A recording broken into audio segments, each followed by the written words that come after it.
1, 2. I'm not getting anything here, Chip. Is it plugged in? I don't know. Don't ask me to do technical things. Is it turned on? Hello? 1, 2. 1, 2. So I needed to turn this on. Stand by. Sorry, my bad.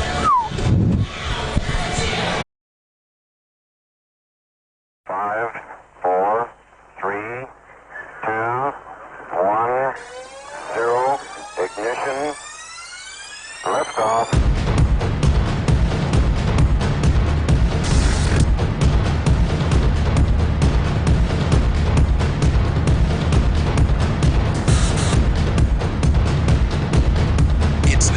It's now time for the Game of the Week, a service of Cgame.live. Cgame.live.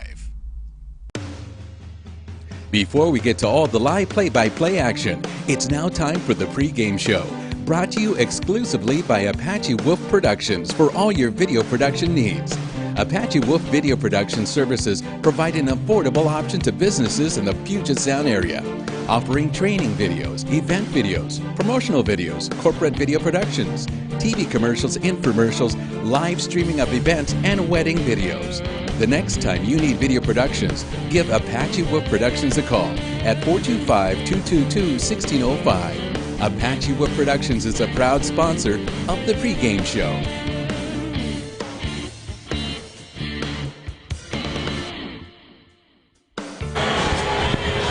Hello and welcome to our broadcast for C-Game Live, brought to you by Apache Wolf Productions. Myself, Ray, Lana, and Randall welcome you. Today we are going to be playing in the Pacific Northwest Regional Championship. It'll be your Puyallup Nation Kings versus the Portland Raiders. This is going to be an exciting game. This is two powerhouse teams coming together from two separate divisions to go head-to-head against each other for the Pacific Northwest Regional Championship. We had a lot of fun last week. We had a championship game. We went out and we took it, and we dominated, and we got some footage from that game, and we'd like to show it to you right now.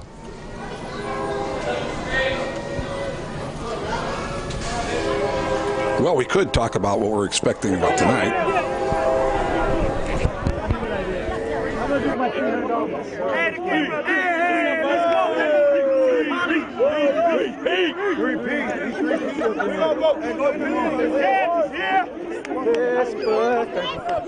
Get him there. Get him there. Found a way in the second half, didn't we? That was we struggled amazing. for a while in the first half. I talked to you at halftime, and it was like you were about to just go crazy. I got a little lightheaded, some concern there, but in the second half, we just we woke up and we played our game. So we're just grateful for the Rage being out here, and we're waiting for Portland next week. The Raider, that's a huge game. That's a big game. First round of the playoffs. That's going to be fantastic. Championship. Towards the national championship, absolutely. If we win that game, we play Sacramento, the Fury, in California. So you guys must have said something to them in the locker room, because we were watching it. It was 7.5 minutes, and then the game was over. Right, absolutely. Yeah, Tutu had a nice speech for him, motivating, and we just came out and took charge. So thank you so much, man. Thank you, Coach. Thank you. Appreciate it. Thank you so much. Yeah, we're looking forward to playing Portland. It's the two best teams in the Pacific Northwest. It's been a long time coming. A lot of built up tension between the two teams, and it's all coming together tonight against the Puyallup Nation Kings, WWFA champions, and the Portland Raiders, the PFL champions. Winner goes to Sacramento. So we're expecting a packed house, and we're looking forward to it.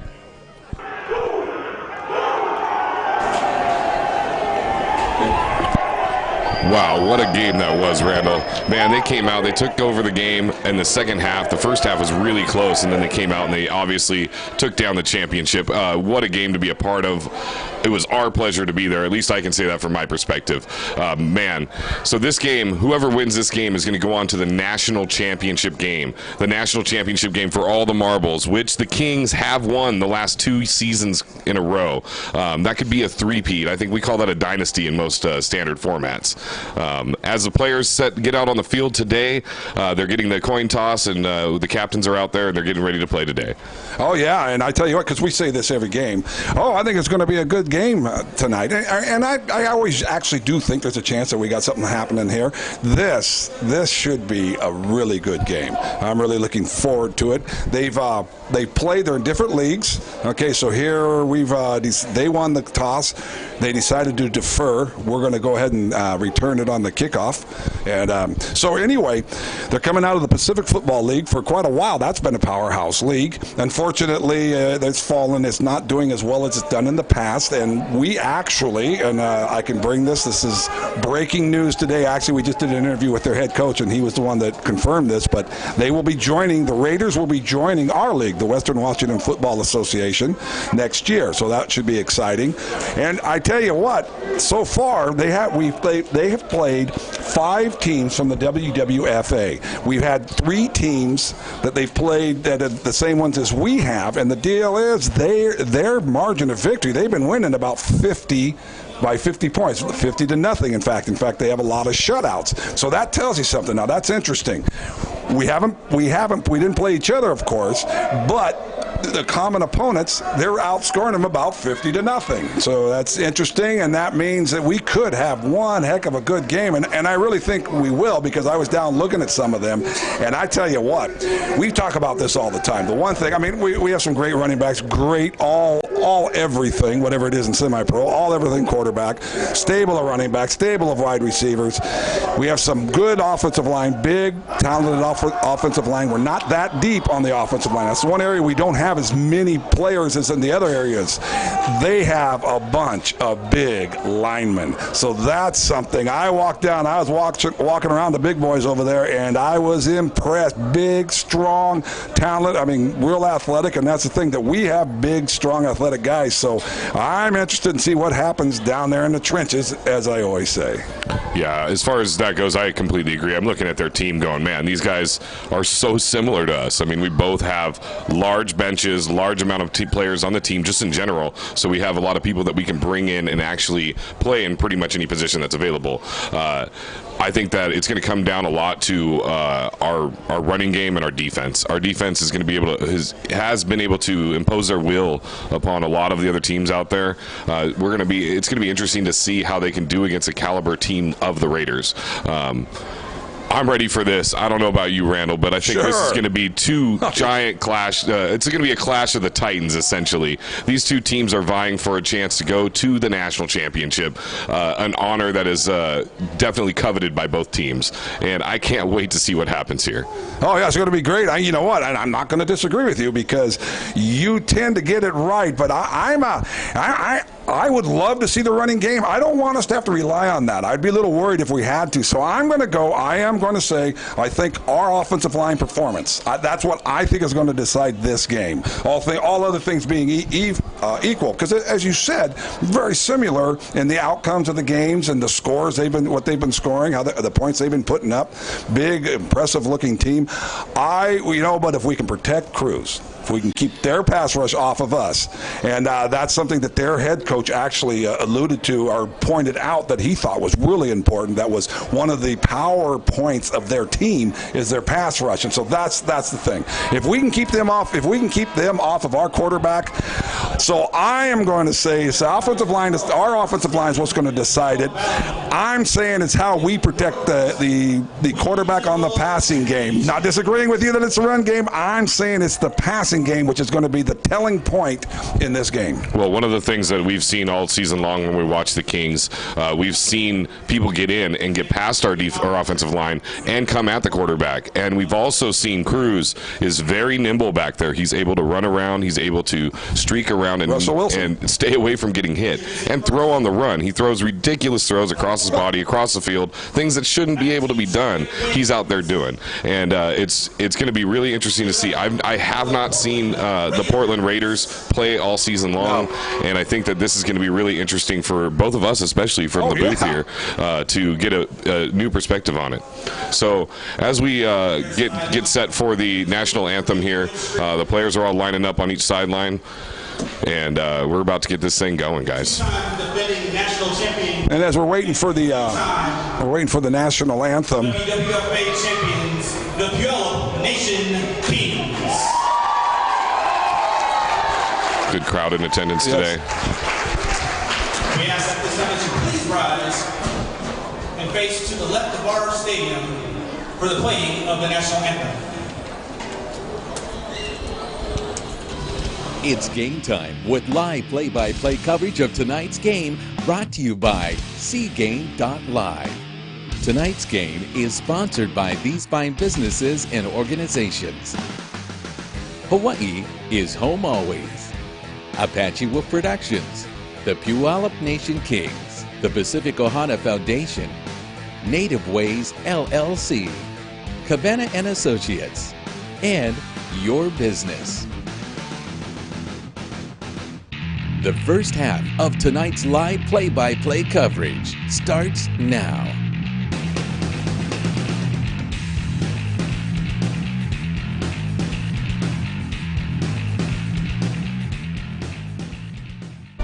That's what they upgraded the golf club. Look at that.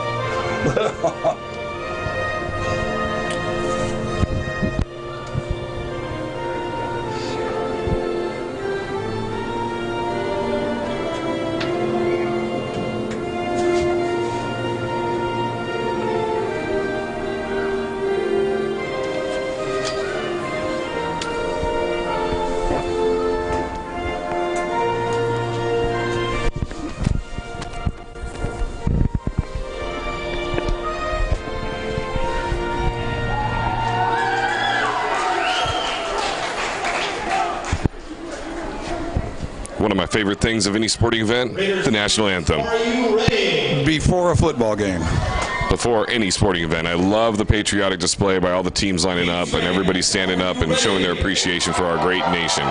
Yeah, absolutely. I'm with you there, too. I love the national anthem before sporting events, maybe a little more before championship football game. I love everything a little bit more when it is a championship game that we're about to deal with. This is a really exciting moment. I'm really honored to be a part of this, and I can't wait to see what the Kings coaching staff has come up with as a scheme to play against these Portland Raiders. I think that that's going to be a huge thing in this game is the coaching. As we saw last week, our coaching performance was excellent. We had a very relatively close game in the first half, and then we came out in the second half and completely dominated. And as we were saying in the halftime of last week's game, that they needed to change some things, and they changed everything. And they came out and did exactly what they needed to do to get the victory and to show total dominance in the second half of that game. Now, I don't expect the Kings to run away with this game in any way, but I think it's going to be close, and I think it's going to be a great game to watch. And thanks for joining us today. We're about to get this kickoff underway. Yeah, you know, one of the advantages that the Raiders have is they've watched all of these broadcasts. I was talking to some of the players before the game, talking to some of the people in the stands over there. And since Pregame.live doesn't broadcast the Raiders game, we haven't been able to watch them. So they've been watching these games, all the games we've been doing, that we've done, they've been watching. All right, I think we got Anthony France there deep for the Kings. So as the Raiders line up to kick off from right to left on your screen, the ball is up. It's a deep kick, and our game is underway. Takes out to the 10, the 15, breaks a couple tackles, running out to his left, got some space, gets out to the 25, goes out about the 27-yard line. So the Kings will take over 1st and 10 on the 27-yard line for the first drive of this championship game. And that was Mike Waller, number 3, Mike Waller Jr. We've called his name quite a bit this year. Headed up. I liked it. You know what? Headed up inside, then broke to the sidelines, tried to get what he can, and you know what? That ball's on the 27-yard line. That's plenty to get for a good start for the Kings. Exactly. It's interesting to watch, you know, the over pursuit on the coverage a little bit by the Raiders on that play, so that Wallace was able to actually break out to the outside and get those extra yards. We got Chance Delawright at right tackle. He hasn't started the last couple of games, so he's out there, one of the NFL-sized guys. 4 wide. Cruz takes the ball, hands it off to the back, runs it up the middle, gets about 3 yards on the first carry there. Carry by number 33, Christopher. That's Christopher McCutcheon. Glad to see him back in the game. Yeah, he was out for a few games with injuries. Early on, I think it was down in Centralia, I believe, is when he got hurt. It's good to see him back. Quick swim in the middle of the defensive line. They were going for the pass all the way, and it was a handoff inside for a good little gain. Similar set, shotgun set, 1 back, 4 wide. Cruz looks left, throws it, got a man, throws it up the field. We're going to mark him out at the 39-yard line, and that's Deshaun Salgado on the reception. Good quick move outside, and we talk about this all the time, how the Kings receivers, they just know where to go for the first down. And he got the amount he needed, ran on outside, then tossed the ball to the other team for some reason, but it was still our ball, first down Kings. Yeah, 1st and 10 here from just behind the 40-yard line. Cruz set to take the snap. Running back shifts to his right side. Takes the snap, hands off up the middle, takes a big hit, spins off of it, goes down about the 44-yard line. Hey, let's see that one there again. That's what you got to love when you're Kings. That's the running back saying hello to the linebacker. Holy moly. Wasn't quite a pancake, but it bowled him over backwards. Yeah, McCutcheon dropped his shoulder right into Jonathan Simpson, number 14, and set him on his backside. And that's a deal where you finish with acceleration, right? Running back, when it's all over on the run, accelerate into the hit, and that's what you get. 2nd down, 6 yards to go. Cruz sets back, throws it across the middle. He's got Katron Barquette, makes a move in the middle, gets dropped about the 36-yard line there. They've entered the Raiders' territory for the first time in this game. They're methodically moving this ball right down the field. It doesn't seem to be a problem at this point. They're switching it up with both run and pass. Yeah, that slows down the pass rush a little bit. The receiver was awfully open over the middle there, and maybe that's just some smart move on his part, finding the open place. Cruz hands the ball off. McCutcheon gets hit in the backfield and dropped for about a 1-yard loss. Could have been about a 3-yard loss, but he ducked his head and kind of spun underneath and made it only a 1-yard loss on the play. So that's going to bring up 2nd down and 11. Jonathan Simpson in there for the Raiders, and that's not a good sign right there. That's something we were talking about a little bit earlier. And he wasn't the only black shirt in the backfield. There were a couple of people in the backfield coming from inside. You gotta look at that. Kings line up, 5 wide set. Shotgun. Takes a low snap, looks left, got a man, throws it up the sideline, makes a great catch just on the sideline there. Is that Deshaun Salgado again? Salgado again. Hey, you look at that. The chains aren't on the other side. Now, typically, the far sideline will have a single post. That's the line to gain. They don't have that over there. He's all the way over there, and he put his feet right across the first down, the line to gain. Great awareness, and the chains aren't even on that side. He just knew where he was on the field and where the line to gain was. That was a great play. It's going to bring up 1st and 10 from the Raiders' 25-yard line. Kings knocking at the door right now, trying to get into that red zone and possibly even further. 5 wide set. Correction, 4 wide set. Fakes the handoff, looks right, throws it over the middle, got a man. It's taken down about the 6-yard line. That's Katron Barquette. Yeah, now Pierre Culver was down there, and that might be a good place. We keep bragging about the wide receivers throwing blocks downfield. That's a place where I wished he'd done something we could brag about, but that was methodically moving it down the field, and that's a couple of times they targeted that receiver. He's getting open, and it looks like we're rolling. We got 4 wide, 2 on each side. McCutcheon in the back. Cruz takes the snap, hands it off to McCutcheon. Goes up the middle and gets stopped about the line of scrimmage.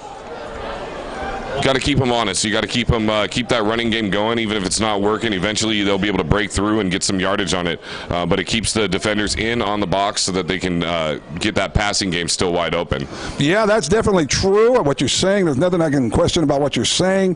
However, just sitting here, happen to have been watching the right side of the offensive line. I would want a little more explosion off of there, get a little more push into the backfield, into the defensive backfield with the down lineman there. 2nd down and goal to go from the 5-yard line. Shotgun blitz. Set.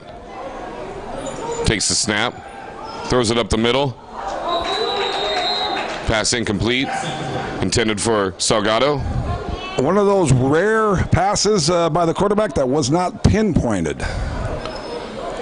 Yeah, he threw it low. He was thinking Salgado could get down and get that ball, but the defender was also thinking the same thing. So it's going to bring up 3rd down and 5 from the goal line, or 3rd down and goal from the 5. You know what? Either one actually works for me. I think either way, I'm saying that we're going to score on this one because I think we've been talking about it before. Our offensive coordinator, Coach Mack, he sets stuff up, and I think ran a couple of those plays, then ran that pass pattern. I'm looking for something far left corner of the end zone. Looks or far right. Throws the ball. That was great defense on the play. There's a flag on the play. We'll take the first down. First down on the run, on the one. That contact did come very close to when the ball was getting there. Let's take a look here. Throws the ball in, and yeah, it looks like he had his arm wrapped around his waist when he made that move. That's a typical move you see a lot from those defenders, trying to get leverage to be able to reach out for the ball. Well, then also the officials often will miss that when the arm's wrapped around the back. And the only reason I was so sure that it wasn't offensive pass interference was just because of where the receiver was in relationship to the defensive back. Defensive back's running on him, so it was pretty clear there that if there was a penalty, I didn't see it as clearly, and then they showed on the replay, so it's a good call by the officials. First and goal on the one. Hands the ball off. McCutcheon gets in. That's a touchdown, Kings.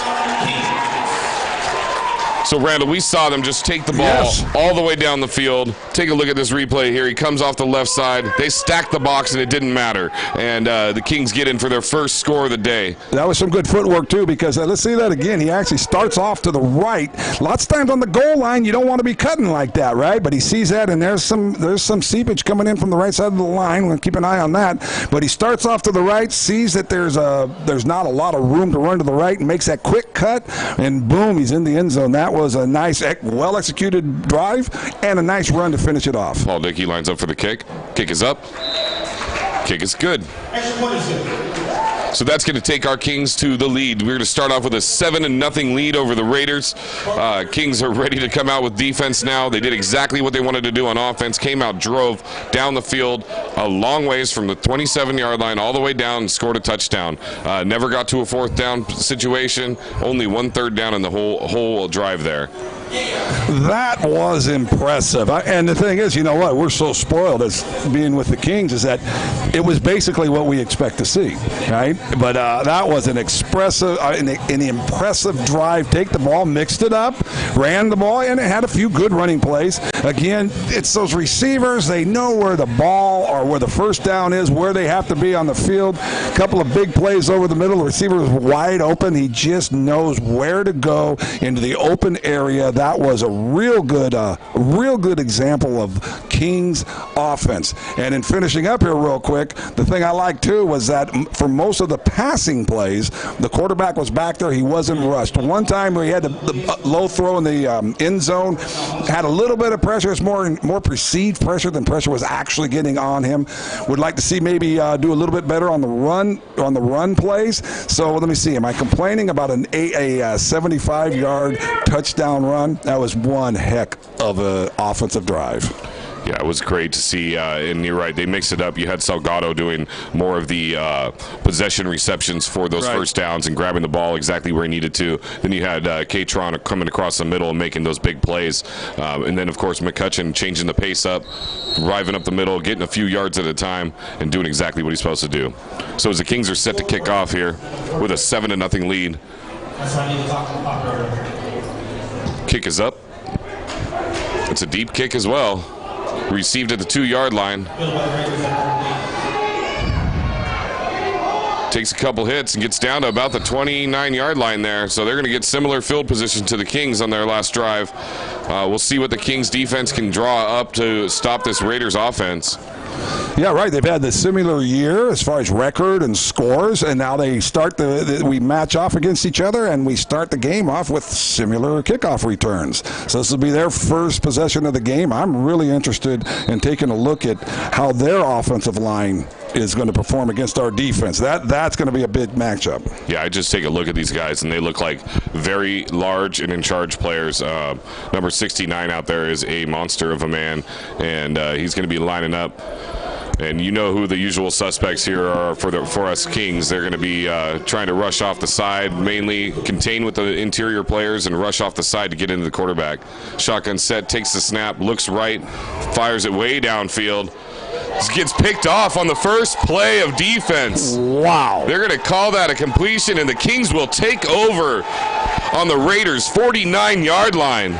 He tries the deep fade route, and it is picked off. Take a look. Steps back, throws it up, Good pass deep. It didn't even look like that bad of coverage. Oh, it's the guy over the top. That's what it is. He didn't see. Do we got that That's number? Sean Parker making the interception there. What Parker. a play, Mr. Parker. Big Parker, and that's what it is. It was the safety coming over the top. The cornerback looked like the receiver was in good position. Quarterback had him pretty well, but it was that safety coming over the top.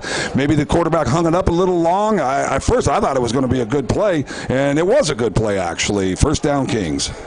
Kings take over on the 49-yard line. 4 wide set. Cruz ready to take the snap. Takes the snap, looks left. Almost throws a pick himself. Man, they read that play. They were ready for that. And if we allude back to the last play when the Raiders threw that interception, if you watch the quarterback as he steps back, he looked right and only right. Watch this play as it comes in. He sees the ball, sees the receiver just setting on the sideline and just kind of jumps the route. But you can see as the Raiders quarterback jumps back and he's looking only to the right, it allows the safety to completely commit to that side of the field. And that's what happens, and that's why we got that big interception. Hey, you know what? If he did intercepted it, he realized the game would be exactly mirror-to-mirror images. They almost picked that one off. Hand off to the back, right up the middle. It's going to get about 4 or 5 yards on that gain. Bring up third down. He hit in there hard. Hey, that's pretty good. It was a solid wall there in the middle. He kept driving and was able to get 4 yards. We'll take that. This is a spot where our receivers actually they can sit in those little pockets and try to get those possession receptions in order to get those first down markers. As you said, and we're alluding to, is that they're very good at finding out and knowing exactly where they need to get to in order to receive those first downs. That was Anthony France on the carry, a smaller guy, so I was able to get those yards and good drive. Low snap. Cruz rolls out to his right, looks right, throws it right, makes the catch. Goes out of bounds about the 31-yard line. That's Mike Waller Jr. on the reception. Well, I was going to say that was good coverage, and good protection for the who am I talking about? The quarterback. Good protection for the quarterback. Anthony France, the running back, was out in front of him. He didn't even have to block anyone, and then we see the flag on there. So what are we guessing that's going to be? That's probably in the area of holding there. But as I look at the replay, I don't really see anything on that. But they're definitely calling it and backing those Kings up.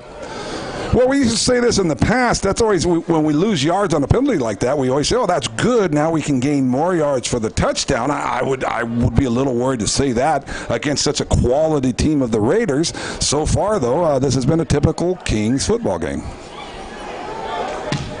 So they're going to spot the ball back at the 43-yard line of the Kings. The line to gain is the 39-yard line for the Raiders.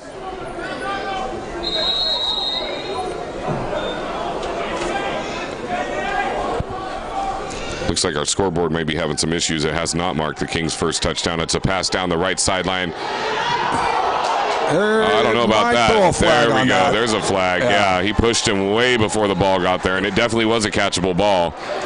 He wasn't even looking back either. Let's take a look here.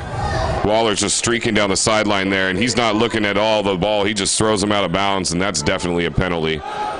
That's going to negate a decent play that they were trying to set up there, and we're going to go ahead and get a first down on that play. Pass interference on the defense. Yeah, that was a good route combination over here on the side. One guy ran a little inside route, shorter, streaking down the field. That probably froze the guy over the top, maybe the safety over the top, froze him a little bit. So when he got over there, he was a little late. And but they do sometimes teach, defensive back coaches will sometimes teach the defensive backs to look at the mannerisms and the body language and look at it and say, okay, he's going to catch the ball right now and then hit him, because he clearly didn't look for the ball, and that was it. He thought the ball was about to hit his hands, and he just misthought a fraction of a second. Yeah, Mike Waller Jr. was streaking down that sideline at high speed, and that's they were really worried about him catching that ball. 4 wide set, hands the ball off in the backfield, breaks tackle, gets tackled for a loss of a couple yards on the play there. Yeah, that's let's see that again. I think the right guard pulled to trap off to the left of our line, and the person, and when the guard pulls or when a lineman pulls, someone has to fill for the defensive lineman that's in front of the person pulling, because otherwise he'll just come through, and guess what he'll do? What he just did right there. So that's kind of a basic thing there. I'm kind of wondering how we didn't get one of the other offensive linemen lineman to fill for the pulling guard. They were trying to run off the left side to slow down the rush by trapping the left end over there. Yeah, that was Marcus Reed on the carry, and he continues to stay in for the Kings. Showing blitz, backing out. Picks up the blitz. Yeah, good job. Nice play. Could be a flag there. Then the thing was, that guy that came free, that wasn't the blitz. The blitz backed out. Something happened there in the middle of the line, and it was you picked it up. That was some dang good hustle by number 25. He stepped in and picked up a guy that he wasn't really assigned to block. So that was good, smart work on the running back's part. Yeah, it was definitely a great pickup on his part, and it looked like Katron Marquette was actually adjusting his route at the end zone there, and there was just a little bit off from what Cruz was thinking he was going to be doing. So there was a little contact, but I don't think it was really necessarily catchable with the direction he was headed. Good job, Marcus Reed, the running back that picked up the defensive lineman that was able to break through the offensive line. 4 wide set. Blitz. Cruz looks left. Throws it deep to the end zone. It's got a man. There's going to be a flag, or there's not going to be a flag. They're going to say because it was out of bounds, I believe, on that, because he was the ball was kind of thrown out there. But I've seen one of two ways. I've seen Salgado jump up and catch balls that were down the sideline like that. So it was questionable whether it was catchable or not. Yeah, I'm going to go with the official there. They've been doing it pretty good. It's been remarkable how well the officials have done in this league. Marcus Reed, number 25, did a real good job stepping up once again. Gave the quarterback enough time to throw the ball. That wasn't a quick route right there. They wasn't a hot route. He was going down the end zone, down the sidelines to the end zone. Marcus Reed, number 25, stepped up, gave the quarterback enough time to sit in the pocket and hit a receiver well downfield. King's going to line up for a field goal here. Paul Dickey's going to try for about a 42-yard field goal. We watched him kick a 45-yarder last week. It was very impressive. We'll see if he can do it again. Yeah, I think we've seen him hit a 50-yarder. Kick is up. It's got the distance. Kick is good. All right. Kings go up 10-0 over the Raiders. So that they turned that turnover into points, which is exactly what you want. They didn't get down and get a touchdown, but they put points on the board, and it's now a 2-score game. Yeah, and unfortunately, the scoreboard isn't registering the touchdowns or the points. I know the score, Randall. Yes, we do. If they need any information about that, I'd be happy to provide that for them. It is 10-0 Kings over the Raiders. Yeah, and it could well be 14-0. There's a couple of plays. There were a couple of plays there where we were just a little bit off, a little bit out of bounds, and I think this is a typical Kings game. Yeah, it's looking very positive for us. As I mentioned to you earlier today, we are here in downtown Puyallup. It's a semi-home game for the Kings, being in Sparks Stadium here, and I've been watching as I drive by and seeing all the fishermen down there on the river, and the Kings are running in this game too, and they're going to run away with it if the Raiders aren't careful. So is that like a talisman good luck deal? The Kings are running on the river, and the Kings are out here? It's definitely our logo for our team too. Here we go. So we are ready to go. All things feel good today. Line up for the kickoff. Kicks the ball. It's a good kick. Received about the 3-yard line. He's got a good wedge in front of him. Makes the man miss and goes down about the 31-yard line. It's a pretty good return on their part. Yeah, that was Randy Fesser. So he's a defensive back out of Vancouver, Washington. And so here we go. This is you can't this early. You can't say, well, it's a really vital series for the Portland Raiders. You can't say that, but it's probably a good time to start seeing get some movement on the offensive line, get downfield, and put some points on the board. Yeah, I would imagine that this is a really important time for them to actually just at least possess the ball for a little bit. I mean, it was only 2 plays before they gave the ball up. So Rush Schneider is the quarterback for the Raiders here. He's ready to take the snap. Takes the low snap, looks left, then right. It's got some pressure on him all over the place, and he's going to get dropped down. He's going to gain about 1 yard on the scramble there. I think they're going to get some type of late hit, leading with the helmet, something like that, just in the area. Good contain. Let's take a look here. Isaiah Martin's upfield, good contain. Our one defensive tackle inside was able to get up. The other defensive tackle was being double teamed. So the quarterback was able to find some room to run.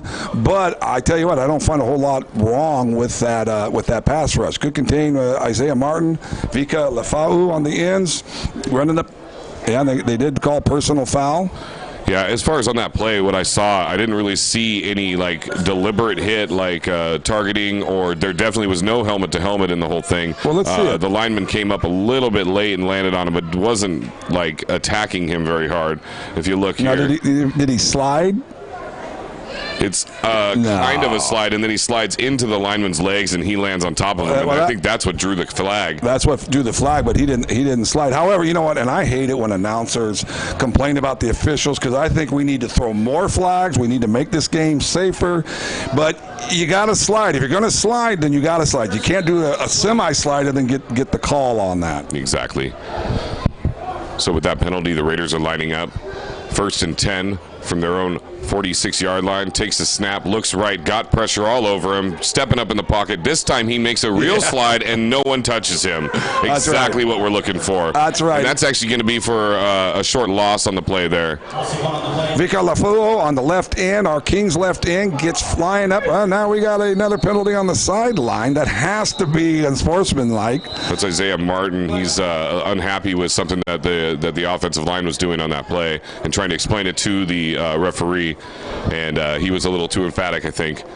So, getting back to that play, the good thing is we have contained both. We're just putting a good pass rush on there. Good people on the outside, good rush on the outside, contain people, moving up the middle. Quarterback is pretty shifty, but I like our pass rush thus far. Now, they just gave a sideline warning. There's both arms outstretched, palms to the sideline, and then like a pushing move.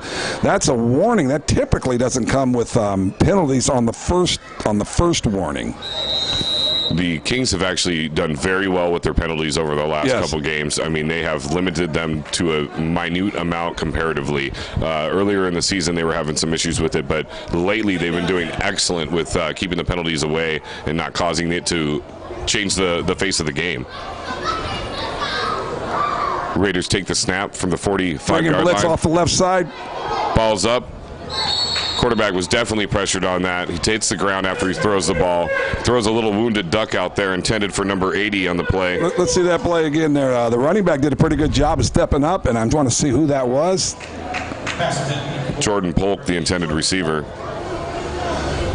So we have Ben Emos inside there, and I don't know if that was him. He's just one tough guy up the middle, and lots of times when those kind of rushes come like that, often that is Ben Emo. I'm not sure who was on that one. It was a good hard rush, but their running back did a good job of stepping up and taking on the blitz. 3rd down and 11. 4 wide receivers, 1 back. Fakes the handoff to the back, got pressure in his face, got another man stepping up, throws it to the sideline, and it is deflected out of bounds there again. And again, Sean Parker on the defense there. He comes across the field, makes the play, knocks the ball out of bounds. He wanted to have another pick there. You could kind of see it the way he went up. Yeah, that was good pass rush, too. So that's going to bring up 4th down. It's going to cause the Raiders to have to punt the ball back to the Kings. The Kings intend to score on every single possession, so hopefully they'll get that opportunity again. So you're keeping score over there, so you know what the... I got the score. It's 10-0, in case you're wondering. 10-0. I'll write that down. You might want to leave some space so you can add some more scores to it. I did put it too far to the bottom of the sheet, didn't I? All the folks at home at least have it because we got it on our screen. Oh, there we go. Good job. The punt is up. Good job, Chip. To the 20-yard line. Breaks out to the right. Makes a man miss. Gets out about the 35-yard line there. Mike Waller Jr. on the return. Man, he's got some speed. Watch it. Here comes a guy from. It looked. I saw one of the Raider guys come sprinting up. I thought maybe he was going to lay into one of our guys after the play was over, but that's not what happened at all. So let's just forget what I said. Yeah, that was number 9, Bo Gates on the Raiders there that came up. He's unhappy with something that happened on that play. Probably that block that was thrown. It looked pretty clean to me, but obviously from other people's perspectives, it may be different. So the Kings line up. It's going to be 1st down and 10 yards to go, starting at their own 36-yard line. It's a pretty good field position to start this play. It is. You kick the ball, you punt the ball, and you do that, right, because you don't want to turn the ball over where you have it at that point where you kick it. Okay, blocking the back. So maybe that's what the enthusiasm on the Raider player was. So anyway, well then now negates what I was going to say, but don't let me stop myself. The point is that you get those kind of returns, and that really nullifies the whole idea of punting, because you punt it to us, and then we get a great return. And the thing is, you always have a chance for breaking it big. It goes from the 37-yard line all the way back to the 12-yard line. That's a 20-yard penalty somehow. Well, spot of the foul is what it's going to be. Oh, from the spot. Yeah, they got the 3 different types where you enforce it: previous, spot, and then succeeding spot. Yeah, the Kings will start off from their own 12-yard line. This gives them a lot of room to work, so they can use the entire field, get exactly what they want. Cruz ready to take the snap, 4 wide, takes the snap, looks right up the middle, pump fake, no rush, got all day to throws the ball.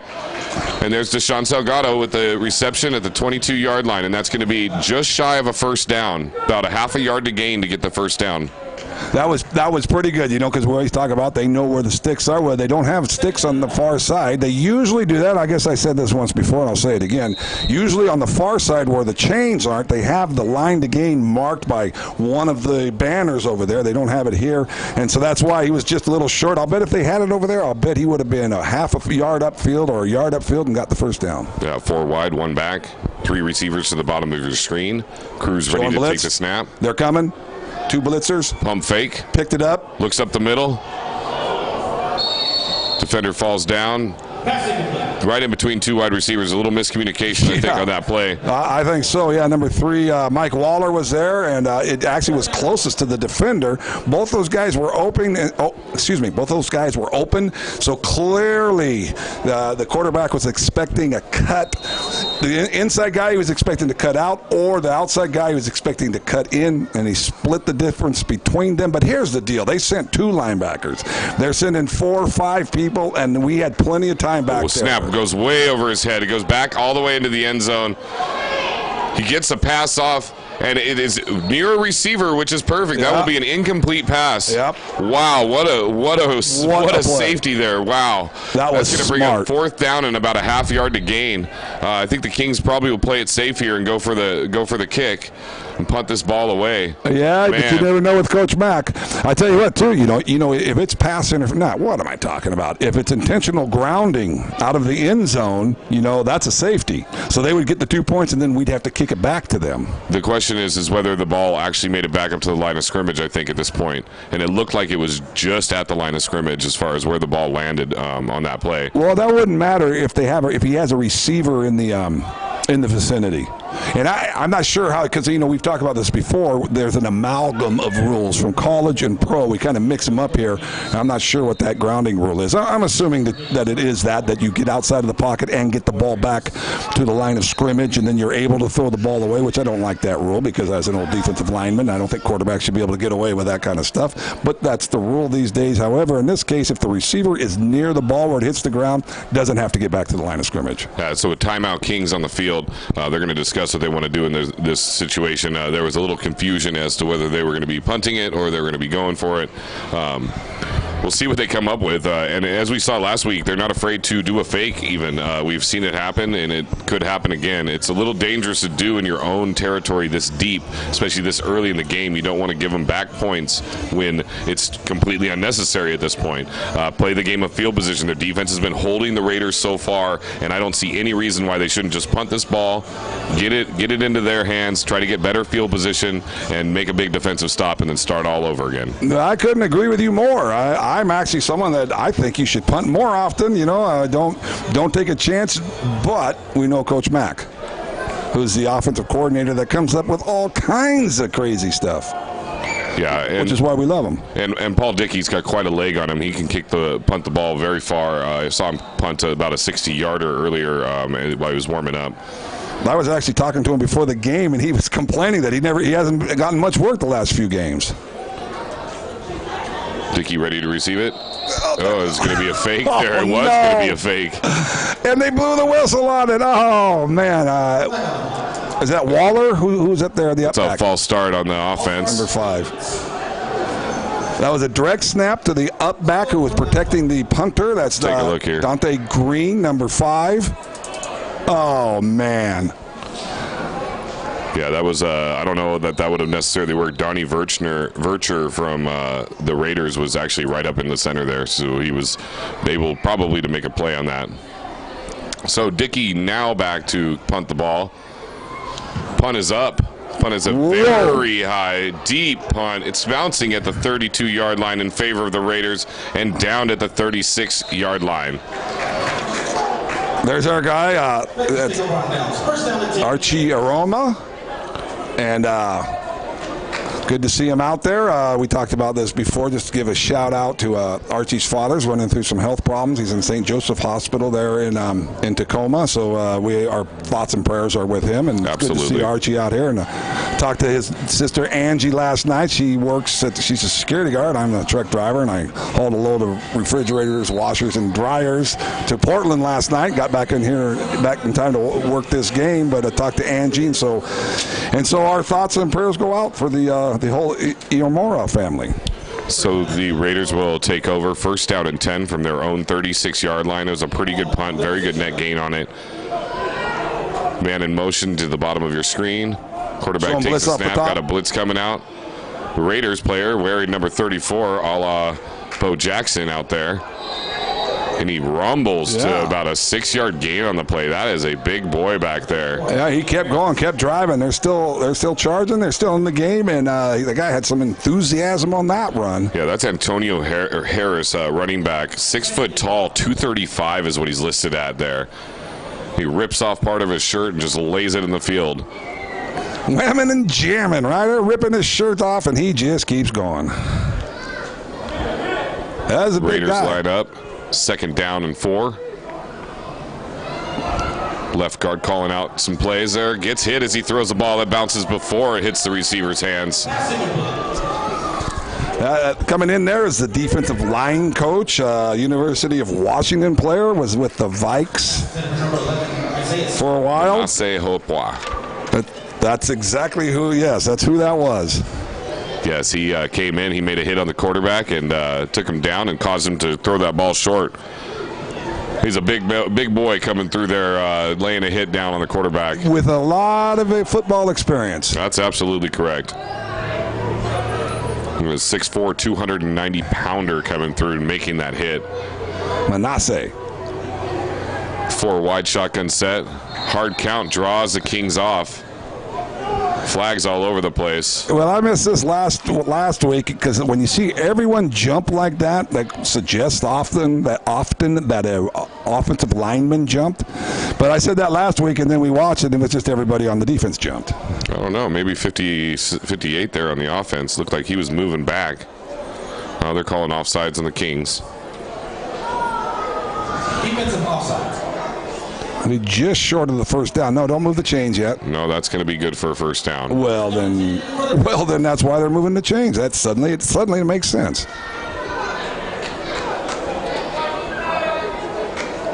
See, and actually, because here's a technical point. You don't move the chains until the official there on the sideline makes that motion with his hands. And I was actually watching him, and he hadn't made that motion. So they were supposed to move the chains. They just did it too soon. 1st down and 10 on the 46-yard line. Takes the snap, looks right, throws it right over the middle. Referee gets out of the way and gets down and gets about 8 yards on that play. And they run in a quick route there. The pressure was on him. We had pretty good people getting upfield. A lot of steam on the pass rush, and he just flipped it out there quick over the middle. And it was well-designed play, but it also takes into they are cognizant of the quickness of our defensive line getting to them. Yeah, it's Jordan Polk on the reception. He's been pretty active out there for the Raiders. He's been in motion on many times, and he is again here on this play. 4 wide, 1 back. Quarterback moves to the right, got a man wide open, throws it to the 30-yard line, gets up to about the 22-yard line before he gets knocked out of bounds there. Yeah, because you mentioned motion across. He did. He motioned in it, and they motioned into trips, and then they ran a combination off of a trips formation, and the one that got the ball, no one covered him at all. See, there's a little, they lost track. I see a guy in the area. I don't mention them if they missed something, but that's what happened there. He motioned into trips, ran a combination route, and the person that was supposed to cover him lost track of him. 4 wide shotgun set, 1 back. Man in motion again. Nick Boderman in motion. Hands the ball off. It's picked off. We got the fumble recovery right there at the line. He just ripped it right out of his hands. He's taking the entire Raiders team down, and he goes down and gets taken down about the 32-yard line. The Kings will take over after that fumble. That's Demetrius Moore. Take a look at this. As the running back steps up, the ball is bobbled a little bit. He just rips it out of there and just keeps going. Locks both arms around it. Look at him go. They're pushing him. He's rumbling, stumbling, and jumbling. Look at that. Look at Vika behind him, just pushing him. That is a great play. Kings will take over. So while the Raiders were showing a little bit of life, moving the ball a little bit, the Kings do exactly what we've seen all season long: make a big stop defensively and take the turnover right out of their hands. And hands the ball off right up the middle, got some space. McCutcheon gets out to about the 40-yard line. That's a gain of 6 on the play. That was a quick 6 too. Quick 6 inside. That was a good play right there. Yeah, that's one thing with him. His speed has been known all season long. As soon as he touches the ball, he's one cut and gone, and that's what he just did on that play, and we hope to see a little bit more of that today. And I want to point out too that Demetrius Moore is the one who was basically handed the football there. He's been having a great year as far as putting inside rush, pounding inside, working inside, getting upfield. So this is the reward. We'll give him the ball, let him rumble a little bit. Absolutely.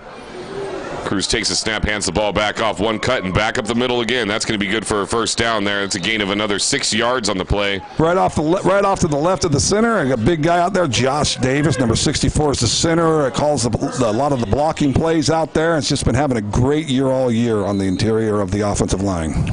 So that's going to bring up 1st and 10 from the 45.5-yard line. Kings ball. Been all running so far this drive. Hands the ball off again. He gets hit in the backfield and dropped down. That's going to be a loss. And there's a flag out there on the play. He got hit and lost about 3 yards on that play.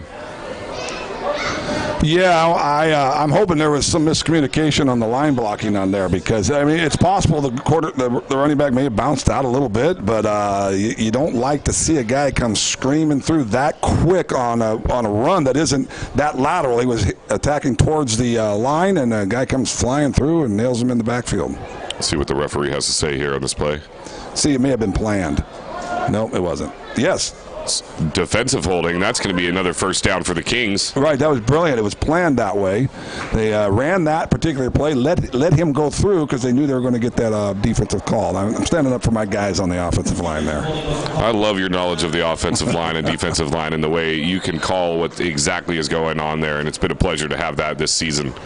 Okay, well, that last bit I just made up, of course, but showing blitz, pick him Hands up. the ball off, Nice one cut, right up the middle again. McCutcheon rumbles for another first down, Kings. Oh, man. 11-yard gain on that play. Let's take a look at that. This was sweet, too, because look at this little jump cut in the backfield. Boom. He gets upfield, that was a nice move. He was starting off a little bit to the right. He sees some pressure. People in the backfield, again, don't like that. He makes that quick cut. He sees the hole. That's it. He made the cut to where there was a hole, turned it up, and quick drive upfield. 4 wide, 3 to the bottom of your screen. Another handoff right up the middle. McCutcheon has a nice spin move, makes a man miss.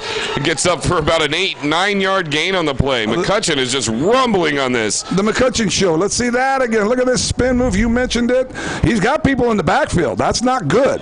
It's those arm tackles. He's just breaking through those little arm tackles. People are just trying to grab him with one arm, and he's just coming right off of it. No problem. He looks like he is healthy, and he is playing well today. So the Kings have the ball. 2nd and 1 from the 22-yard line. Hands the ball off again. A little hesitation. It looks like he got enough for the first down on that play, about a 2 or 3 yard gain on it.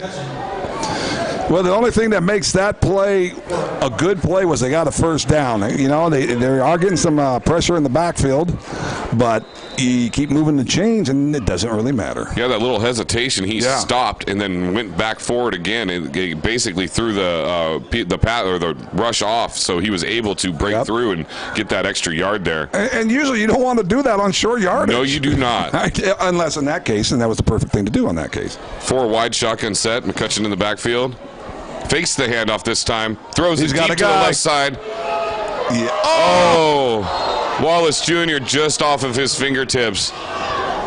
Waller Jr., sorry. Was that Waller? You know what? And that's what the problem was. I think the ball was too well thrown because how many amazing catches has he made? It's like it was too well thrown to him. I think that's the problem.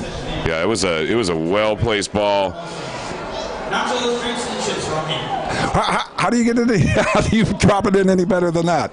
Yeah, it's unfortunate. Kings got plenty more shots at it. That's going to bring up 2nd down and 10 from the 20. If he'd had to dive for it or do a one-handed catch, he'd have got that. Exactly. He makes these amazing catches. Made it a little too easy for him. Yeah. That might be exactly right.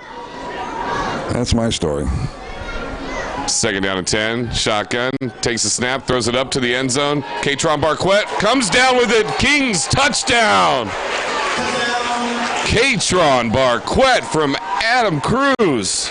Did you see that? I didn't see. Did he make a move on that? How did he get out there? Let's see that. He just again. kind of stepped out to the side, turned around, and just Statue of Liberty'd it up in the air and caught it. Didn't bring it down into his body, didn't allow the defender to knock the ball out. He just kept it in his hands. Great play, great pitch, great catch. The Kings are rolling. They're rolling. Yeah, and they're doing it. They're doing a lot of it. Of course, that was a touchdown pass, obviously, but they're doing a lot of it by running the ball, and that's what you called out at the beginning of the game. And I got to hand it to you. That's they've been running the ball, which is a little bit off of how they normally do things. That's the start of the game, so we'll see. That's a bad snap. Dickey barely gets the ball up. He gets the ball up. Oh, no, this is bad. The ball coming down the sideline. Dickey is the only man to beat back there. He reaches up. He makes the stop. Good alertness there. Oh, They got a flag. You know, now we're down here on the other end. They're pointing. Our guys, our big guys, the line are pointing the other way. I think one of the defenders did something. Let's take a look here. Untoward toward a offensive lineman. I don't know where that was. I couldn't really see it in that angle. But, yeah, watch Dickey come up and make this tackle. He's got some wheels on him, man. That's their punt returner out there that's running that ball back. Andre Dixon with the return there. Way to go, Paul Dickey, the punter. That was some good hustle there, and he's alert because you know what? Only a couple of guys were alert of that fact. Now, of course, if he returns it all the way, it's 2 points for the kick blocking team. I don't know what you call it on the extra point, the team that is trying to stop the defense. That was the word I was looking for. You know, you just come up with those words so well. Thank you. So anyway, the return doesn't matter anything if they don't score. It would have been 2 points if they scored. So if they didn't score, it's all to naught. Yeah, it just says incomplete there. So that's going to bring the score right now. The Kings 16. Yeah, write that down. To the Raiders 0. Man, and like we were saying earlier, the running game started very slow for the Kings. They weren't getting big chunks of yards, but they were persistent with it. And as you play through the day and you continue that running game, you start to wear down the defense. You start to see where those creases can open up, and they play it to their advantage. And McCutcheon is back, and we saw, as you were talking about earlier, that Centralia game where McCutcheon just went off. And, I mean, not to mention there was, of course, like 6 touchdown passes that game by Cruz. But McCutcheon was on it. He was running the ball. That one cut and go. His speed is elite, and he's out there doing exactly what he needs to do for the Kings today. Well, and I tell you what is real good about this whole deal is that the offensive line, it's not like they're blowing people off. There's been some penetration in there, but our running backs are they're so good at making the quick cut. You know, and we love that. They don't just go to the sidelines. They'll make a quick cut and then hit up into the hole. The old Green Bay, Vince Lombardi run to daylight concept. So they haven't been getting great blocking, but they've been making some great runs. Dickey with the kickoff. It's very deep. Goes to about the 4-yard line. Receives the ball. Runs up the left side. Getting a big hit at the 25-yard line and down. We see that again. Holy cow. Is that 28? Is that our guy Isaiah Martin? That is Isaiah Martin on the tackle. Let's take a look here. So many Kings do more than just what they do. Isaiah's an all-star defensive end, does some great pass rush. You'll see Isaiah jump in from the middle of nowhere right here, and boom. Takes him down at the 25-yard line. The Raiders will take over. 1st and 10 from the 25-yard line. Kings are pumped up. Yeah. I tell you what, the Raiders, they're going, what the heck is happening out here? Yeah, they're probably a little bewildered by what they're seeing from the Kings. The Kings came ready to play, but as we know with football, it is a long game, and anything can happen if they can find a way to find a crease in this defense, and they might be able to get some movement and maybe some points on the board. Still first quarter. 4 wide shotgun set, takes the snap, got pressure all over, throws it into the ground. He had a wide open receiver there. Yeah, let's see that again. Watch this on the right of the Kings. Watch our 28. Isaiah Martin makes a swim move and then cuts hard to the inside. Quarterback has to step up. He steps up into traffic, doesn't have time to set his feet, and the result is an incompletion. Yeah, it was a good play. He was probably pretty scared back there. He had 2 guys coming on the either side, and then he also had the pressure right up his face in his grill too. They line up 2nd down and 10. 4 wide, shotgun set. Blitz coming, throws the ball, gets it off. Pass is complete, about a 1-yard gain. Pass complete to Nick Bodeman. He didn't have much time back there. He had to make a split decision with the Kings rush coming in at him, and he made a pass and made it complete, but it's going to bring up 3rd down and about 7 to gain for the first. Yeah, I mean, that's a good – he made a good play and only gained a couple of yards. Sean Lovelace, number 92, putting the pressure in there. Manasseh is on the bench getting rested up. We're getting ready to come back out. So big 3rd down here. Kings showing pressure, backing off a little. Backing off. Look like they're just bringing 4. They are. Raiders calling out some stuff on the line there. They got him. Pulls them off sides there. That's one thing with the Kings' tenacity. They're trying to get every second they can, or every split second that they can get as far as an advantage goes. And sometimes it'll pull them off sides. We saw that in a previous game where they got a couple offsides penalties. Right. Oh, it looks like they're going to call movement on the offensive line. They're backing the ball up. That's going to make it 3rd and 12 for the first down. Well, you know that makes sense why they jumped off now. Well, that's where I was going. That's a variation off of the same thing you were talking about. Those guys coming off the Vika there at the top, Isaiah at the bottom, these guys are coming off so fast that the offensive linemen, they got to get out quick. Exactly. Sometimes too quick. I wouldn't want to be a tackle trying to block either one of those guys. A streak down the sideline. It is a deep pass. It is overthrown. That could have been a touchdown if he got the pass complete. Opportunity missed, that's for sure. And he had some time back there. Didn't quite have the same pass rush as before. But that's the residual effect, right? It takes longer, obviously. Takes longer to throw the ball further downfield. If the receiver is going to run down the sidelines like that, the quarterback has to sit back there in the pocket. In that case, he probably had the time. Settle his feet, step into the throw. Probably had the time to make the throw. But if history is any gauge of the future, he's thinking, I'm getting people on me right away. And that could well be the fact that you have a great pass rush, means that when you get a chance to complete it on a long pass, the quarterback just isn't quite as settled in the pocket as he might need to be to complete that pass. Raiders line up to punt. Punt is off. Goes out of bounds about the 37-yard line. Pretty good field position for the Kings to take over. Sure is. Let's see that again. What kind of rush did we get? I wasn't watching that. And the Kings in the past have put some real good. We don't see it there. One of the things we've talked about this before. Real discipline on the special teams. The Kings have been putting a real pass rush. What am I talking about? A real rush on the punter. When they punt it, the Kings almost every punt, our Kings are going for the block or going to the punter, and they never rough the punter. And so that's one of the things. The result there is often a short punt. Even though they don't get to the ball, it's a shorter punt because they're putting pressure on the punter. 1st and 10, 4 wide, 1 back, hands off to the back, right in the backfield. Goes down, gains about 1 yard on the play. There's a flag out there in the backfield. And I have no idea what that one was. I do now. It's going to be a holding on the offense.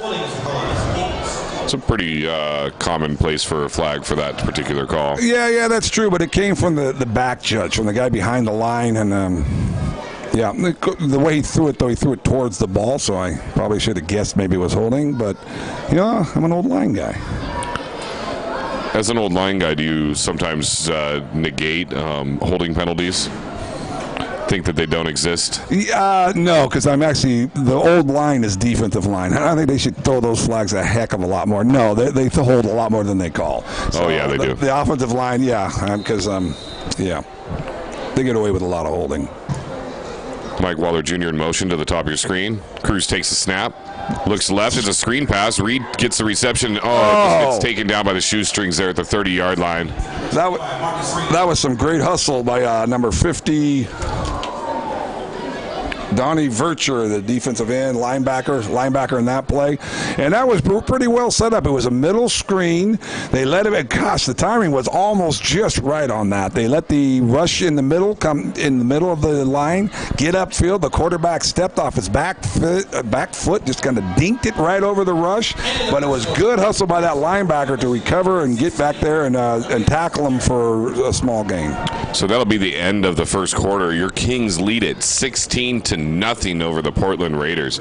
Man, this first quarter, if it has any significance on what's going to happen for the remainder of the game, this might be more of the same that we're used to seeing here. 16-0 is a very substantial first quarter in a championship game against a team that's at the same caliber as far as record goes. Some of their players look very similar. The Kings came to play today, and we are witnessing it, and every moment of it is great from my perspective. Yeah, absolutely. I love your enthusiasm. I'm not quite as positive on that. I want to see a few more good drives, and this is obviously I'd like to see a few more scores. I'm not sure we're over the hump there because we are running the ball, but we're not really getting clean running lanes. The passing's worked pretty good. We've done a pretty good job of protecting the passer. Part of that reason, though, is some outstanding pickups by our running backs. They're stepping in there. A couple of times the line got beat. Running back just steps in there, picks it up. Real smart play by the running backs. So I'm not saying that we're off to the races quite yet. I want to see us score a few more times, and then I'll jump on the bandwagon. Yeah, I'm the consummate optimist. So I'm just saying, as far as the first quarter goes, if they can continue what they're doing everything right. There's been a few penalties, but that's the only thing that we've seen that's negative so far. The Kings have been playing very well. We've seen the utilization of Marcus Reed in this game. Like you said, he's been picking up blitzes. Yeah. He's been doing exactly what he needs to do out of the backfield, and it's been a pleasure to watch. Yeah, we have our running backs. And Marcus Reed, he's not one of the take it. Cruz takes a snap, throws it to the sideline, got a man, makes a man miss, cuts back towards the middle of the field, got a lot of space, he's running up the field. He's got way daylight, he's coming up the middle, he gets taken, gang tackled at the 35-yard line. What a big gain. Run that again. Now watch 25. He's standing there blocking, right? Now watch him sprint upfield. Now watch him make this block. All right, he gets up there. Watch him. Boom. I guess it didn't spring him, but he's up there hustling, people getting downfield. Now, when he made that quick move out there, Waller, I'm thinking, well, geez, why is he going there? He's so short of the sticks. He's not even, well, that's why. Yeah, that's Mike Waller Jr. on that reception. Yeah. A 35-yard gain on that play. They're moving the ball. They say to run the ball to open up the pass, and that's kind of what we're seeing, I guess, at this point. Yeah, it's working. Cruz set to take the snap, forward wide, hands it off. Gets us a small gain on the play there. That's his reward for getting down there and throwing a block on that pass play. Going to be 2nd down and 8 coming up. Yeah, we haven't really seen Reed playing in a lot of snaps this season, but this game he has been all over the place, making big plays, making big blocks, protecting his quarterback, and that's exactly what they need. Sometimes Cruz needs just a little bit more time to be able to sit back in the pocket and make the right connection. 4 wide, shotgun set, takes a snap, scrambles out to his right, throws it downfield, got a man. Katron Barquette with the reception, makes the man, does a little juke move, gets out to the 10-yard line. That's good for another Kings first down. What's he end up? We got about 5 black shirts on him on that one. Probably could have used a block from a receiver down there. Maybe could have done a little bit of job there. Yeah, as you can see in that replay, actually, Barquette called his own number. He put his arm out, and he told Cruz he was coming across the middle of the field. He was on a sideline route, streaking down the sideline, and decided to come right across the middle, and the result of it is a big gain and another first down. Good call there, Ray. I didn't see that, but then that's the mark of a quality receiver. Sees his quarterback scrambling out or has enough time. Then he redirects, gets into the open area, and it's a big play. Yeah, Cruz put it right where he needed to put it, so Katron would be wide open and was able to make that reception and cut up the field and get more yards out of it. 1st and 10 from the 10. Fakes the handoff, throws it to the end zone, right on the sideline. In the corner. To Sean Salgado. They're calling a touchdown. Alrighty then. That was very close. Yeah, depends on the rule. Let's take a look at that real quick. Well, maybe we shouldn't. Oh, they can't see what we're watching. Ooh, I don't know. Yeah. It depends on the rule now. You know, if the rule is, if it would have been there's a flag on the field. If the rule is if the receiver had come down inbounds had he not been pushed, well then that's a touchdown. They've changed that rule recently, where now it doesn't matter if he's pushed or not, it's where the foot comes down. So now, of course, in this league they use different rules and different interpretations, and so I'm going to just say the interpretation is the official rule that had he not been hit, he would have come down inbounds, which I'm just making that up. But hey, sounds good. Ineligible receiver down. Good. There you go. See? That'll negate the touchdown and push him back a little bit. Cruz is asking for a little bit of clarification out there from the line judge.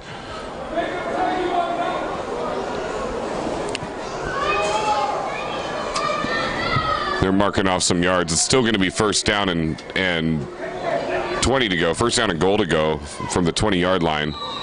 That's a tough one too, though. When you're on the goal line and you have to go 20 yards, that to get to score. Well, obviously, but that's a tough one to make there. Yeah, I agree completely. That space is a little bit more difficult to work in than anywhere else on the field. But with the size of the receivers we have on the outside and the way we've been able to run the ball up the middle, I think that coaches will be able to come up with something to be able to make this drive count. Right. Either way, we are in field goal position, so if we keep control of the ball, don't turn it over, we should be able to put points on the board here. That's a good point too. Let's be smart. Let's not turn the ball over, and we should end up with points, which I think you just said. 4 wide, Cruz set back, shotgun set. Showing blitz, coming in the middle, picked them up. Plenty of time. Throws it down the sideline. There's a bunch of contact on that play. There's a flag out there. Yeah, we're going to spot that ball very deep. He pushed him out of bounds, all right, but he tried to come right back inbounds here. You see the defender pushed our receiver out of bounds, but as long as he comes back and he's pushed out of bounds, I believe the rules in this league is that he's eligible to catch the ball. Pass interference on the defense. Yeah, that he had his arm extended on him the whole time, which is a telltale sign of a pass interference. If you're pushing off, it's a little harder to see when they do the wrap around their body as opposed to the actual full arm extension, keeping that player away from the ball. Yeah, well, and that's why they do that wrap arm around. One of the reasons is it's a lot tougher to see that one. So it's going to be first and goal from the 1-yard line. So that suggests we're doing the pro rules, which means that if you get pushed out of bounds, you're out of bounds on a pass. I'm referring to the previous pass reception in the end zone. First down. Marcus Reed stays in the game. Hands the ball off to him. Gets him up, gets him in. That's good for another Kings touchdown. Marcus Reed takes it in, rewarded for all of his good blocking that he's been doing today. Takes it right up the middle there. Yeah, and he didn't have just the wide open hole heading in there. You know, he doesn't appear that big, but there was 2 or 3 guys on the goal line. And I tell you what, just a defensive lineman, it's on the goal line is when you really rock forward and rock into the running back because there's nowhere else to go. So he took a couple of guys, he took a couple of really good hits in there and was able to power them on into the backfield. Yeah, Marcus Reed listed at 5'9", 180. That's a pretty big package, actually, at 5'9". He's a pretty strong guy. And we've seen him pick up those blocks against big rushers and linebackers and such, and been able to hold his own down back there. So can we see that? We're at the, well, I guess they're getting ready to go. They stopped it for a second. Paul Dickey lines up for the kick, for the extra point.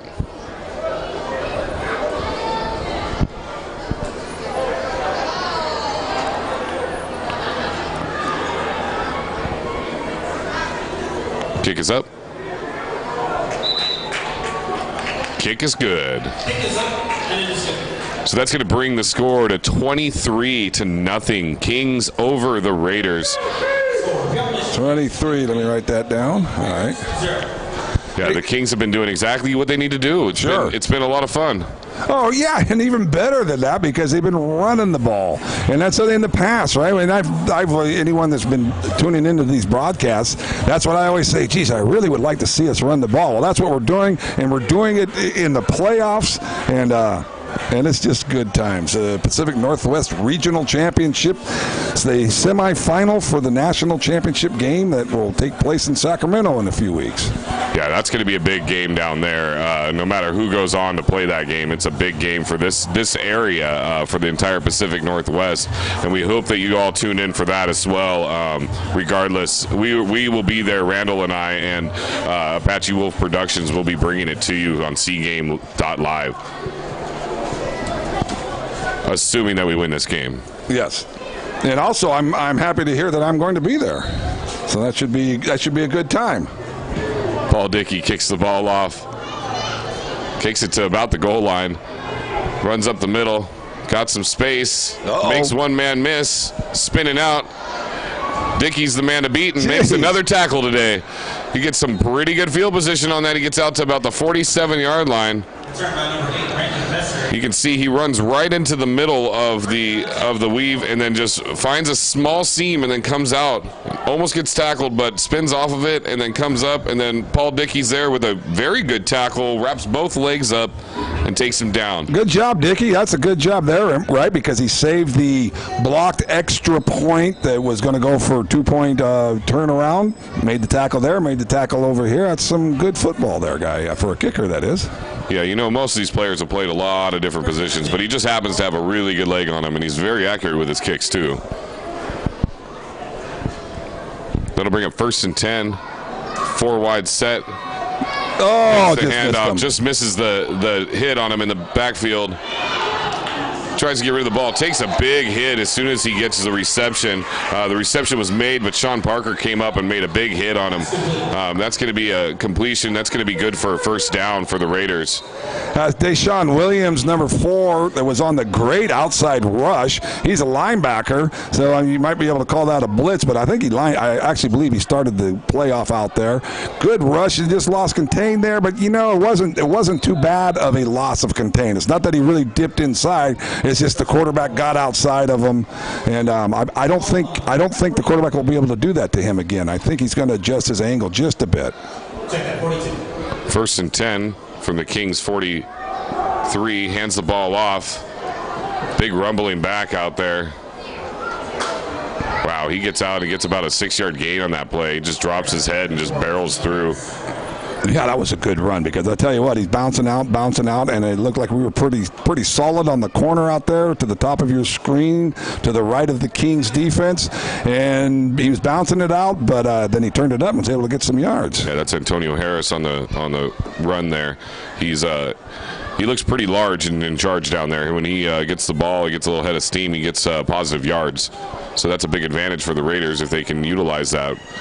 They've been getting pretty far back on some of these downs, so they haven't been able to. 4 wide, takes the snap, looks right, throws the ball, got a man, almost picked off, goes down about the 27-yard line. That's going to be good for another first down for the Raiders. They're moving the ball a little bit here. And you know what? They're doing a good job, too, because the pass rush was there. We had our ends were upfield and contained them. We had guys working up the middle.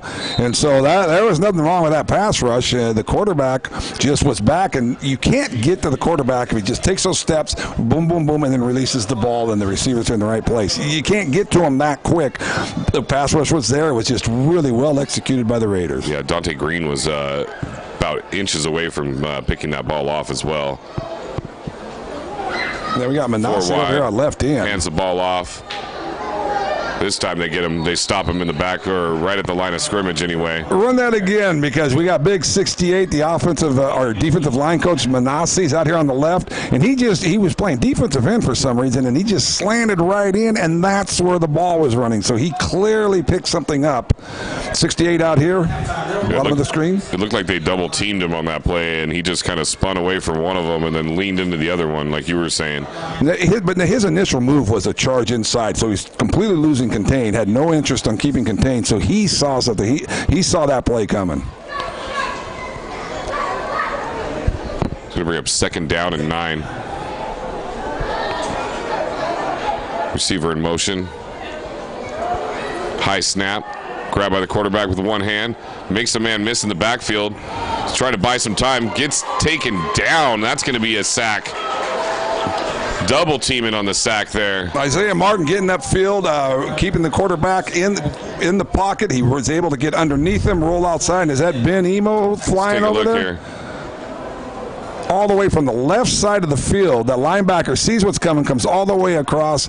So Isaiah Martin did a pretty good job getting upfield. He's on the right side of the Kings, top of your screen, gets upfield, and then just amazing pursuit. The left linebacker is able to come all the way across the formation and then get up inside. Thanks to Isaiah Martin getting to contain. The left linebacker gets up there.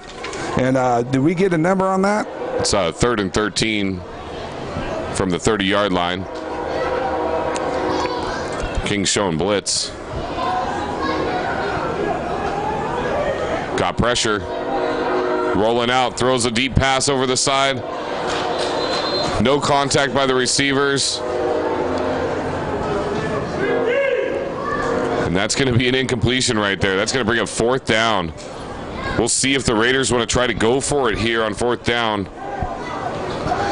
Looks like they haven't changed any personnel out there, so they might be planning on going for it.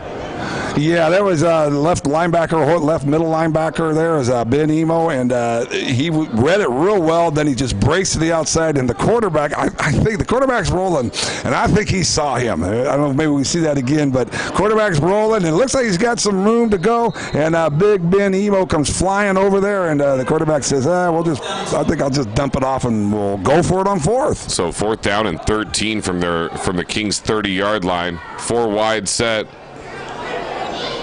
There's some movement, flag on the play, throws it to the end zone. Got a man, and he just drops the ball.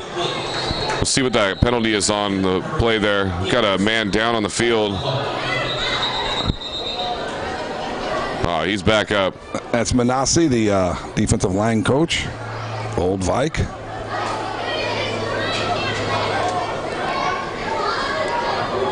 So he's going to come out for a play here. That's offside. They call offsides on the Kings. And then replacing him is number 99, Paul Stevens. We've called his name a number of times in the past. Big inside guy. He gives us a good rush, too. The 2 inside guys have been doing a real good job on the pass rush, getting upfield so that our ends, Vika and Isaiah, they get upfield and contain, and then the big guys in the middle work hard and are able to collapse the pocket. It's been pretty effective so far this year. So the Raiders will get a second chance at this. At this time, they have a little bit less yardage to gain. It'll be 4th down and 8. 4 wide receivers set. Shotgun, 1 back. Showing blitz. Backing out. Throws it up the middle. Got a man. Makes the reception. Gets knocked out of bounds about the 13-yard line. That's going to be good enough for a 1st down. Yeah, that quarterback stepped in there and really zipped the ball. He saw an opening to number 3 of the Raiders. Stepped up, threw it in there with real authority. That was a good pass. Andre Dixon on the reception there. Rush Schneider did have some heat on that ball. He just kind of threw it right in there pretty hard. We got a timeout on the field for the Kings. So the Raiders are actually making some moves here. Went for it on 4th down, got a lucky penalty that negated that incompletion and allowed them to continue the play. And on 4th down and 8, come up with a 1st down. They're on the 13-yard line currently, 1st and 10. We'll see what the Kings draw up here. It seems to me that the Kings don't really they're not trying to give them any space at all. That's why they're calling a timeout, to make sure their defense is set and ready to go so they can keep them from getting in the end zone on this drive. Yeah, I think you're probably right on that. And one of the things, too, is that your first half timeouts you don't take into the second half. And so quite often you see teams end up at the end of the first half, they still have times out and they lose them. In the old days, you would get 4 for the whole game. So if you used them in the first half, you couldn't use them at the end of the game. Well, they changed that. Now you get 3 on each half. So, quite often I think you should use more timeouts in the first half. And I think you're exactly right. That's what they say. We got these timeouts. They're driving as a 23-0 lead. So let's just get together. We can't take them into the second half. Can't take them to the end of the game. Let's use the timeout and make sure we're set and keep them out of the end zone. So 8 minutes and 32 seconds to go here in the first half of play. Raiders threatening. 4 wide, 3 to the bottom of your screen. Shotgun. Takes the snap, looks right, throws the ball, got a man, makes the catch. Gets taken down about the 4-yard line on that play. Nick Bodman on the reception. They had a combination route, like you were saying earlier, where Bodeman just kind of stopped while the other two kind of split out, and he was able to just sit there and catch that ball. So it's going to bring up 2nd down and 2. So they can still get a first down on this drive here. They just need to get to the about 2.5 yard line.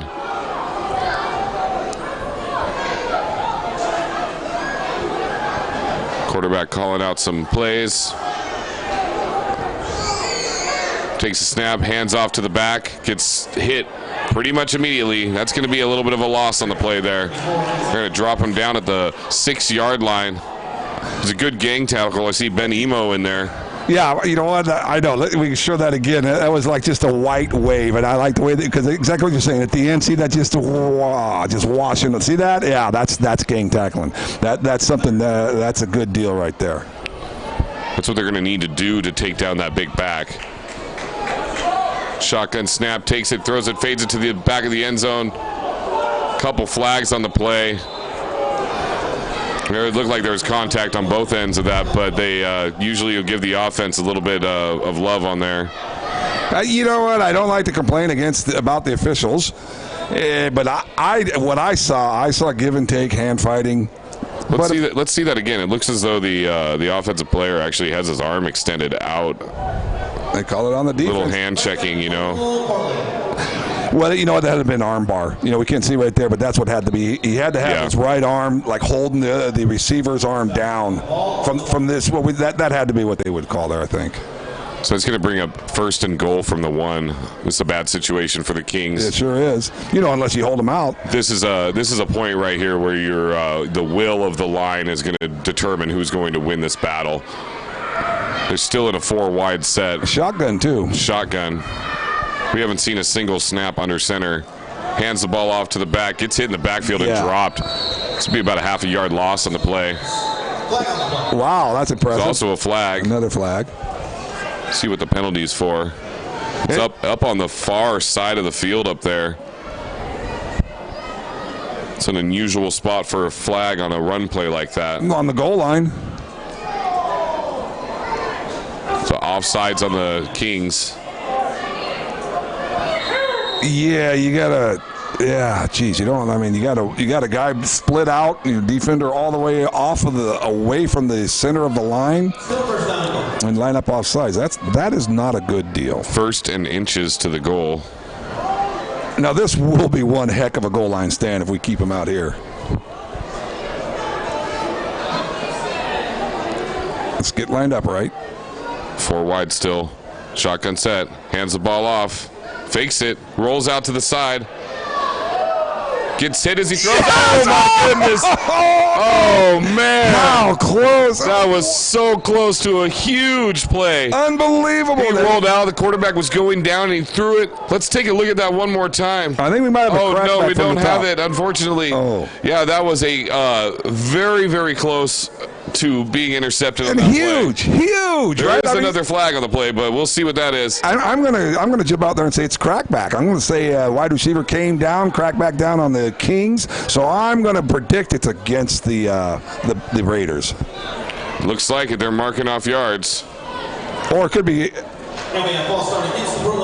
It's either crackback or a false start against the Raiders. It's easy to say after they call the play out.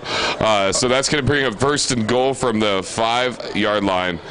So I guess the Kings have a little bit more breathing room, but the Raiders also have a little bit more space to work with. We'll see what they draw up here.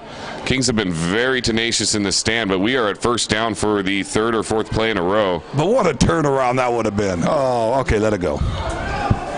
Yeah, you would definitely. Unbelievable. That was so close. Yeah.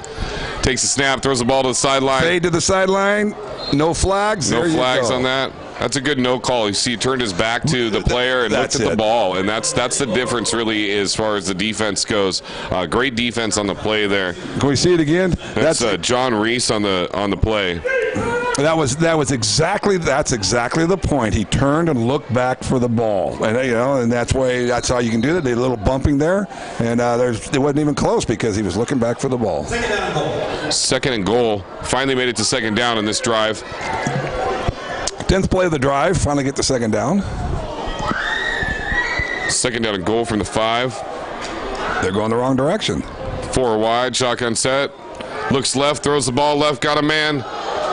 Makes the catch. Yeah. That's going to be a touchdown for the Raiders. Yeah, you got to. That's just one of those things. It's kind of a coaching point when you're down there close to the goal line like that, and you're wide out. It's a little difficult. It's a little dangerous to line up inside of them. The defensive back line up inside of the wide out because then you give him the fade to the corner. But you have to do that because otherwise it's just he makes a quick move inside. If he gets inside of you, it's just line on a rope, as they say, ball on the rope. But they say it's something like that. So that's something you really got to be worried about, getting beat inside with a wide receiver beating the defensive back inside when you're down on the goal line like that. Yeah, those quick slant routes are very difficult to defend against. Well, you can't. You don't want to give him the outside. You're right. You can't defend him if he beats you inside, but then you give up the fade to the corner. That's what they're worried about. Raiders line up for the extra point. Snap is out. They jump the line. They try to get through. Kick is up. Kick is good. And good. Score. Puyallup Kings 23. Now the scoreboard 23-7, and yes, the scoreboard says 0-2 in favor of the Raiders, but I'm sure that's just some technical errors, and we know the real score, so that's all we need. Well, you do. Good thing you're here, Ray, because you're keeping us on top of the score. I do appreciate that. I can count by 7 and 3 very well. Hey, that was a big series for the Raiders. All right. They're still they're still close in the game. Yeah, it took a long time. That drive seemed to last forever. I remember saying 8 minutes and 32 seconds, and it seemed like another half an hour before we actually got into the goal there with all those penalties on the play. Some of them were good, some of them were bad, and some of them were, who knows. We either way, the Kings are going to line up to receive this kickoff here. They're leading 23-7. Boy, they sure spent a heck of a long time down there, like within 3 to 4 yards of the goal line. Yeah, it was impressive as far as the defense goes. They, like I said, they needed that extra space. If they wouldn't have got that small penalty, they would have probably been able to, the Raiders penalty is what actually gave them enough space to do that slant route. Yeah. Kickoff is up, and it's a short kick. Returned to the 12-yard line. Takes the ball up the right side. Got some space. Goes down about the 33-yard line. Good by number 33, Chris McCutcheon. That's the running back, Christopher McCutcheon, on the return. Number 3. And this is, we say this in every game, but McCutcheon has had huge games. But then you can say that every time you have a new running back out there in that game, or running back that hasn't played that in this particular game that long, he makes a big run, and then you go, oh yeah, I remember a couple of games ago when he was the runner of the game, the running back of the game. Yeah, we've seen it multiple times where this stable of running backs is able to continue running the ball regardless of who's back there, and that says a lot to the offensive line and the fact that they're setting their proper blocks and getting the holes open for the running backs. At left guard is Sway Toia. He's doing a good job today. Yeah, let's give a call out to those guys up front on the line. 4 wide. Cruz rolls out to his left, throws the ball, got a man. Deshaun Salgado makes the reception, goes down about the 48-yard line. That's going to be good for another Kings first down. Rolls out and what we have here, left tackle, they've been switching people in and out. At left tackle, number 56, he actually made a pretty quick move outside on the contained line. Engaging the contained rusher, and that gave the quarterback enough time to sit back and make that completion.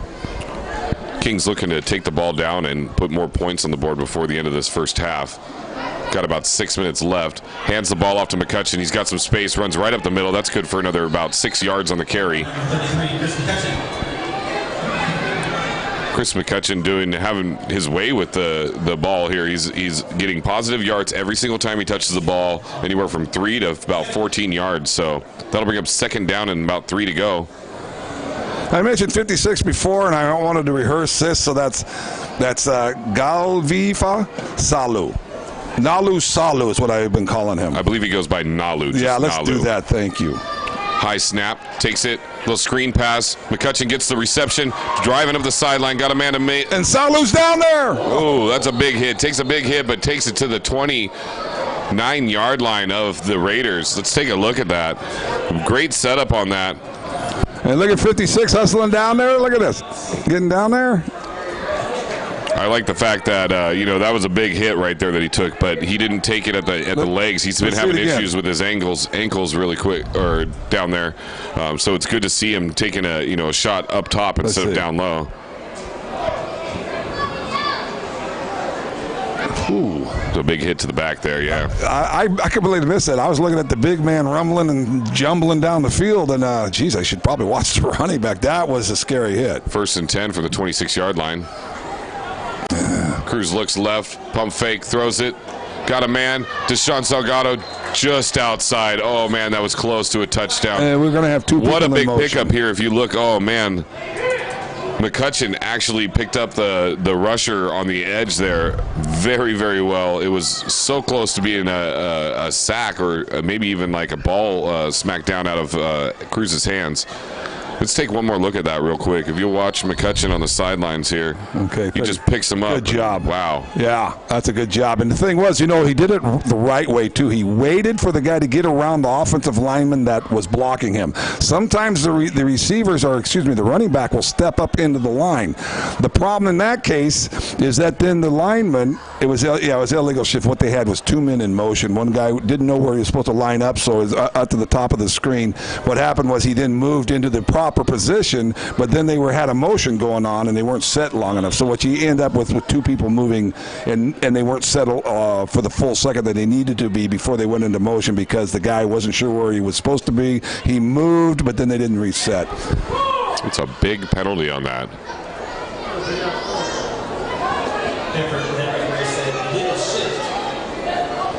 Oh, what? That's a huge yardage decrease on an illegal shift. Okay. Well, so the Kings have the ball, 1st down on the Raiders' 46-yard line. The referee's conferring again here. Yeah, I mean, that's a dramatic difference. Confirming it is 1st down. Remains 1st down. Oh, no. You know what? I don't know. Okay. Oh, 4 wide. Cruz takes a snap. Looks left. Throws it across the middle. A little miscommunication there. Mike Waller Jr., the intended receiver. And he did it again. 33 did a good job again. And because what you do, instead of stepping in, he let his offensive lineman, in that case it's the right tackle, big Chance Delaride, they let him do his deal. And then at the last second, if the guy gets away from him, then the running back steps up and engages him. And that's the right way to do it. He doesn't want to step up while the tackle is engaged because, well, we can get into it, but that usually will cause it more difficulty for the tackle. Let the tackle do his job and then step into the last moment, give your quarterback a little longer to throw. Cruz takes a snap. Little screen pass. They called that out there. They saw it coming. Donnie Virchner, number 50, on the tackle. Pass completed. That's going to bring up 3rd down and a mile. Yard to gain on this play is actually the 16-yard line. They're working from the 47-yard line here.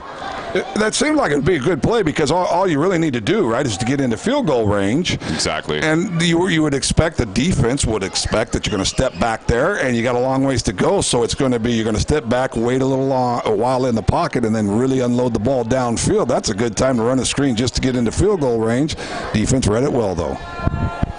So 4 minutes to go in the 1st half. Man in motion. Cruz takes the snap.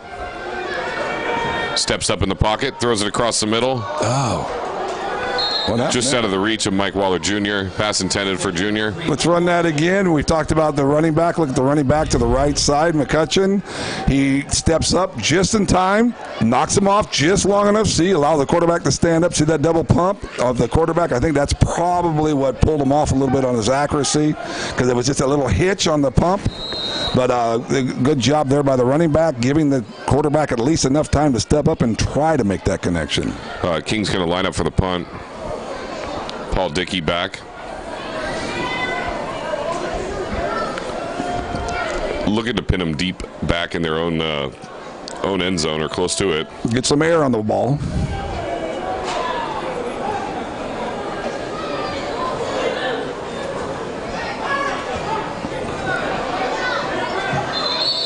Very short kick, but it was in trouble as the snap was a little errant on that. Yep.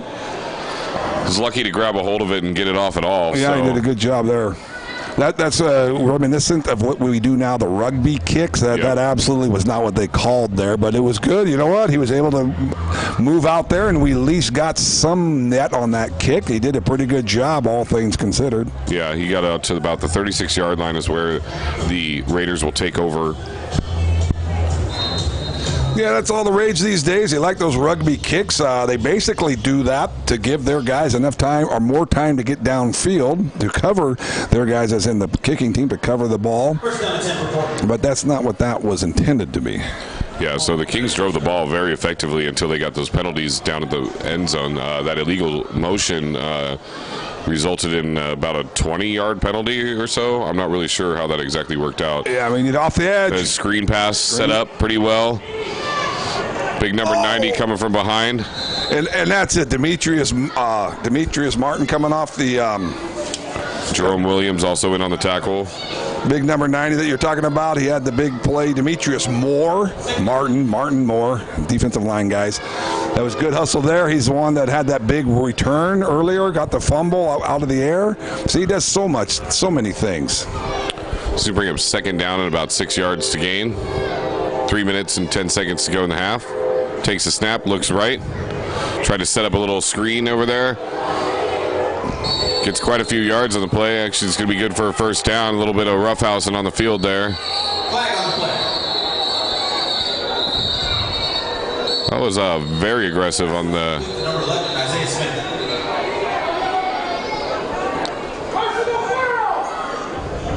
You know, these Raiders, they've been running their plays. They've been well-designed plays, well-executed. I mean, they run the plays in the right formations, coming into the right situations, doing the screens, the draws, and going deep, then short pass routes, things like that, mixing it up well. That's a pretty that's a well-run team over there. Let's see what happened here on this play.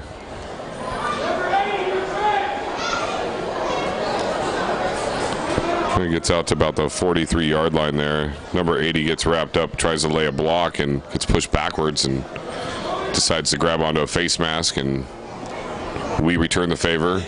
We kind of lock up. Maybe offsetting penalties in this situation, Randall? Yeah, that's what it is. That's what he's doing. See, I call it right before he calls the play, so... Yeah, but the thing, that's good, you know, and that's a good thing to do. The thing is, I'm always right. I wait till after they got... I didn't see the offsetting. I didn't see any, as far as the block goes, I didn't see anything that would untoward, so to speak. I didn't see any reason to get all upset on that. And that's one of those things where if you're smart, you walk away from it, and then it's not offsetting. Yeah, it definitely was 80 who initiated it, and then it was also... No one wants to back down, of course, so they just both locked up, and they're going to pick up the penalty flags and play some more football.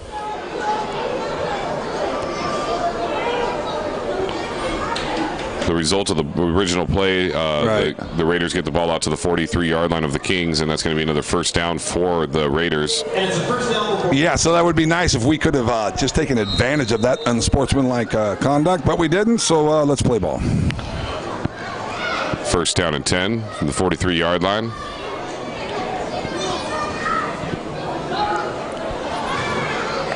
Four wide set, shotgun, takes the snap, looks left, got a man sitting in the back in the zone.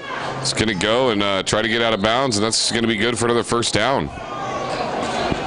Yeah, playing real loose on him up there at the top, soft coverage. And the right defensive end, for some reason, dropped into the flat. He didn't really come off the edge, so I'm wondering if maybe they had some special defense called on that, because we didn't get much pressure up there on the end, and our defensive end's been really getting off the ball well, and kind of a soft coverage on the top. First and 10 for the 29. Quarterback looks all over the field, throws it, got a man out deep in the end zone. That's picked off in the end zone. Did he come out? He's got the ball. Yes, he does. He comes out here. He's got some blockers out here. That's Paul Dickey with the... in the back. Gosh, dang it. Is that... No, that's not Paul Dickey. That's Jerome Williams with the interception in the end zone. Well, that was a big one. And speaking of big ones, big number 69, Rami Awad, 6'7", 335. He got pushed in the back. It was pretty obvious, too. Yeah, at that point, you probably just want to down the ball, start it at the 20, and then go from there. He thought he had some room and he had some daylight, so he wanted to take the ball out. Yeah, I'm not going to have a problem with him taking the ball out. I know what you're saying. You're exactly right. Down it there. I kind of go the other way. As I'm happy to see guys return the ball out of the end zone in a situation like that, where because it's not like there's a punt coverage or kickoff coverage. You expect broken field, right? Because it's a big interception like that. So, I don't have a problem with him taking it out.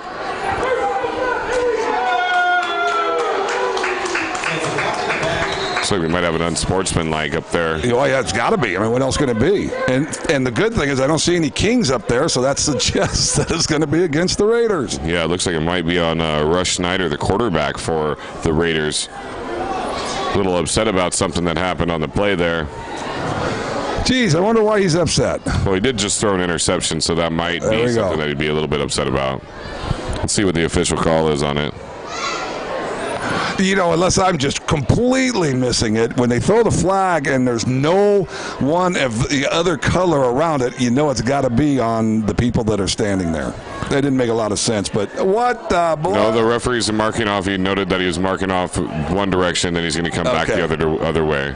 Well, thank you for that. I was about just to go off a little bit. Thank you very much there, Ray. Although he started from the wrong spot. Okay, wait, let's go now. Come on. Which way did he go? Which way did he go? Oh, here we go.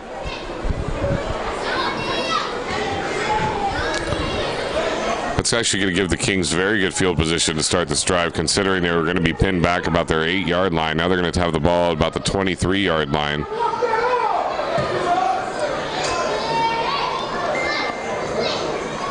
It's going to be 1st and 10 Kings from the 23-yard line. We got 2 minutes and 23 seconds to go. One free timeout on this drive, too, with the 2-minute warning coming up. First down, Kings. Kings trying to capitalize on this.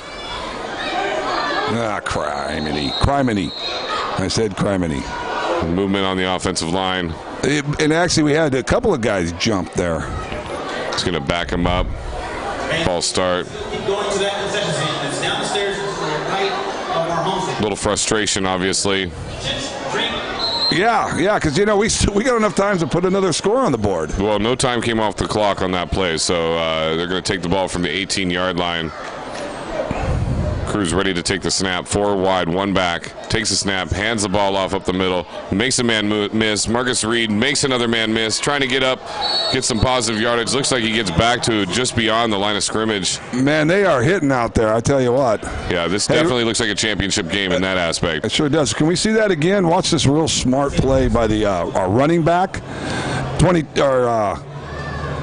Number 3, Waller, right there. See him? Run that one more time. He came up, could hit the guy in the back, and he didn't. It was smart enough just to back off and let it go. This is number 3 outside. I'm on your screen right now. Here he comes in. Now look at that. Right there, right? He let him go. That was smart. Cruz takes the snap, rolls out to his right. Sprinting himself. He's going to take the ball. Quarterback keeper gets hit and taken down. It's going to be a gain of about 8 yards on the play.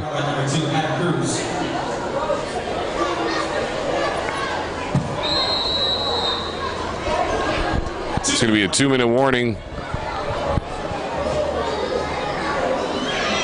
So 2-minute warning here. We have a 3rd down and about 6 yards to go on this next play coming up. King's going to try to draw up something that they can get some positive yards and hopefully get in the end zone. I believe they still have 1 timeout remaining in this half. So we'll see what they can do. They might be able to get themselves into at least field goal range or keep the ball out of the Raiders' hands, if nothing else. Yeah, they got a long ways to go. Almost 2 minutes, and then the timeout, as you were mentioning. So they can certainly do it. This would be a good way to end up the first half. A good way to end up one heck of a good first half. Yeah, it's been a tight first half. It's almost been a tale of 2 quarters. We had 16 points in the first quarter, got 1 touchdown since then. But the Raiders have also scored a touchdown in that second period or second quarter. So it's going to be interesting to see what these teams can muster up for the second half of football. I expect to see this to be an exciting game all the way down to the finish. Yeah, it certainly is shaping up that way. It was a good first half. The first Kings broadcast I ever did was actually with the college I went to, Bates Technical College, and we watched a game that came down literally to the very last play, a fade route to the end zone, and it was a very dramatic game. It was a couple years ago, but it was a lot of fun to watch. Cruz set to take the snap. Third down. Rolls out to his right or left. Throws the ball. Throws it. Errant pass. Intercepted. Taking it up the sideline. Got space. He's got one lineman to beat. The 5. Touchdown. Wow. You know, and you got to try to go for it. I agree. But look at how he throws it right in between. So once again, there has to be a mistake on one of those routes, or a big block there. Or he thought. I mean, gee whiz. Yeah, that was a pass kind of by himself. The only person out there was the defender. He catches the ball and gets in for the score. Right, and the deal is, you know, both the receivers were open in that case. It has to be where he was expecting either the outside receiver to cut in or the inside receiver to cut out. That's a dramatic change in turn of events there. Huge.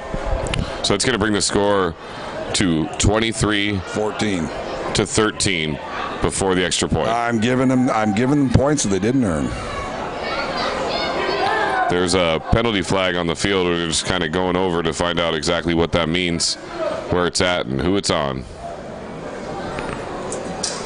Dead ball, unsportsmanlike. Kings.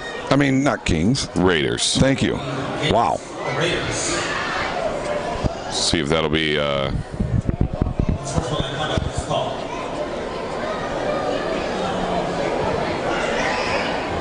Penalty will be enforced on the kickoff. So the penalty will be enforced on the kickoff.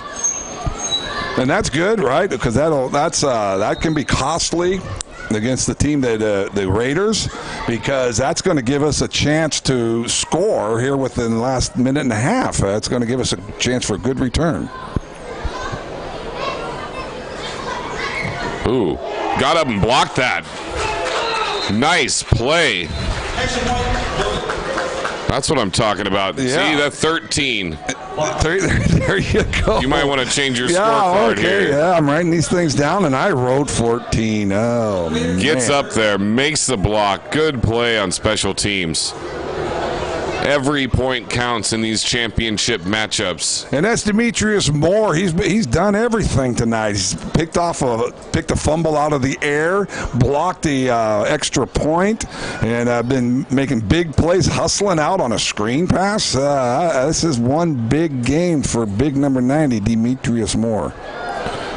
Yeah, the Kings are looking to get anything they can going as far as defensively, special teams wise. You know, it's a big turnover that scored a play, and it happens. You know, things like that happen all the time to the best of them. So you see some of the best quarterbacks in the NFL, they throw interceptions that go for touchdowns against their team, and they got to have no memory and just kind of erase it out of their memory and not be afraid to throw that pass next time they get a chance to.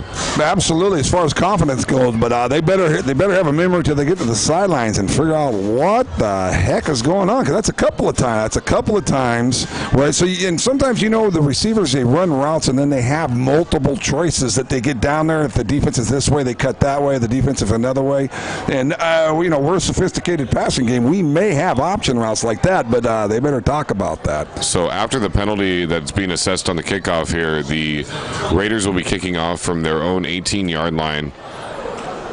Kings set to receive back at the 25-yard line.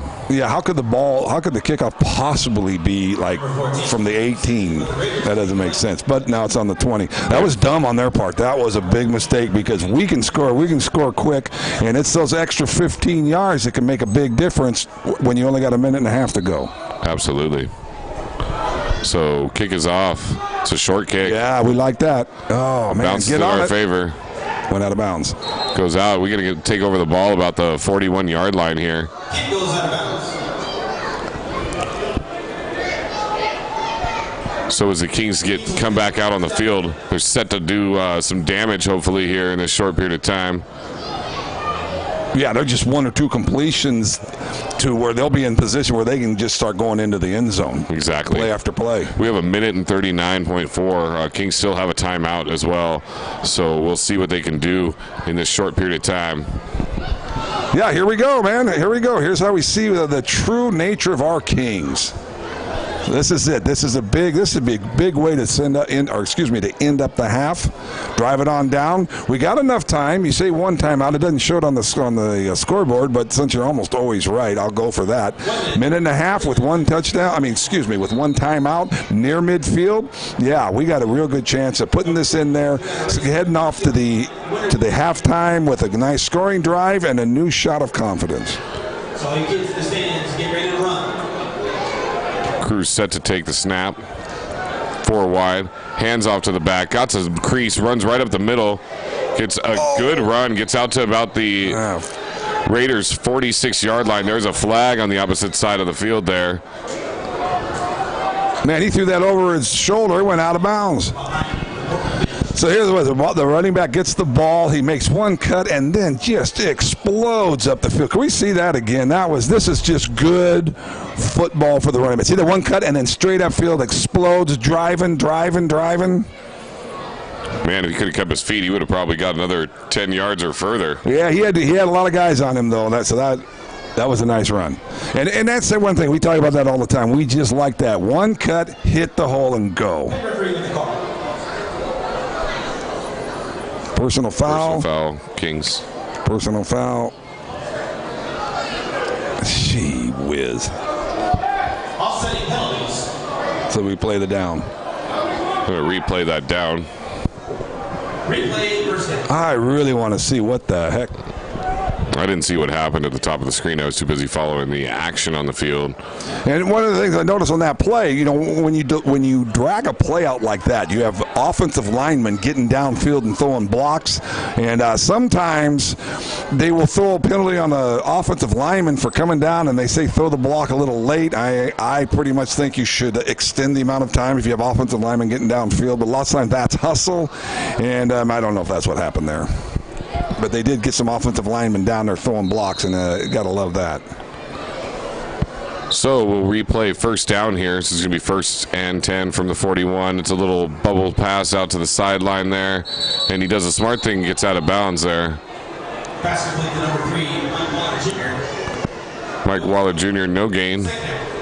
Bring up 2nd down. There's been pretty good sportsmanship, though. I've been watching the players on both sides. After there's been some hard hits, there are some good hits there, but then they shake hands and go back to the huddle. You mentioned this, and I agree with you. I've really seen an improvement on both sides of the ball with the Kings and also with the people they're playing against. Seems like sportsmanship has really improved. Yeah, it seems like they might have addressed that throughout the league. And it seems like it's working.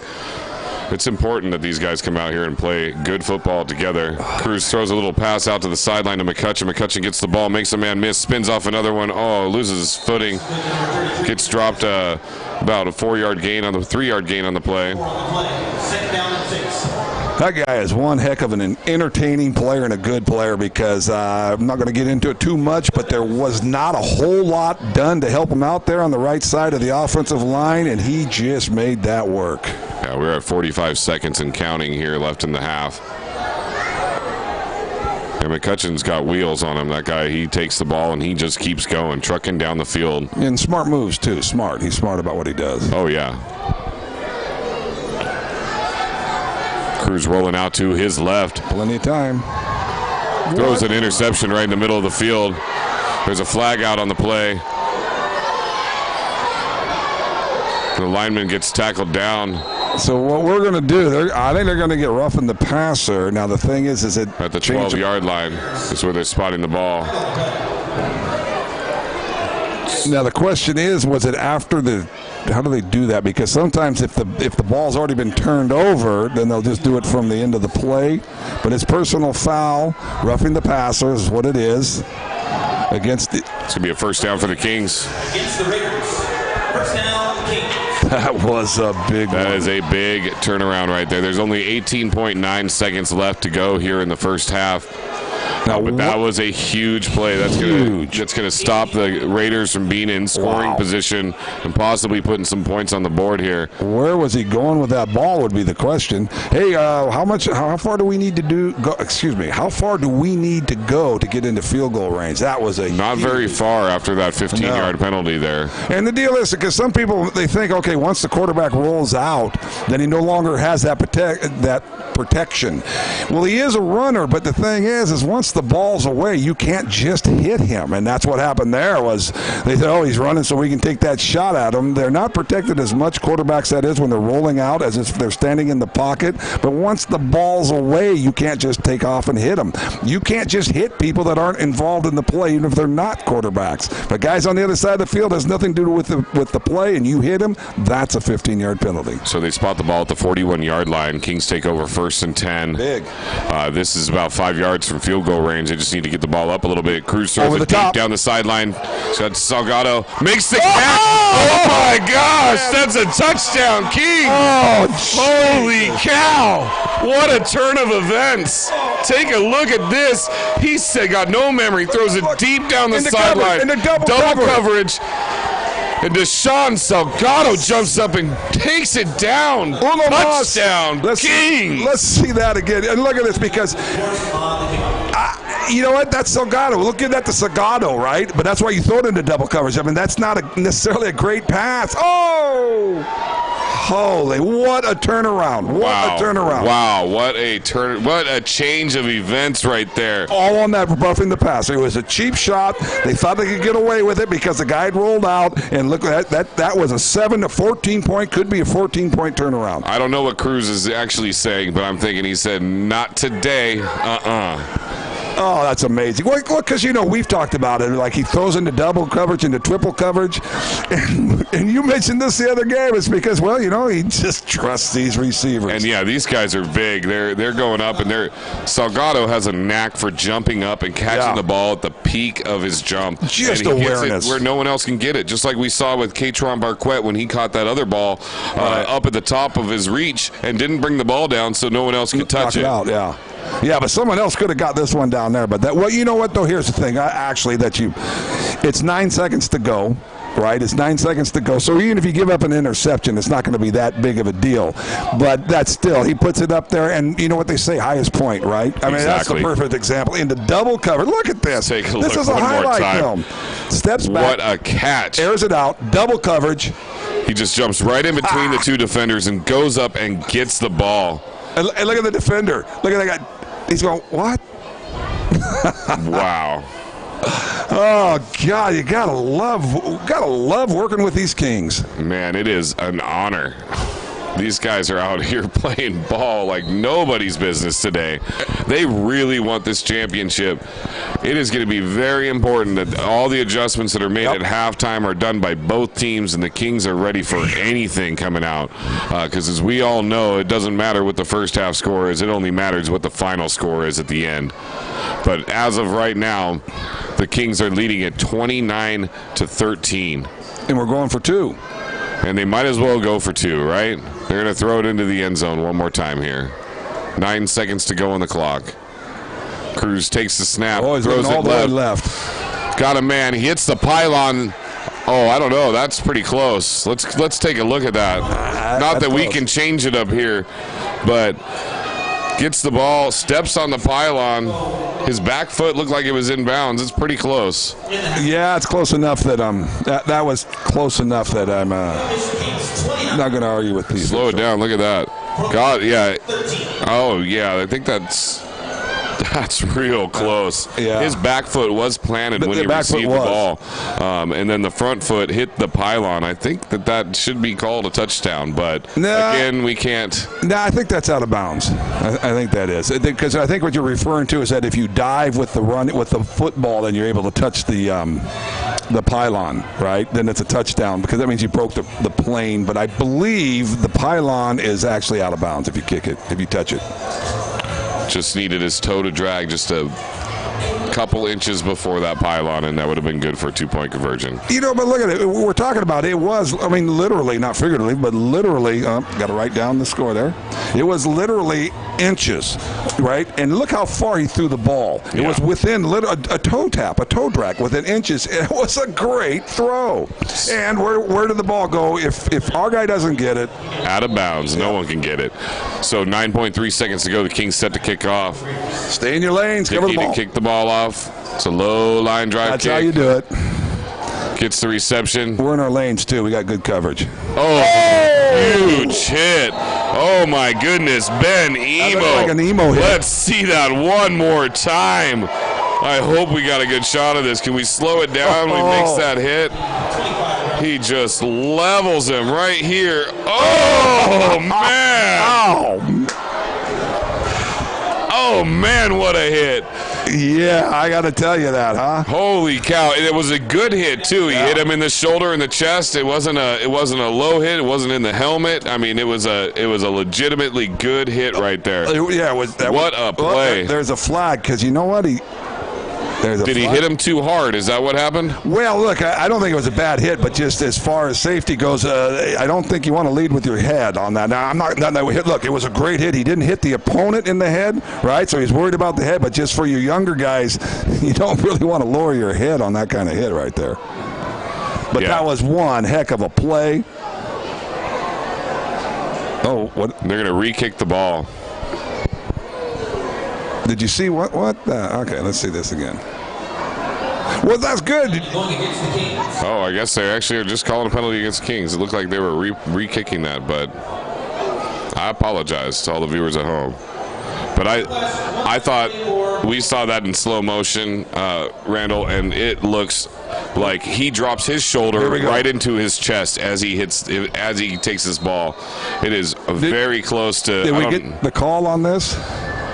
Watch as he drops his shoulder into his shoulder. I mean, he clearly led with his head. Yeah, it's a headshot But there. Deep pass right down the middle. That's intercepted again. That'll end the half. Jerome Williams on the interception there. You know, just getting back to that last play, I don't consider that a dirty play because he didn't hit the opponent in the head. I agree. Right, he didn't do that. But if the rule, and that kind of rule is to protect the guy that's making the hit. So I actually agree with that rule. But I want to emphasize, it's not that he took a cheap shot at the receiver. In fact, he made it a point to aim lower, right? Because if he hit him in the head, that would have been the end of the game for that receiver. So it was not a cheap shot on his part. But I agree with that rule, because we're trying to make the game safer. If you lead with your head, you're going to get a penalty, and it was, I want to emphasize it for the third time, it wasn't a cheap shot. He hit the guy. He didn't hit the guy in the head, but he did lead with his head. Okay, so what you're saying is he didn't hit the guy in the head. Okay, we got that at home, folks. All right, the end of the first half, we have the Kings leading 29-13 over the Portland Raiders. It's going to be a very important whatever they do here in the halftime in the locker rooms to figure out how they're going to be able to stop them moving forward into the second half of football. It's all about keeping the lead. It's all about continuing the pressure on the offense as well. Earlier today, you did an interview, right, Randall? Yes, I did. Well, let's go check out that interview, all right? Did I mention that he didn't hit him in the head? I got it. I think we got it home, too. Let me be clear about that. And I'm with the head coach of the Portland Raiders, Aaron Fentress. Coach, it's great to see you today. Thanks. Great for having me. Thanks for having me on here. Okay, so this is the semifinal rounds of the national championship tournament. Okay. That's fantastic. And can you give us a quick background or quick history of how the Portland Raiders did this year and also the history of the team? Well, the team was started in 2001. Myself and Cedric Walker was head coach at the time we started the team. I've coached off and on over the last decade and a half now. I mean, it's been a long time, but mainly I coached the Portland Monarchs for a long time. We won a few Northwest titles. Then I took over the Raiders in 2014. And since then, I think we've lost 3 games, 1 a year for 3 years. We haven't lost yet this year. We won the PFL 3 of the last 4 seasons. So we're doing pretty well lately. And that's a good one. The Pacific Football League, I actually followed them for a few years. For a while, they were one of the national powerhouses, run under maybe some rough times recently. So as far as this year goes, what players have performed the way you expected them to? What are your star players? Well, our number one guy is Russell Snyder, our quarterback, number 13. He actually holds the national record for touchdown passes in semi-pro. I think he's closing in on 400. He's thrown 40 to 50 every year he's played, with a high of 59 since he's been playing for me since 2008. We've been together. We're like the Belichick and Brady of the Northwest, so to speak. We've been together for 11 seasons. He's our guy. He makes our engine go. And then we have a really good receiving core: Isaiah Smith, Andre Dixon, Nick Bodeman, Jordan Polk, who played at UW. Defensively, we're led by some veteran linebackers, guys who've been playing for a long time: Bo Gates, Donnie Vircher, et cetera, et cetera. So those are some of our key guys. Okay, and every year, you know what's always interesting when you're following the team or when you're coaching, new guys stand up, guys you don't expect. Give us a shout out to some of the guys that showed up here. You weren't expecting them to perform well, but they really were able to step in and contribute to the success that you guys have had.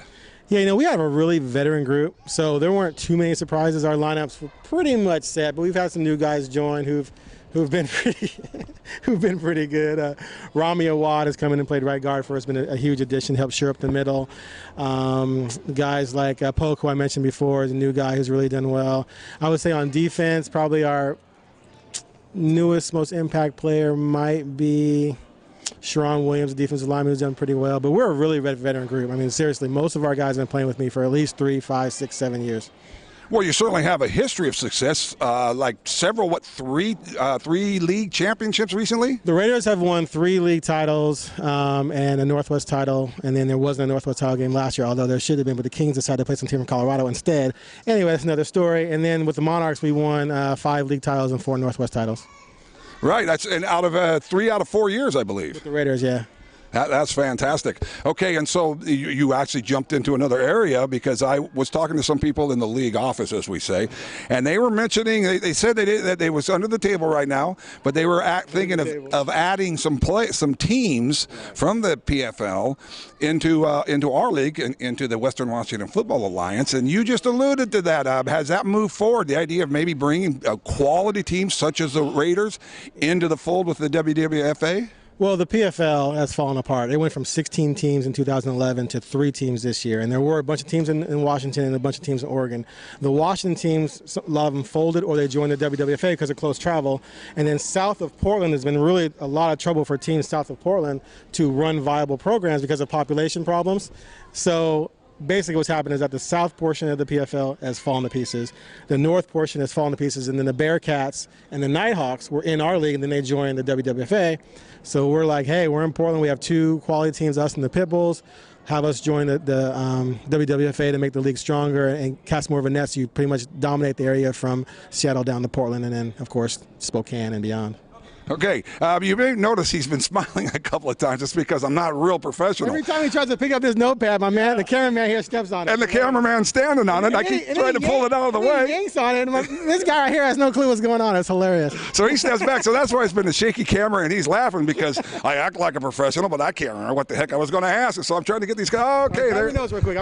There we go. No, I got it now. Okay. We're done. We're all the way to the end. Well, except I want to point out real quick here is that our Commissioner of the league, Kevin Kinsey, we interviewed him a couple of games ago. He did a great job as far as picking up good teams from the other leagues. We played the Wenatchee Rams, and when we interviewed him, that coach talked kind of like you did, that he'd been in several leagues. And so one of the great things... Go ahead.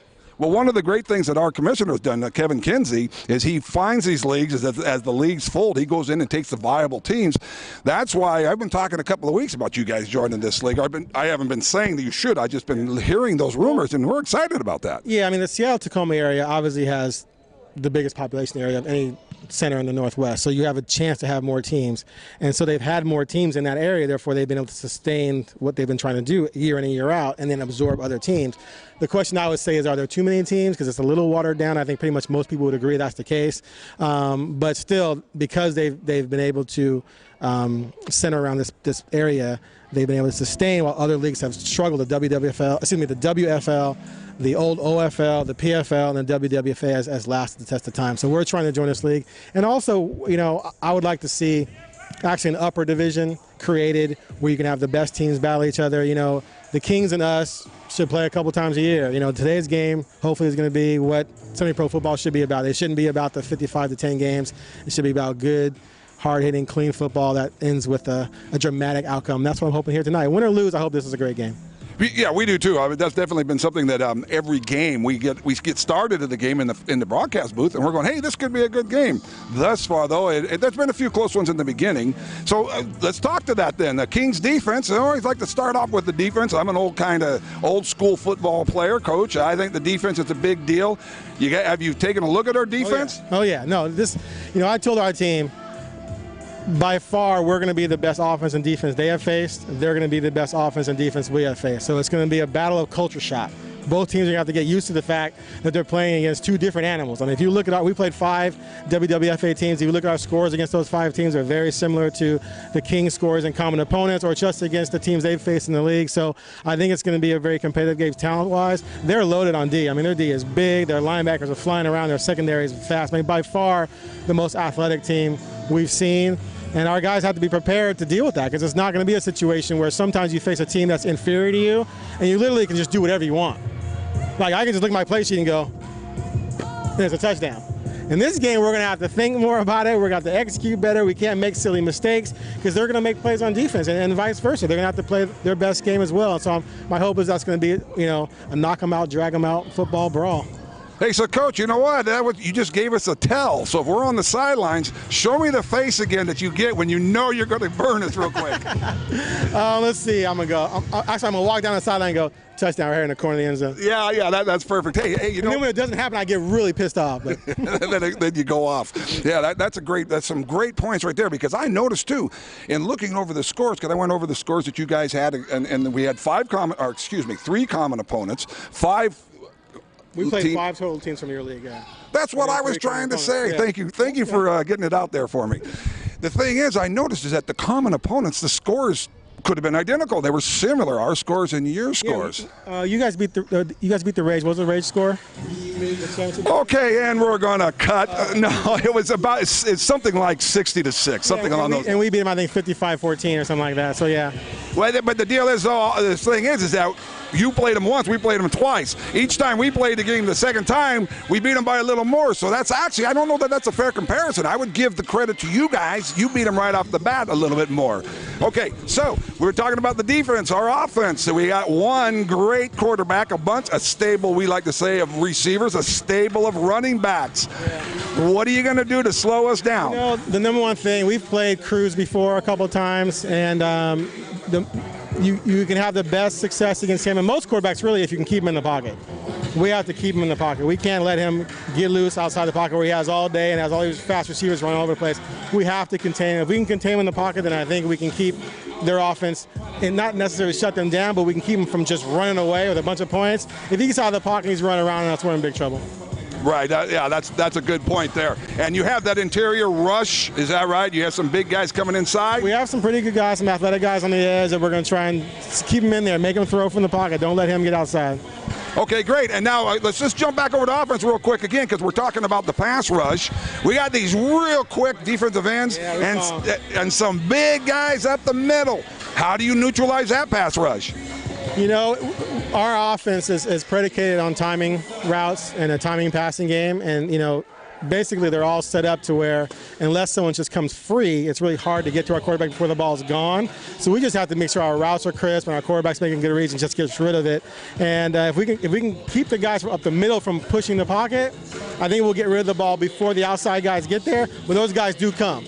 Right. And we watch them on the field and we're like, oh man, so our tackles are going to have to play a good game today. Otherwise, we're in big trouble. Okay, so it's going to be a timing offense on the passing game. Quick release, that suggests that you're running short routes, getting the ball out quick, and so that means a lot of underneath stuff. Well, almost all of our plays have no, you're right. I mean, you're not wrong. Almost all of our plays have a built-in deep, intermediate, and short. But when you're feeling that pressure, you got to get rid of it quick. And it doesn't mean it has to be a 5-yard route. It can be a 10-yard pass play. If you're in shotgun, you have enough time to get those off.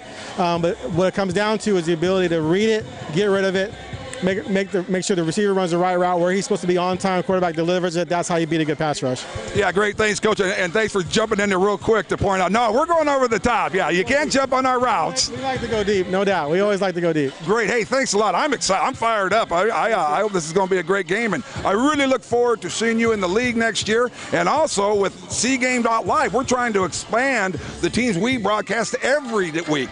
So you get in the league, get a hold of us because we're doing these guys. We're doing the Kings next year. We also, someone else approached us recently, and we would love to broadcast all of your games, plus Coach talking to Commissioner Kenny about a game of the week. So stay in touch with us. Good luck, and I'm looking forward to a great game. So am I. Thanks for having me. Appreciate it.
Wow, what a catch there, huh?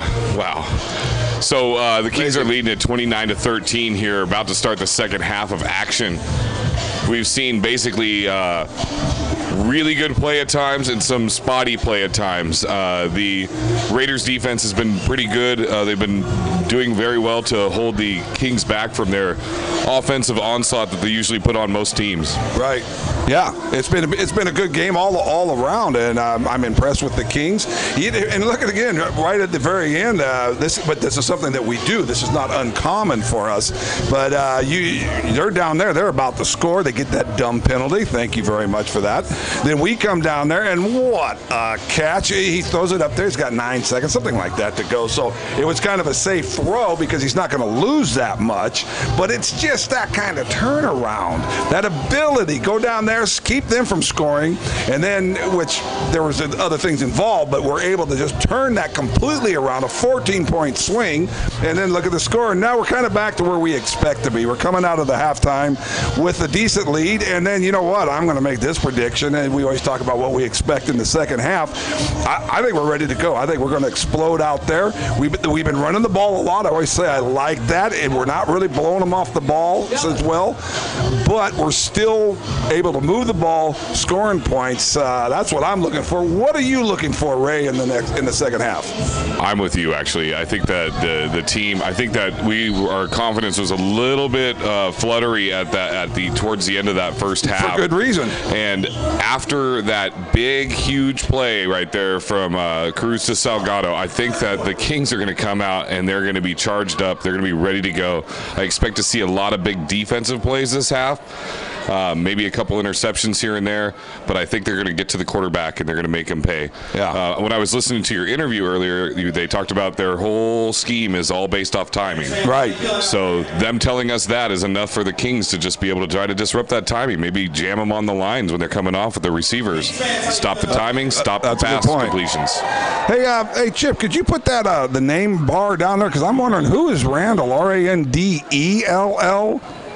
Oh, no, he says don't tell anyone about that. Yeah, okay. All righty then. I'm sorry. What were you saying, Ray? I should pay attention to what's on the field down there? Well, also, I'd just like to point out to everybody at home, today the sun has now set. We're coming into the second half. It's a whole nother football game. It's a whole nother game. We got the lights on. It's going to be an exciting game. We got Saturday Night Lights, semi-pro football for all the marbles, for the bragging rights of the Pacific Northwest, for the league championship, for regional championship. We're gonna crown a victor here very shortly. I can't wait to see the second half of football. Good times. So as Dickey kicks off from left to right on your screen, it's a deep kick, backing the receiver up. He takes a step out of the end zone, and he decides he's got to go with it. Cuts to the outside, and wisely steps out of bounds about the 21-yard line before he met Vika Lafao on the side there. Vika was there to say hello. All right, so here we go. This is, once again, and we say this all the time, but now this is more of a correct statement. This is a series that these guys have got to make something happen. And by these guys, of course, I mean the Raiders. This is also would be a good time for the Kings to pin them down here deep, be in great scoring position, because I think we're in a touchdown either way. Either one of us, either they get a touchdown or we get a touchdown, is going to make a big difference right now. So if they don't score, and if we do score, then I think we're back into the type of games that we're used to. So it's going to bring a first down and 10 from the 21-yard line. Tight on the receivers. Looks left. Got a man there closing in fast. Gets dropped about the 15-yard line. They're going to spot him at the 16. Little forward progress on that. 5-yard loss on the play. See, that's interesting because you mentioned just a moment ago that he was going to have to throw the ball some quick timing routes. We were up tight, bump and run on the receivers on that play, and I think he was trying to hit a quick out like you were talking about earlier, but we were tight on them, and he had to pump it a couple of times, and it took up too much time for him to complete that pass. Yeah, by the time he pumped and then threw again, they were closing in so fast he had no choice, and those two defenders that were on it were not going to let him go anywhere once he touched the ball. Moving the wrong way. The Kings are looking tenacious on defense. I think if they get a big stop here, that's going to motivate the offense to drive the ball right back down the field as well. So I think that offense definitely gets pumped up by their defense making big plays. So we'll see what they can come up with. So it's second down and 15. Angle tackle in the middle of the line.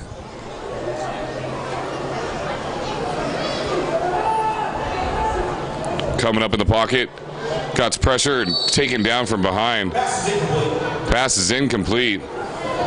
Bring up 3rd down and 15. Got one of our Kings players down. Yeah, he went down hard, too. Can't quite see that. I think I know. It's Manasseh. Yeah, he gets back up. He's a very tough man. You know, and on that play again, we had good rush on the contain rush. The problem is that the alignment of the defense, the interior guys, they left a little bit of a hole there for the quarterback to get through. That wasn't really a mistake on their rush. The lineup was such that the quarterback saw that little bubble there in the middle of the line, was able to get downfield. Yeah, but as you were saying, the angle set up there in the middle, he just kind of pushed right through. That led the quarterback to just move to his left to get out of the way of that, and they continued the pressure. But no harm, no foul. They got him from behind as he was throwing. Takes the snap, backpedals a ways, cuts a man on the sideline right at the 1st down marker, goes out. Looks like just shy of the 1st down. There's a penalty flag out there after the play, thrown by the line judge. Yeah, on that last play, the right defensive end made an inside charge. I'm not quite sure about that, but that's where the quarterback... Pointing at the sidelines there. Where the Raiders quarterback was able to slide out to our right, his left, gave him a little more time, and a pretty good pass right there. Let's see what the white hat official has to say for us.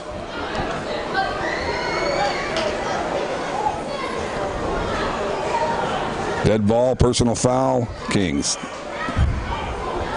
He's going to mark off about 15 yards there. It's a big penalty there on that play. Yeah, I'm not happy about that. Of course, I don't know when you would be happy about a penalty like that, but, you know, just we're starting off the second half. Let's be disciplined. Let's play Kings football. Let's not let them get these 1st downs or that many yards without having to earn them, because guess what? Earning yards against the King defense is tough. 1st and 10 from the 46. Yeah, that would have been a 4th and short on that play had that penalty not occurred. Low snap, hands the ball off to the back. He's got space. He's running on the outside, meets up with the defensive back, and they're just all over him trying to take him down, and he still doesn't go down. He gets pushed out of bounds there. That's a power guy, man. There is a hard hit there, which should be the end of his run, but he just keeps going, gets a few more yards. That is a real effective fullback or big back type of guy. Yeah, that's good enough for a 1st down for the Raiders. You know, I don't think that it's any coincidence that he's wearing number 34. He's trying to run like Bo Jackson as well. Bo was a very powerful and aggressive running back. Wore a Raiders uniform for his entire career. That's right, huh? There's that classic play on the goal line where he ran over someone. I believe that was maybe a Monday Night Football, maybe against the Seahawks. It's another 1st down play there. Was it against the Seahawks? I actually wasn't bringing it up for that reason. It definitely was. Brian Bosworth, related to his injury issues for the remainder of his career, and you probably remember him running past the end zone, down the tunnel. On up the tunnel, down the tunnel, right. Yeah. That is a play I remember very well, and I am not happy about it. I heard he slipped in the tunnel. That's why it took him so long to get I back. hope so. Ball in the 29. I thought he went and got some Dick's Burgers or something. Low snap, hands off to the back again. Nice tackle. Nice tackle there. Yeah, we got that's Sean Lovelace making the tackle there.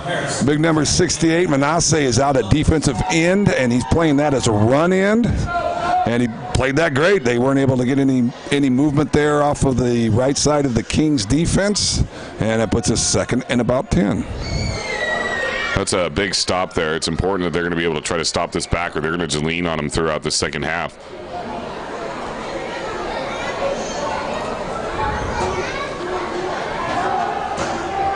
Deep pass over the middle, got a man, just overthrows him out there. Let's see that again. Watch our left end come off, get upfield. Looks like he's being held to me. That's what I was thinking Oh, there. he's definitely being held Yeah, that's there. why I wanted to see that again. He took an inside rush a little bit, but you can do that. I mean, the concept of a contained rush is you get upside, stay outside, but if you can beat the guy inside and then get back into contain, which is pretty much the path he was following, and it looked to me, because I was watching him, and it looked to me like they grabbed on a whole lot of jersey. And so that's going back to what you asked earlier. No. Offensive linemen hold a lot more than they get called. Yeah, Jordan Polk, wide receiver for the Raiders, a little banged up there on the end of backside of the goal line. Kind of fell down after the end of the play there. He's getting carried off by a couple of his teammates. It looked like he had a step. Hey, I like to see it third and 10 though. That's a good down and distance for us to shut this down. And they're still out of field goal range. So this is a big point, one of those big plays. Yeah, there's a lot of big moments in every game, and this is one of those here, I think. Not to say they couldn't be in a 3rd and 10 and, No, this plays. is one of the big ones, though. Yeah. Just to stop the opening drive of the half is very important from my perspective. It's about momentum. Incomplete pass. Was it incomplete? That was close. Oh. The line judge was right there looking at it as it went by. Let's take a look at it here. Yeah, because it's going to be a little hard to see with everybody on the sideline there, but the quarterback gets a little pressure on all angles, throws it a little short, and it looks like it must have he was bobbling a little bit either way when he picked it up off there. Flag on the play. Flag on the play. Quarterback is banged up. No, they just called it. Rush Schneider, quarterback for the Raiders, is kind of limping off towards his sideline. It looked like he did intentional grounding against us, but no personal foul. That's a personal foul against the Kings. All right. I don't even see where that occurred. So that negates a really good defensive play. Yeah, and that puts them in a good position to score, and that tightens the score up. And, this is what we talk about is like if another team, if you are outclassing a team but you let them stay with you, then it comes down to a big break here or there. So that's 1st and 10 from the 15-yard line. Raiders going to work, 4 wide, 1 back. Handoff to the running back. Goes up the middle, gets about 5 yards on the play there. That was 5 tough yards, too. It's in there, keeps going, got turned sideways a little bit, kept his feet charging, and was able to get some tough inside yards down on the goal line. Yeah, he was able to build a little momentum, a little head of steam, and just kind of drive his legs the whole time so he can continue moving forward.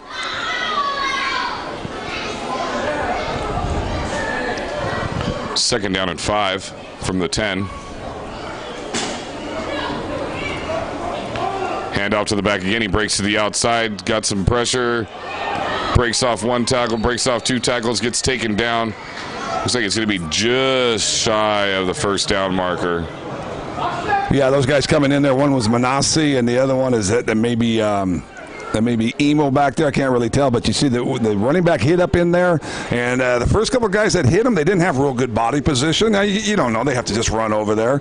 Those first 2 guys didn't have real good body position. The running back got away from him. The other 2 guys came in and had perfect position, great football position, and made the tackle. 3rd and 1, big play here. Shotgun set, fakes the handoff, rolls out to his right. On the corner. Lots of pressure. Got a receiver, goes down just shy of the goal line. They're going to mark him down about the half-yard line. That's going to be good for a 1st down. Here we are at 1st down and goal from the half-yard line again. And I don't know what happened out there, but you need someone on both sides getting upfield.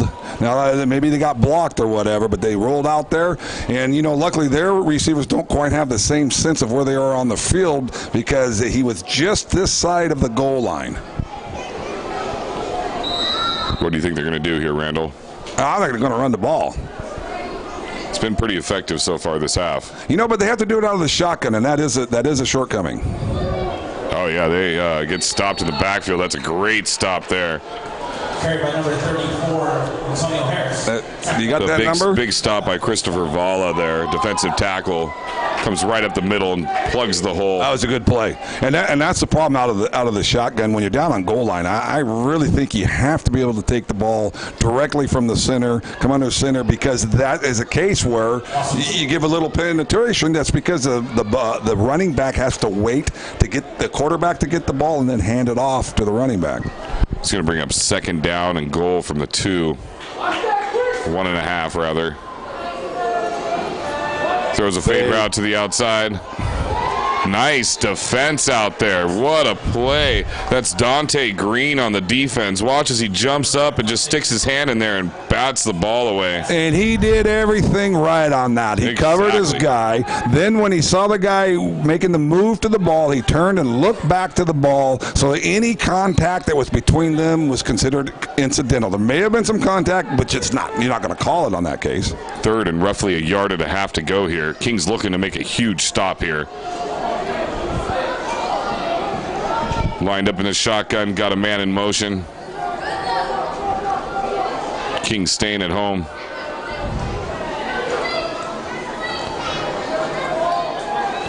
Calling out some plays here, quarterback.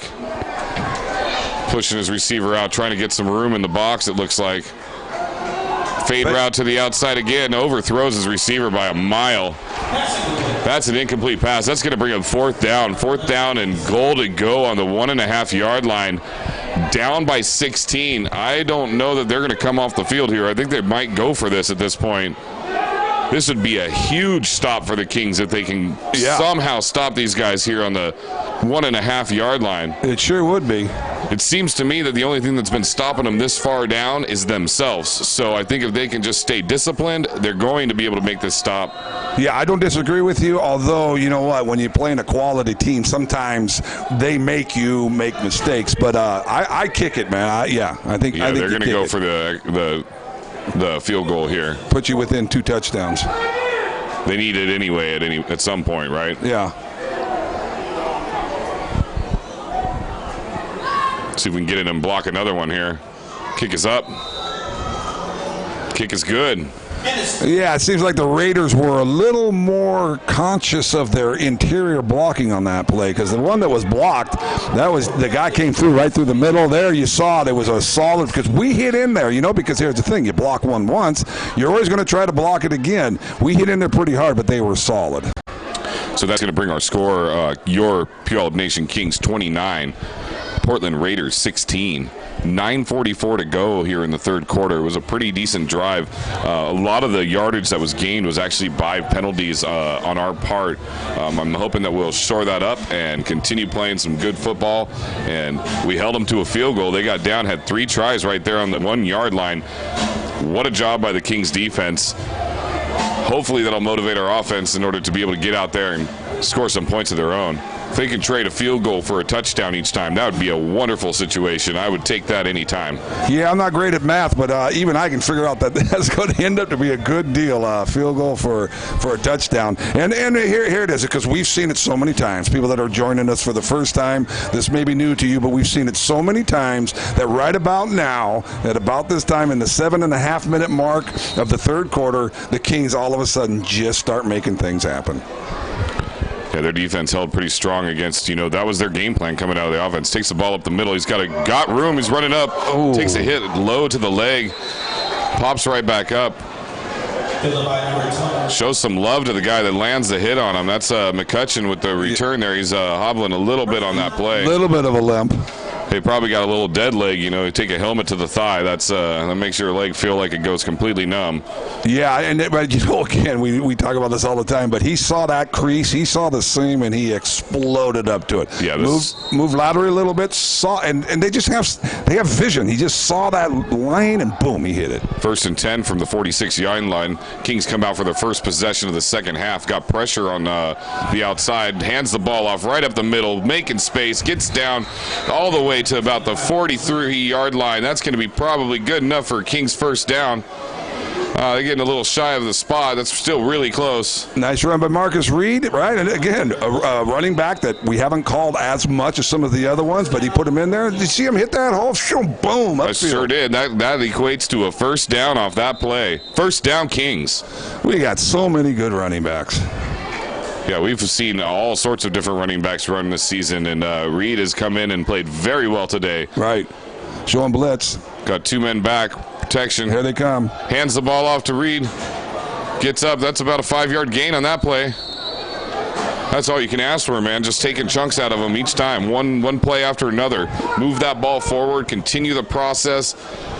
Well, also because they ran right into the blitz. Lots of times you try to avoid that because if you can break it a little outside of the blitz, the linebacker is no longer there. He's blitzing. In that case, they ran right into the blitz and got 5 yards. That's a well-executed play. Split backs, man in motion to the top of your screen. Hands the ball off again. Going to gain about 3 yards on that play. Yeah, got the ball. Didn't see a whole lot where he was heading initially. Took a little shuffle to the left. And this is what we love, right? He didn't see a whole lot, so he didn't bounce around anymore. Boom, hit it up in there and get a couple of yards. Yeah, we're at 3rd down and 3 to go. Ball is placed on the Raiders' 37-yard line. We don't see a lot of stretch run plays from these guys. They just like to run it right up the middle. Yeah, and they do have that. In fact, earlier on in the year, they were running a lot of stretch, but no, now they're just one cut and go. 4 wide receivers, 1 back, shotgun set. Cruz takes a snap, rolls out to his right. Got plenty of room. Looks upfield. He's got space to run it himself and get out there. Takes the ball out of bounds, avoids a big hit, gets out about the 31-yard line. That's good for another Kings first down. Let's see that again there, if we could, Chip. He got everything he had, but he was a bit lax. Now watch the running back on the right-hand side. Down to the bottom. See that? That was enough to break him outside. Now, a little lackadaisical here. He got what he wanted. I'm not saying he would have got more, but I would like to see him get out of bounds a little bit quicker than that. I think the hesitation on the run kind of keeps the defenders at bay from rushing in, like he's still looking downfield, and he was for sure. 1st and 10 from the 31. Hands the ball off right up the middle. Gets up for about a 5-yard gain. Sweet. That's a beautiful way to go. Right, a little hop cut to the right. Not necessarily hop, but a stutter step cut to the right, stutter step cut to the left. Right, not making any big changes of directions. Mostly heading upfield, but just angling right and left a little bit. Just good running back technique right there. It's going to bring up 2nd down and 5 from the 26-yard line. Kings methodically moving the ball down the field, one play after another, gaining positive yards each time, keeping it very tight as far as no penalties, no miscues by their team. Looking very good in this second half. 2nd and 5, 2nd and 5, 2nd and 5. 4 wide receivers. Cruz set to take the snap. Takes the snap, fakes the handoff, looks left, moves up, steps up in the pocket, throws it to the right. Got a man wide open. Barquette takes it. Touchdown, Kings! That was sweet. And it wasn't that big of a play, but it's the quarterback keeping it alive. Moves up, and then your guy, right, the receiver, he goes to the open spot because that's not where the route was. That's not where he's running on the route because the quarterback was back moving around a little bit. He just, look at this, the quarterback's back there, makes him enough movement, keeps it alive, rolls out, and then zip. Nice touch pass, too. He throws it right over the top there. Katron Barquette out there just to make that reception. Puts it in for another touchdown. And that was big. That was a big. That is huge. Like I said, if they can trade a field goal for a touchdown, and they methodically moved it down, there was no stopping them on that drive. They basically had their way with the defense. Kick is up. Kick is good. That's going to bring your score to Kings 36, Raiders 16. 6 minutes and 36 seconds to go here in the third quarter. The sun is setting. The lights are on. Yeah. The fans are excited. Here we go. This team is starting to get pumped up. We're ready for some football. We're ready for that. Yeah, this is a good game. Yeah, this is when you start having fun when you're a player. Get on the sidelines. And, well, not yet. I'm jumping ahead just a little bit because, look, it's only 20 points. And, you know, my big deal, 21 points, because I can tell that story. We may have time for me to tell that story again, but I once played in a game where there was a 21-point swing in like less than 10 seconds. So we're 20 points ahead. We got to get one more point, and then I'd feel pretty confident with the lead. Well, not with this long to go in the game. Yeah, this game is still anyone's game. It's not over yet. They need to continue to be very precise on offense and defense.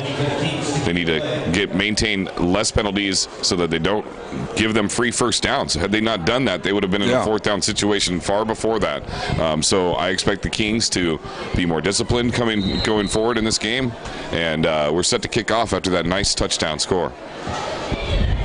Paul Dickey kicks the ball off. Kicks it to the hash mark, off the player, and out of the back of the end zone. And one thing I like about that, what Dickey does is, I don't know if he's doing this intentionally, but what the heck, we might as well say he is it's good to put the ball on the corner, so one side or the other, make the receiver run on over there, and that's a good way to reduce the likelihood that they'll be able to have a long return. And in that case there, right, when you're running and when you're on the move, it makes it less likely to be able to field the ball cleanly. So I like the way Dickey's been doing that.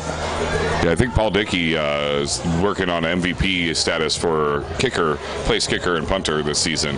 Yeah. Even when he's in trouble, he's still doing it. Although that kick we saw last weekend by the other team, that was quite a field goal. I was very impressed by that. Back-to-back amazing field goals, yeah. Yeah, both of them.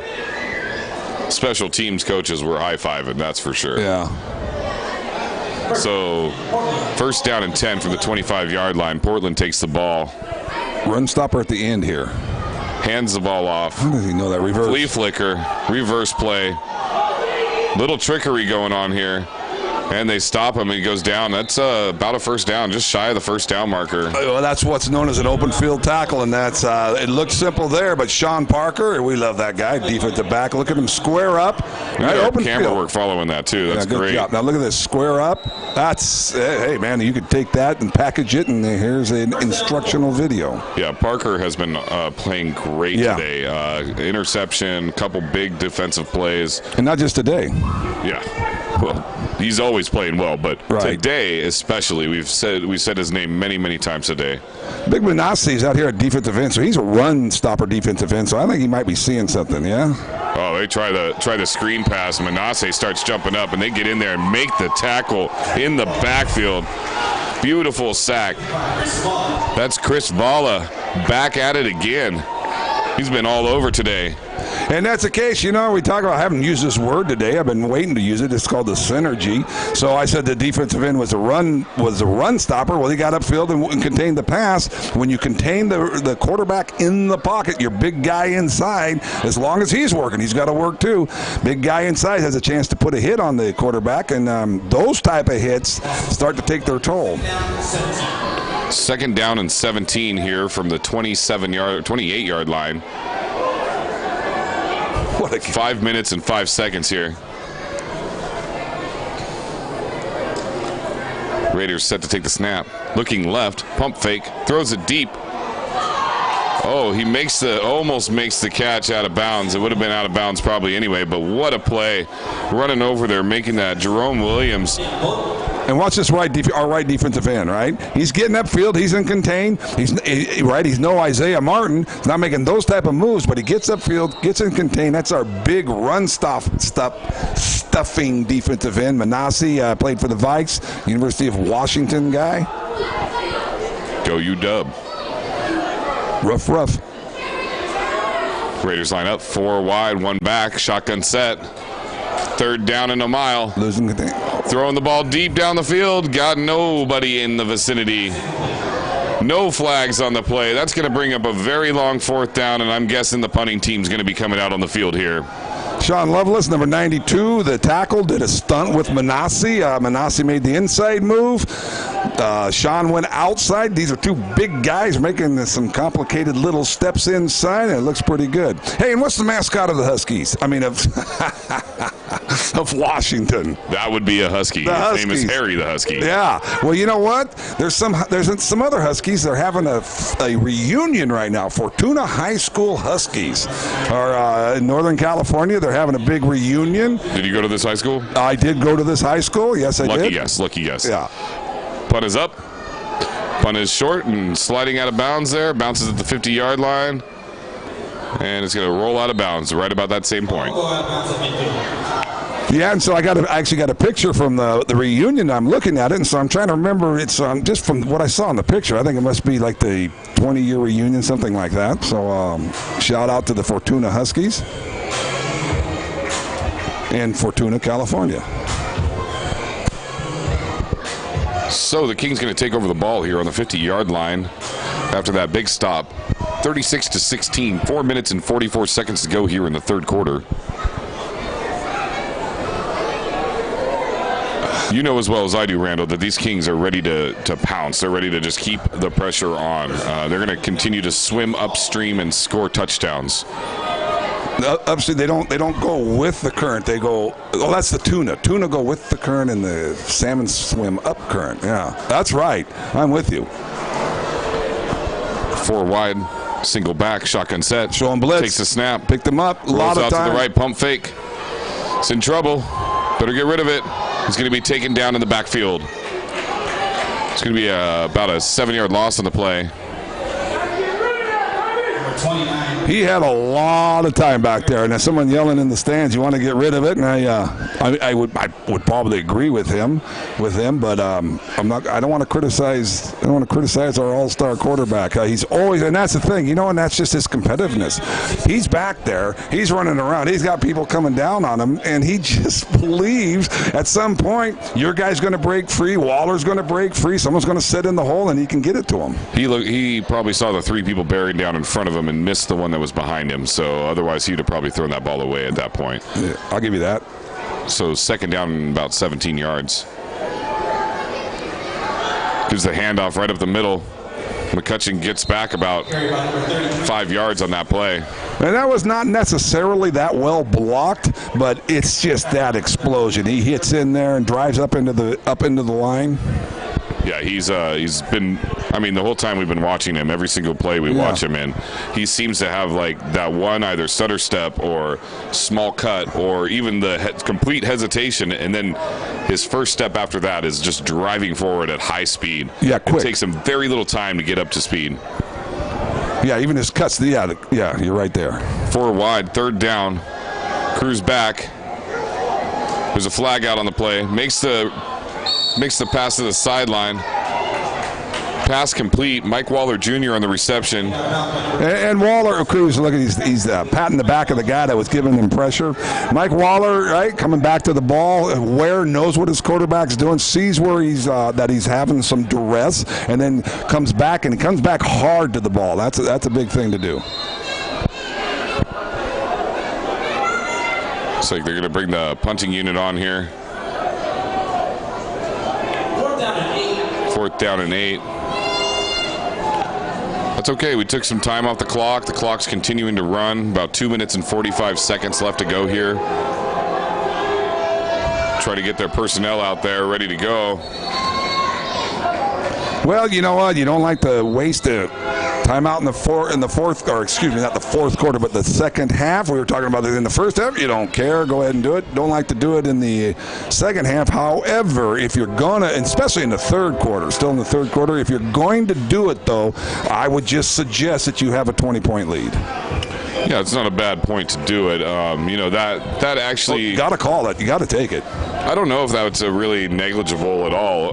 If they would have got the penalty there, Dickey can still pin him back pretty deep, kick it into the 10, be within the 10 to the goal line there. So I don't know if it's too bad, but I like the idea that the coaches wanted to be prepped and set up and do proper coverage on the play and everything. So, well, that's a very good point. I would not disagree with you. That's a good, Ray. Once again, you made a great point. The question question that I had was, if you don't have your personnel on the field, you have the chance of a blocked punt. That would be the big concern. You got to make sure you have the people out there that you need and they know what they're doing.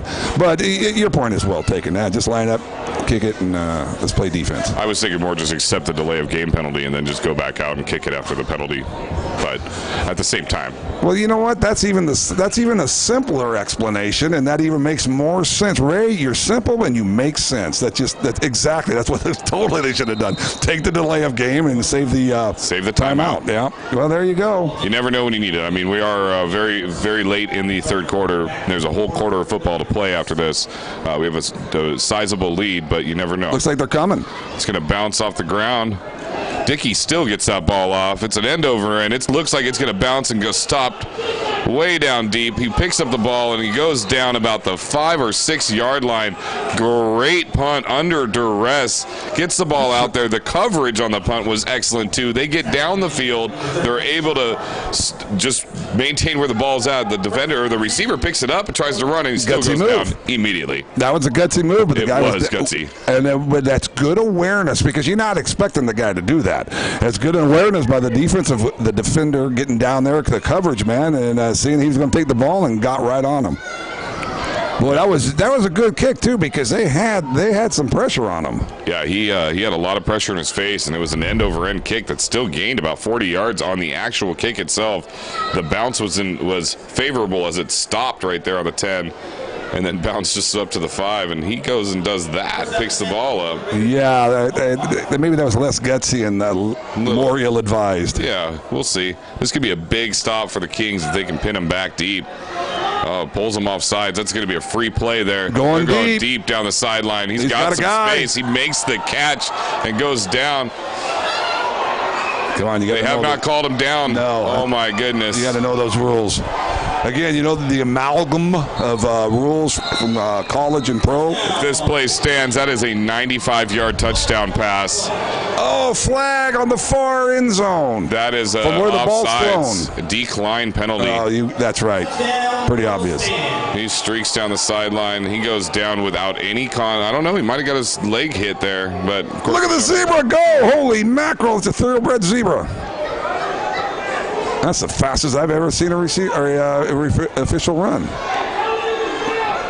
That's a huge play right there. We were talking about having a big stop there, and they were thinking about having a really big play. 95 yards. Yeah, and that's the thing, is that's a lack of concentration there on the Kings, because one of the rules that we take from the pros is if you go down, you can get back up. In college, of course, high school, if you go down, you slip, you're down. In that case, all the defenders had to do was just lay a simple finger on the guy, and he's down. They should have been a little more alert. Yeah, very, very alert of the receiver as he caught the ball, realized he wasn't touched, got back up and kept running. They were wide open to just continue, and the other defender was not paying attention. So that's going to bring the score to Kings 36, Raiders 23. 2 minutes and 14 seconds to go here in the third quarter. And that's a good point there, Ray, because the receiver, he didn't know if he's touched. You can't tell if you've been touched. But instead, right, err on the, not caution, but err on the point of a big play. He got up and started running. What's the worst can happen? And they tackle him. It's not going to be a penalty. They'll just blow the whistle. Yeah, if you don't hear a whistle, you just continue to play. That's some very basic stuff that we all learn when we start playing any sport. There's no whistle. There's no dead ball. You just keep playing football. Hopefully, that's a huge play on their part, but hopefully it's no harm, no foul, and the Kings can come back and muster up a good drive, take some time off the clock, get down and score again, and it won't matter that they had one huge play here. Right. You want to know how to switch the game back into the Kings' favor? Score on this series. Score another touchdown. Yeah. Simple enough. Ball's bouncing all over the place. Picked up at the 15-yard line. Got some space. Breaks it around the ends. He's got some space. He's going down. He's got the 50-yard line. He's still going. He's got blockers. He's got lots of room. Man right behind him. 20, 15, 10, 5. Touchdown, Kings.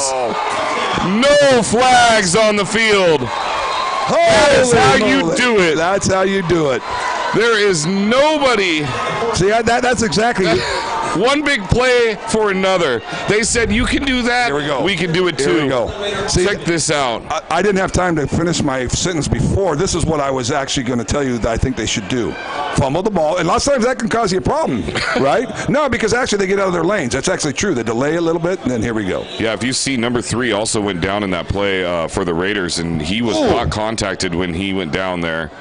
It's not a makes that big cut back. They're still up there. The Kings players do not give up. Number 4 in hot pursuit, and that's Mike Waller Jr. with that great return on that play. Yeah, that's a problem when a guy goes down without contact. He's moving around, but that's some type of leg thing. Hey, can we run that again? Because there was one monster block, and Ray, maybe we want to give that guy a shout out. It's right about halfway on the return.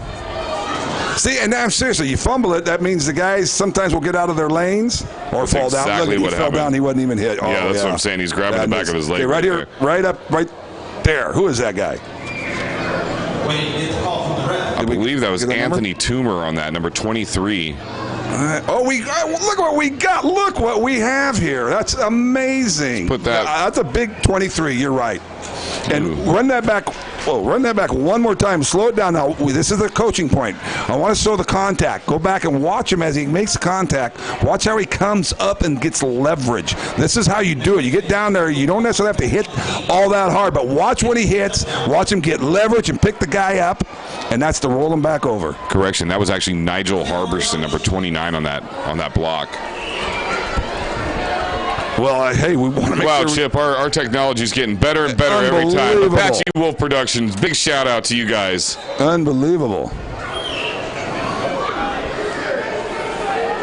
Oh, it looks like the Kings what the heck have the happened? ball on the 20-yard line, and they're negating that touchdown. As we were watching how great it was, they must have called him down. He might have had a knee on the ground when he touched the ball. A 5-yard gain on the run there.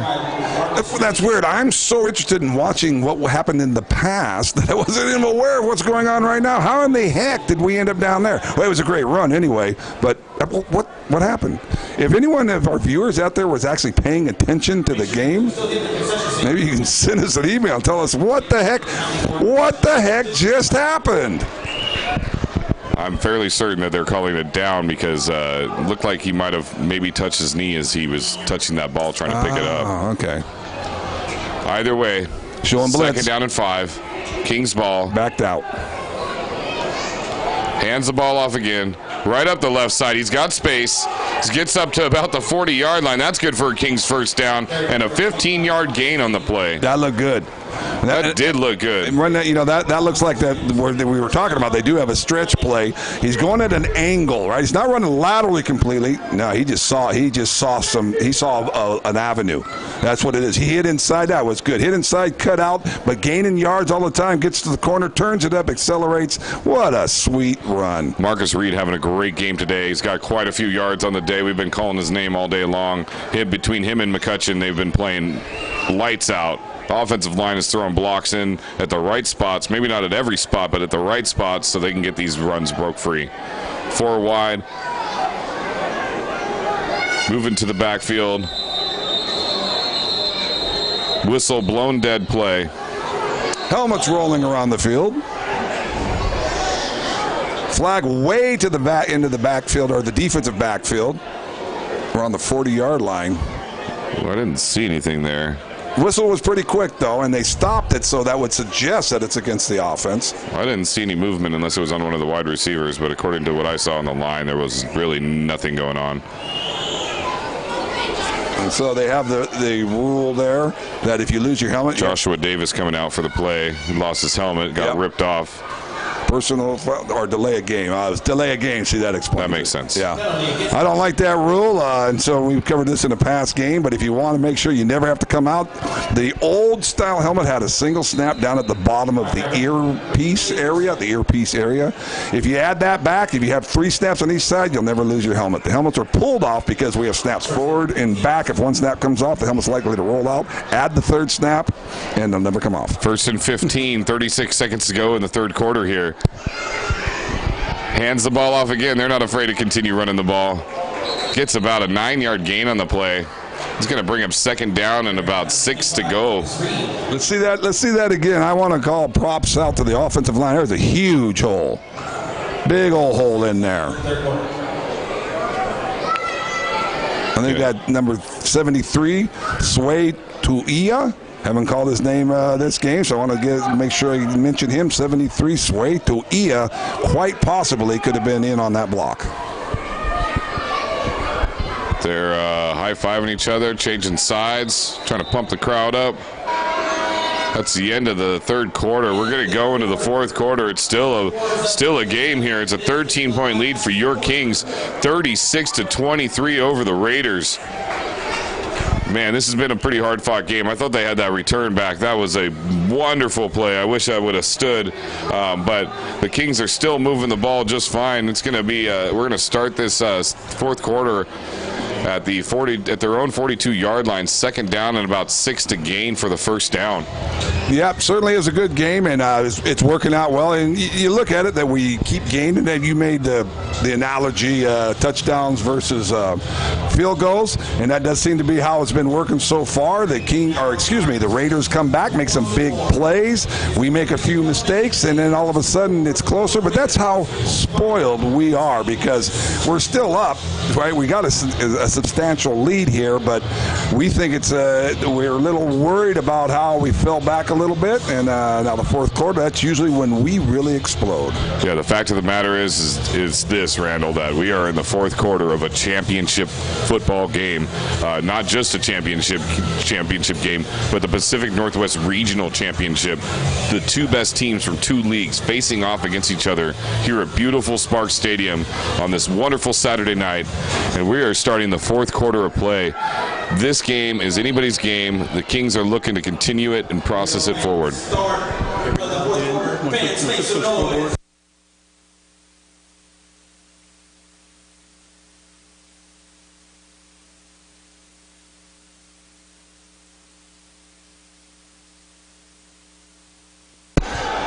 There's a snap. He's back to pass. Pressure from the top of the screen. Gets it. Rolls out. Slam down hard. Big hit there. His helmet pops off. There's no flag out there. He grabbed him by his collar and took him down.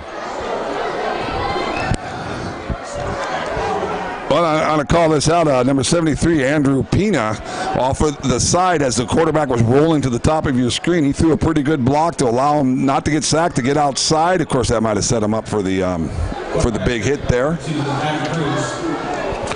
Yeah, Cruz was taken down really hard there at the end of that play. They spot the ball back. It's going to be third down and 11. Cruz is going to have to come out for a play because his helmet came off on the sideline after getting slammed down. I'm really surprised there was no call on that. If you watch this here in the replay, he breaks his tackle, rolls out. Watch 73 come up there. Got Boom. a big block, and then pump fakes, and then he just grabs him and slams him down by his face. And it's a quarterback. I mean, that's usually... a legal tackle, though. That's illegal. He grabbed him. He didn't grab him. He got him by the jersey. And wait a minute, he's a king. Yeah, it's a hard tackle, but that was. I think that was okay. It was a legal one. Unless you disagree. No, I think that you're right. I just think that we got Stogsdill in as a quarterback. We've seen him do some great stuff this season. He's going to hand the ball off. They're going to run it to the outside. Breaks the tackle and gets taken down. Nothing there, and that's one of those deals where he really didn't have a choice. He kept bouncing sideways. But, and unfortunately, he had no choice there, but that's one of those deals. You keep bouncing like that, and you end up losing a little bit of yardage. Stogsdill, right, he started the season as our starting quarterback when Cruz was out. He won the first 3 games. I mean, he's the reason that we were able to get into the first round, get into the playoffs with a first-round bye, and we were very effective with him. That's the case. Our second-string quarterback, 1, can win, and 2 could probably start for any other team in this league. Yeah, he's definitely good. We've seen him perform quite a few times throughout the season, and of course, like you said, in the first 3 games, the Kings are going to line up for a punt here. Not exactly the outcome they were looking for out of that drive. They're going to need their defense to step up and make some big plays here. Dickey back to receive the snap.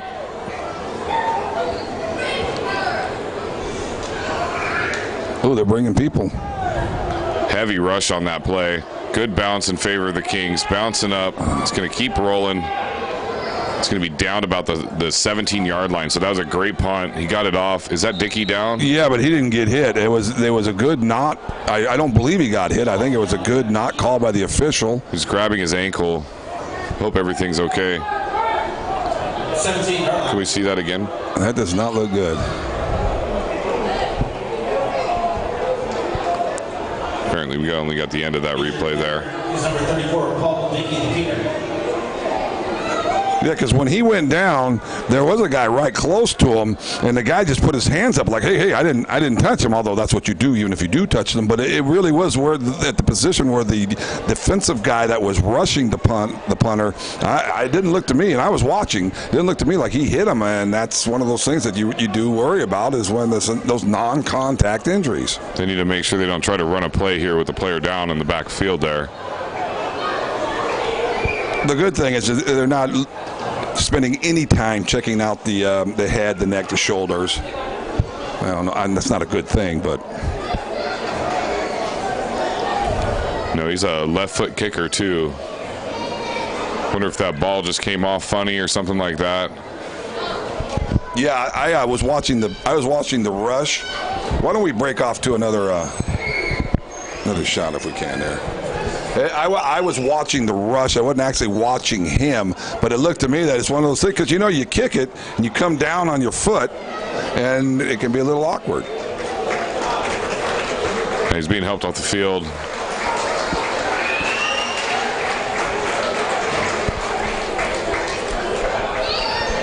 Yeah, and usually, Ray, this is the time you usually start talking about how they're out here and you just go intense. You love the game, but there's more to these guys' lives than this game. Absolutely.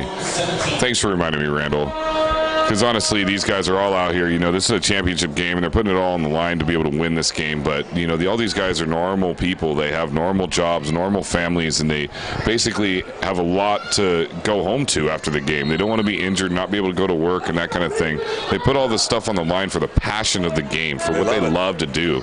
So we don't want to see any major injuries or any injuries for that matter at all. Takes a snap, throws it up to the left side, makes the catch, gets taken down about the 26-yard line. Spotted at the 25. You know what they're doing? Cramps. That's what happened to the punter. Yeah. They're doing cramps, so that's a very good thing. That hurts, but that's a very good thing. Hey, that pass play there was pretty well done.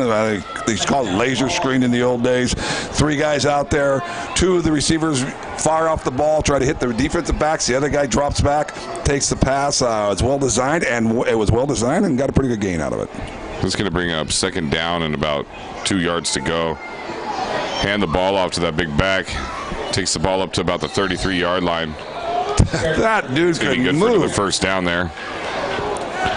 You watch him. I'm looking at him. We're up here in the press box, and I just see this big guy, and then all of a sudden, zip, zip, boom, and he's up there. He gets a first down, makes some big moves, and that's a punishing runner that has that kind of speed and that kind of size. Yeah, Antonio Harris on the carry. Raiders line up 1st and 10, 32-yard line. Isaiah Martin off the edge. Throws the ball up. Oh, it's picked off. He's got space. He's running up the sideline.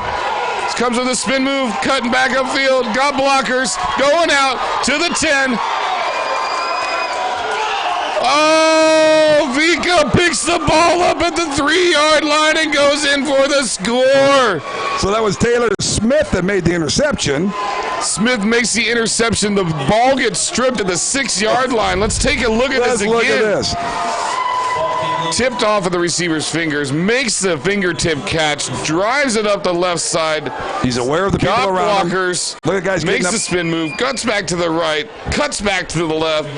He's got a little space, and here comes the big rip there from number 34. The ball comes out, and Vika is there to pick the ball up and score a Kings touchdown. And the other end, Isaiah Martin is right there with him, but that's karma. That's karma, because if you see earlier, Vika threw a key block on the interception return.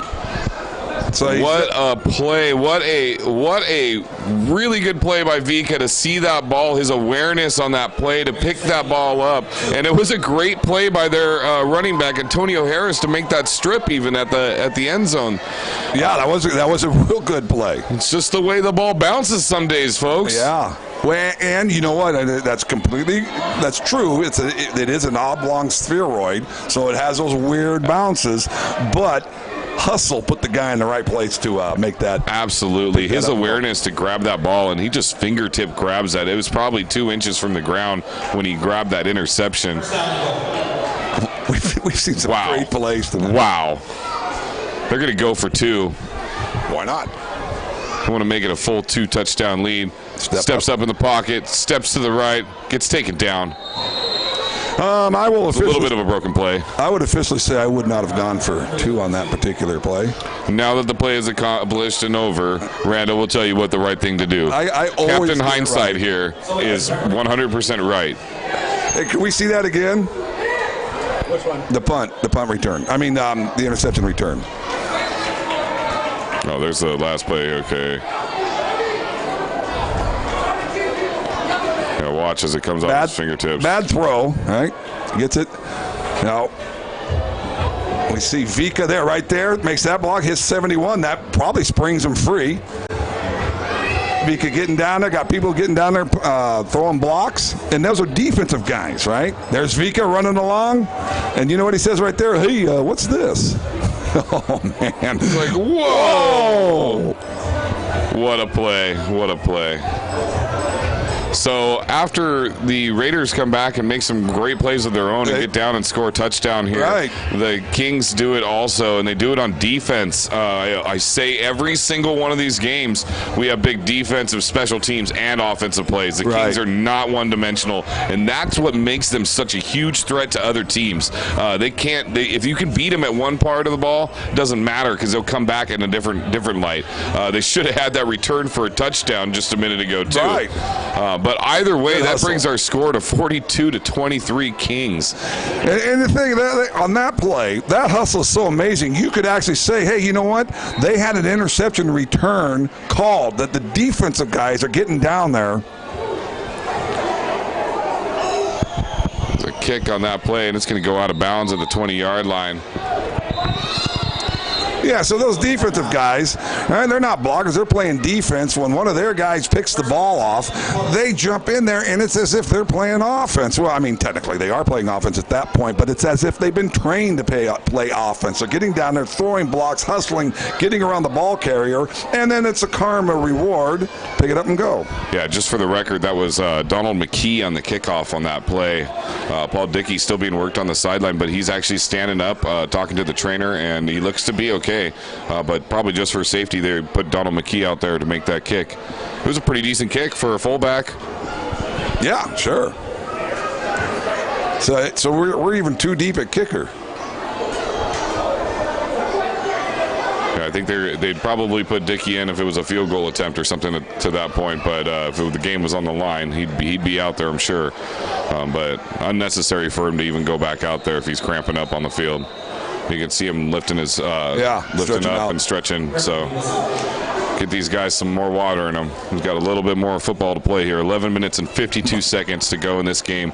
Kings 42, Raiders 23. Yeah, there's something I have these memories about kickers drinking a lot of water. Raiders line up, have the ball. Vic off the left side. Oh, that's Isaiah off the left side.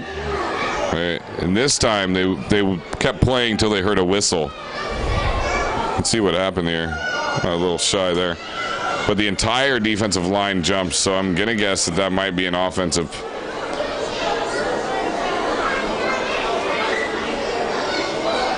Yeah, we were offside.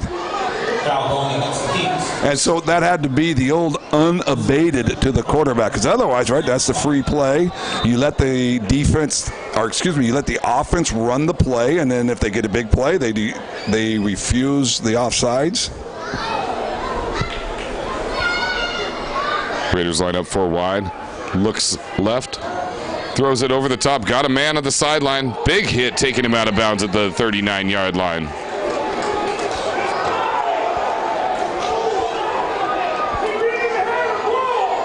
So they're going to give him a completion there. And the thing is, right, at any league, you can make your own rules. The rules are as you make them up, because the rules now is you have to maintain possession of the ball even after you hit the ground. Well, he didn't here, but we make the rules not as we go and before the season, and that's considered a reception apparently.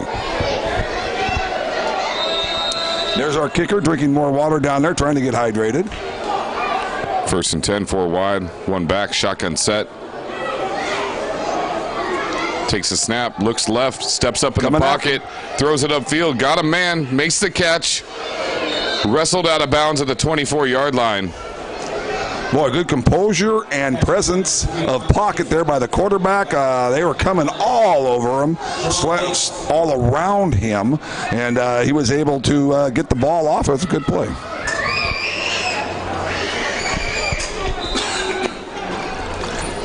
And the kicker's drinking more water. So the Raiders able to be moving the ball down the field here pretty well, pretty effectively. Got a couple first downs here. Lining up 1st and 10 from the 25-yard line. 4 wide, single back, shotgun set, hands off to the back, takes it up the middle, makes one man miss and gets gang tackled by the entire team. That was some good running there, good hard running, and then he was upended. His feet were to the sky. Yeah, he can't go anywhere if he can't put his feet on the ground, that's for sure. I'm going to write that down. Sounds good. Yeah, that's true. That's going to bring up 2nd down and about 5 yards to go here. 10 minutes and 32 seconds left here in the 4th quarter. 19-point lead for your Kings. Takes the snap, low snap. Got some pressure in his face, running for his life to the outside, looking for a man downfield. Gets stopped just shy of the 1st down marker. 13, Rush Schneider. Tackle on that play was Sean Parker coming in, making the hit. And I'm a King, like the Kings, but I tell you what, I kind of enjoy the quarterback getting down there. He's about to get hit, and he unloaded on a defensive back. Yeah, the quarterback for them is a pretty good-sized guy. He's coming in at 6'2", 225 pounds. Those are pretty good stature for a quarterback of this in this league. Yeah, that's a good move. Takes a snap, big set, gets tackled in the backfield with the handoff there. This time they're handing the ball off to Kyle Grimes, 5'10", 190-pound running back out of Beaverton, Oregon. Yeah, and the deal is, too, is we're talking about the quarterback. If you have speed, you hit a lot harder. Right? And actually, it's right out of physics. Kinetic energy, 1/2 mass times velocity squared. It's the velocity squared part. Run twice as fast, you hit 4 times as hard. And that's it. When you see a big guy like that, that's got some momentum behind him, they can unload, they can deliver quite a blow at the end of the run. Timeout Raiders. So the Raiders are driving the ball. They got a 4th down play coming up. They got about 3 yards to gain for the 1st. They're going to take a break here and see if they can't muster up something to get them through to that 1st down marker. The Kings, on the other hand, it's given them time to get together and establish a way to stop them from doing that. What do you think might happen here in this play, Randall? I was just thinking, you know what, I'm going to ask him what he thinks is going to happen. Yeah, 4th and a couple of that's a tough one. I haven't necessarily seen them do this. I don't know that the Raiders have this in their repertoire of plays, but I in a case like this, I kind of like traps. I look at a trap here, because it's not a bad move. I could see them. They haven't had much success running it in short down or short yardage situations. I think they might go to one of these quick slant routes. It was effective for that touchdown they got earlier in the half, and I think that they may be able to try something like that. Although they've been bunching their receivers quite a bit, so they're coming out with a big package, and they might try to run it. Yeah, I like the quick slant, although they are bunched. It doesn't seem like they're going to be able to get a quick slant out of that. They might try to set one receiver back and kind of run like a decoy, and they get the Kings offside. So that's they're a first down. Free play. He's got room to run. Keep going. Goes all the way to nearly the goal line, gets pushed out of bounds about the 2-yard line. It was a And once again, that young man there, that quarterback, he does not shy away from contact. He could easily have just gotten out of bounds. They have a first down, but he decided to take that, get an extra yard in return for a pretty hard hit. Yeah, Russ Snyder is the quarterback for the Raiders. He has been playing very well today. A couple errant passes, a couple off the fingertips of his receivers. But, yeah, he is a tough guy in there, and he's been doing what he needs to do. We got a first down and goal. Showing blitz. They're going to hand the ball off, and they're going to get stopped about the goal, about the line of scrimmage. They're going to give them about a half a yard on that. It's going to bring up second down and 1. You know, we've been in this situation quite a few times, haven't we, Randall? Yeah. You pointed out too that they're not having a lot of ability to run, even when they need short yardage. That's because we have a good Kings defense. But yeah. How long are we going to stay down here on the 1 yard line? Another 4 or 5 plays? Well, at this point the clock is running because they did do run play there. As long as we stay disciplined and keep away from the penalties, I think we have a good shot at stopping them again. Quarterback rolls fake. Out, got a man. That's going to be a touchdown, Raiders. Well-designed play. The quarterback fakes it inside, which you're going to buy that because that's what they've been doing, running it in there, and that freezes people inside. It keeps the linebackers from getting outside into pass coverage, and then he was able to roll out, got a little more time, and then that was a good pass. That was a well-designed play. It's a couple of good plays right down there, and they're right back in it. Yeah, I completely agree. That was a very good play. You're right, the inside fake handoff, and then him rolling out after he'd rushed for large gains the last 2 plays before that. The defense had to stay on the outside, so he couldn't run it. Right. And then that receiver just slipped right in the middle of the zone and made the catch for a touchdown.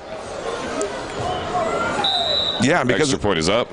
Because of those runs inside, the inside guys had to honor that too. So that was a well-designed series of plays right there. That's something we always are impressed with our guy, Coach Mack, the offensive coordinator here, is that he'll put one play in, but then the next play it's a derivative of the first play he had, and then the third play we've seen that where he'll do 3 plays in a row. They all take off of the one before it, and that's could well be what just happened there. So here we are, 4th quarter of this game. Kings 42, Raiders 30. 8 minutes and 45 seconds left to go here in the 4th quarter for the championship. It's going to be a hard-fought 8 minutes and 45 seconds. That's all I know. This game is not by any means won by either team. It's a 12-point lead here. Kings going to be receiving the ball. They're going to need to do what they've been doing. They need to stay disciplined, keep away from any of the penalty stuff, and just play football. They have shown so far throughout this game that they are the better team, and they need to prove that by continuing to drive down this field and score. Yeah, now's the time. That's right. Absolutely. Right, 12 points. I think this is the closest we've been. No, we had a close game earlier on, but this is one of the closest. This is one of the closest any team or opponent. Let me try that one more time. This is about as close as any opponent has been to us this late in the game. I think the Kings need to be aware that they might try some trickery too on any of these kickoffs here late in the game. Look, move up. You said that, Ray, and they started moving up their back line. And it's a normal kick going off. McCutcheon back to receive the kick at the 10-yard line. They're staying disciplined in their lanes. McCutcheon finds a crease and gets up to about the 39-yard line. And there we go. There's a penalty flag on the play. And and this is one of those things where we were talking earlier about it, where it was roughing the passer even though he's rolling out. That's because there was no reason to hit him. This is going to be an illustration of that, where there was no reason for us to throw a block. Boy, if I'm wrong, I'm going to be embarrassed on this, but it's going to be a penalty up at the top of your screen there. No reason to throw a block up there. We did, and I think that's going to set us back. Yeah, that penalty flag came about 15 yards up the field from where the actual play was already called down at, and I don't know exactly what happened, but they're backing the Kings up already, so not a good thing. Yeah, I saw it. The guy, one of the Raiders had nothing to do with the play, and one of our guys came over, just took a shot at him. It was just, gosh, dang. They always say the old adage, leave it all on the field. That's right. And the Kings have gotten so much better, and we all really appreciate it, because if they don't get better, they're not going to win the national championship. It's so important to stay disciplined and continue going forward. I don't want to harp on this at all anymore. Right. I just want to say, you know, that they've been doing so well that they need to continue doing that. And they may not even know that rule, actually. I'll get into that after this play.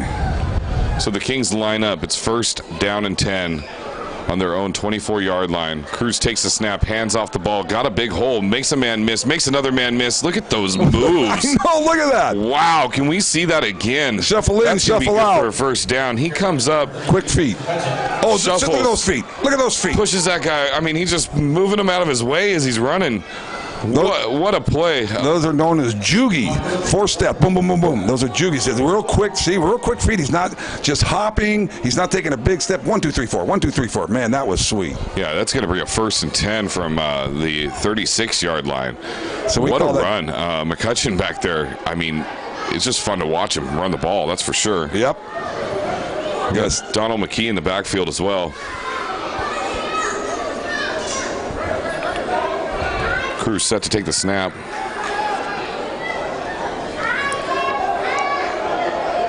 Deep pass down the sideline. He's got a man. He makes the catch. He's got it at the 20, the 15, the 10, the 5. Dives for the end zone. We got some problems back here. Touchdown, Kings. And that was a complete... That's a complete, unbelievable cheap shot on the quarterback, knocking his helmet off. I don't imagine that we're watching this, but this is the kind of thing that should get you, see, unabated. Oh, that's a free play, and he hit him straight in the head. That is not okay. That's something that should get you out, not only out of the game, that's something that should get you out of the league. Number 14, Jonathan Simpson, linebacker on the other side of the ball there, came and dropped his head right into Cruz's head, and I hope everything's okay. Cruz is up, so that's a great sign. Okay, well now what a throw with him bearing down on him too. He saw the penalty for the offsides and he knew he had a free play. So he hucked that ball down the sideline, aired it out, made the perfect pass where only his man can get it, scored the touchdown, took the big shot. Now he's coming off the field and he doesn't look mad and he's just walking fine. So that's going to make the score Kings 48, Raiders 30. Let's see that again. You know, and this is one of the things where we talk about there's a mix of rules. Well, the thing is, in college, right, you're gone for this play, for this game, you're gone for the next game you take a shot like that. In the pros, you get fined big time. That's the problem here, is that we don't have the rules for that, and that's something I definitely think the WWFA needs to take a look at.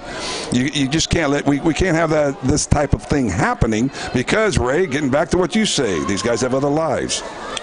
Yeah, I had a chance to talk to Adam after the win last week, and man, he is just such a nice guy. He's so down to earth, and it was, it's really nice to see him. Yeah, that's Colliver running down the sideline there, and he dives out and stretches the body out and makes that touchdown. But yeah, Adam Cruz is a genuinely nice guy, and he's out here playing football because he loves it. And he transferred over here from the Colts to play with the Kings, and he's putting everything out there for us. It's a pleasure to watch him play. Yeah, sure is. And I hope that nothing's wrong with him. You take a big headshot like that, there's a lot of precaution that goes into it. So hopefully he'll be just fine, and we'll see him in the championship game. There's no need for him to even play the remainder of the game today unless something crazy happens. But there's an 18-point lead. It's only 18, yeah. Yeah, we're going for 2 here. Well, we got Stocksdale. Yeah, and Stocksdale is no joke. There you go, right there, right? That's our reserve quarterback, and he's not even warmed up, right? He's just out there. That's his first play after taking over for our injured quarterback. So, go ahead. 7 minutes and 41 seconds to go in the game here. We have the Kings 48, Portland Raiders 30. 18-point lead coming out now. This is crunch time. This is where no offense to any women or children are out there, but you put the women and children to bed and go looking for dinner. This is the time that we go and we take this game and we go ahead and win. We go to the championship, the national championship, if we can pull this off for the next 7:41. Luckily, you have a great voice, but our voices are very distinctive, and I'm pretty sure everyone knows that was not me that said that, but I'm with you 100% as long as I don't have to take responsibility for it. It's a quote from the movie The Program, which is actually a really good football movie if you've never seen it. No, there you go. See, it's you quote it, see, because like I quoted Seinfeld earlier in this broadcast. So, okay, it's a quote. All right. Yeah. Just don't start quoting American Psycho, because that would really get us in trouble. No, we're good on that. We'll leave it to Blue Chips and the program and some Rudy maybe. Yeah, Rudy. It has to be a sports movie and not Basketball Diaries. I've never seen a basketball sports movie. Blue Chips. Basketball Diaries. No, I mean, I haven't seen it. He Got Game. There's a lot of them. Well, I'm not saying they're not. I'm just saying I personally have never seen a basketball sports movie. And it's quite possible that I never will. Kings set to kick off. It's a short bouncing kick. Oh, my goodness. It just bounces out of bounds. We almost were able to get that ball. Yeah, now, wait a minute now. Did someone touch it before it went out of bounds? No. Okay. It did not look like it. It was up for grabs, though, right there. Oh, yeah, I think he might have touched it before it went out of bounds there. Might have been the kicking team player that touched it, and I don't know what the rule is on that. We'll find out here shortly. Well, no, I think what they're doing is they're putting it on the 35, right? Yeah. It looks like they're spotted at the 35. And that's what happens if you just kick the ball and it goes out of bounds. Now, if you kick the ball, it hits the receiving team and goes out of bounds, then you don't get it on the 35. Get wherever it goes out of, yeah. That makes sense to me. That's what I'm trying to do. Makes sense. So the Raiders are going to take over the ball. 1st and 10 from their own 35. 7 minutes and 39 seconds to go here in the fourth quarter. A beautiful Spark Stadium. You know, I'm kind of nostalgic about this place. This is where, when I was a kid, I'd come and watch. We played our night games for junior high football. The high schools all played here, the local Puyallup area. So it's really a pleasure to be able to stand up in this booth and be able to call this game for these players down here. Because I know when I got to get out here on this field, it was truly an honor. And that AstroTurf is unforgiving down there. I know that for sure, unless they've changed it since way back when I was there. Yeah, I imagine it's different now. It's a field turf these days, which is a little more forgiving. So did you ever, when you were out here on this field right here, did you ever make a big play against some guy that went on and maybe was successful at a higher level of football? Not really, no. I did that earlier when I was in junior high school. So I was trying to segue in there on a story I've heard, but okay, got it wrong. Yeah, Luke Heward made a mistake to go to there's another reverse play. It's a pass. It's going to be short. Incomplete. Yeah, it was Luke Heward who tried to make himself a big player in the future, but he made the mistake of signing with his intent to University of Washington, where both of his brothers went to play, and then he decided to pull it back, and he decided to go to University of North Carolina, where he sat as a third-string quarterback and never made anything beyond that. Also, you can see Brock is on the radio on 950 all the time. And yeah, I haven't heard anything about Luke since then, so maybe he's selling cars with the Corum family down there. Oh, almost intercepted. You know, when I'm trying to set you up to tell a good story, I probably have to get my facts correct. I thought the first play of the game, you went in there and you tackled the guy and it turned his career around and then he became a pro quarterback. No. It was the littlest brother of the group. And he became nothing, unfortunately. Well, I guess either way, it's okay. Yeah, it was a good time. That was Stahl Junior High School a long time ago. So we got some defensive tackle substitutions going in. We got 3rd down and 10 to go here. And they're doing some hard counts over there, trying to draw them off. Make a big hit, why not? Yeah. That's going to take him down at the 22-yard line, although it will be negated because it will be an offsides penalty. And they'll get to repeat this down. And we got the heavy bodies in there on the defensive line right now.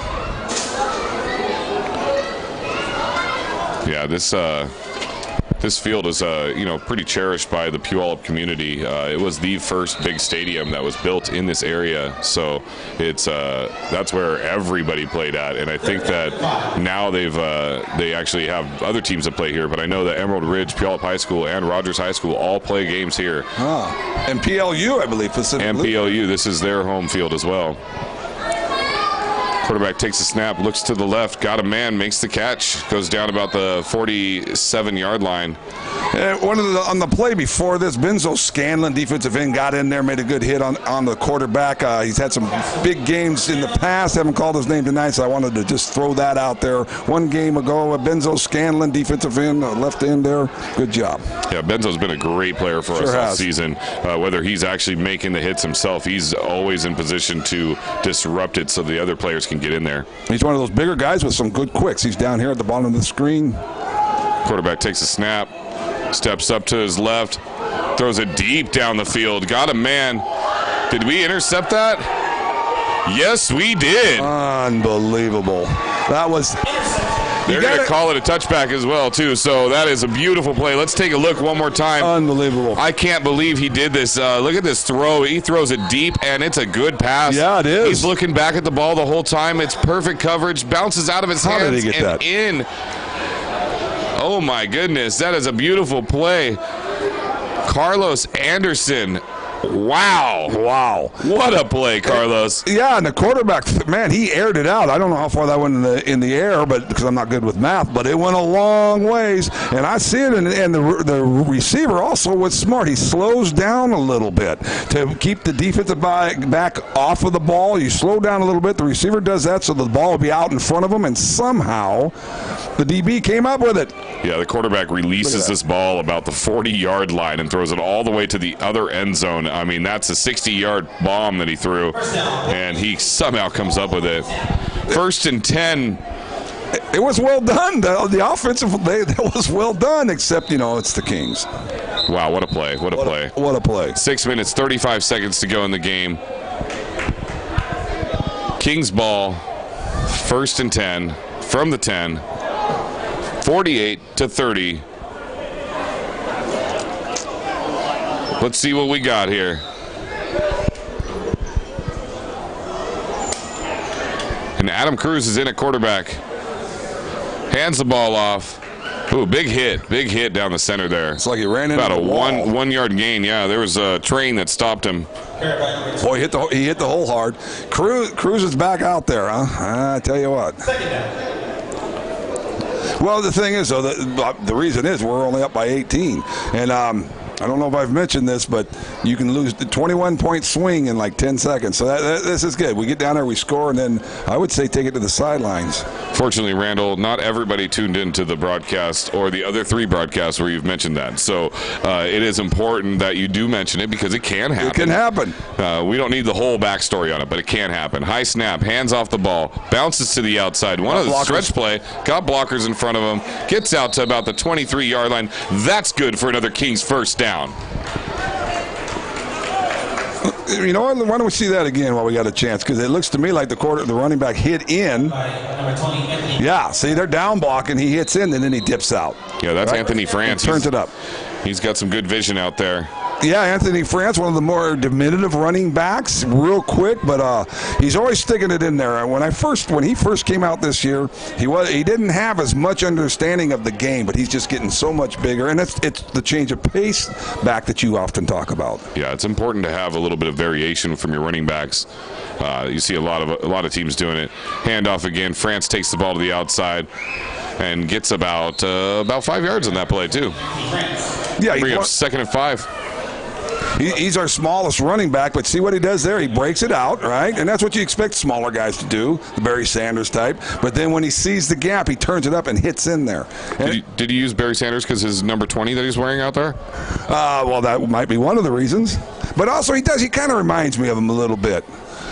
Except that he cuts up field, and Barry did a lot of dance. I mean, Barry was one of the great running backs of all time, but he often led the league in runs for loss. Year after year, he had the most runs for loss. I do understand that, and I do know that. Barry Sanders was one of my favorites when I was young, and he was a great player to watch. Entertaining. Fakes the handoff, rolls out to his left, throws the ball upfield, got a man, makes the catch. It's Deshaun Salgado making that reception on the sideline. Going to take it out to the 44-yard line. That's good for another Kings first down. Let's see that again. Let's see that again, because watch the running back. Look at the fake the running back means. He freezes the guy inside. One more time if we could. This running back gets in there. He freezes the people inside, gives the quarterback time. This is just a great fake there. And there was definitely some movement. It took both the linebackers moved to the left side of the field. All right, first down and 10. Mike Waller Jr. in motion, hands the ball off up the middle, and gets dropped about the line of scrimmage.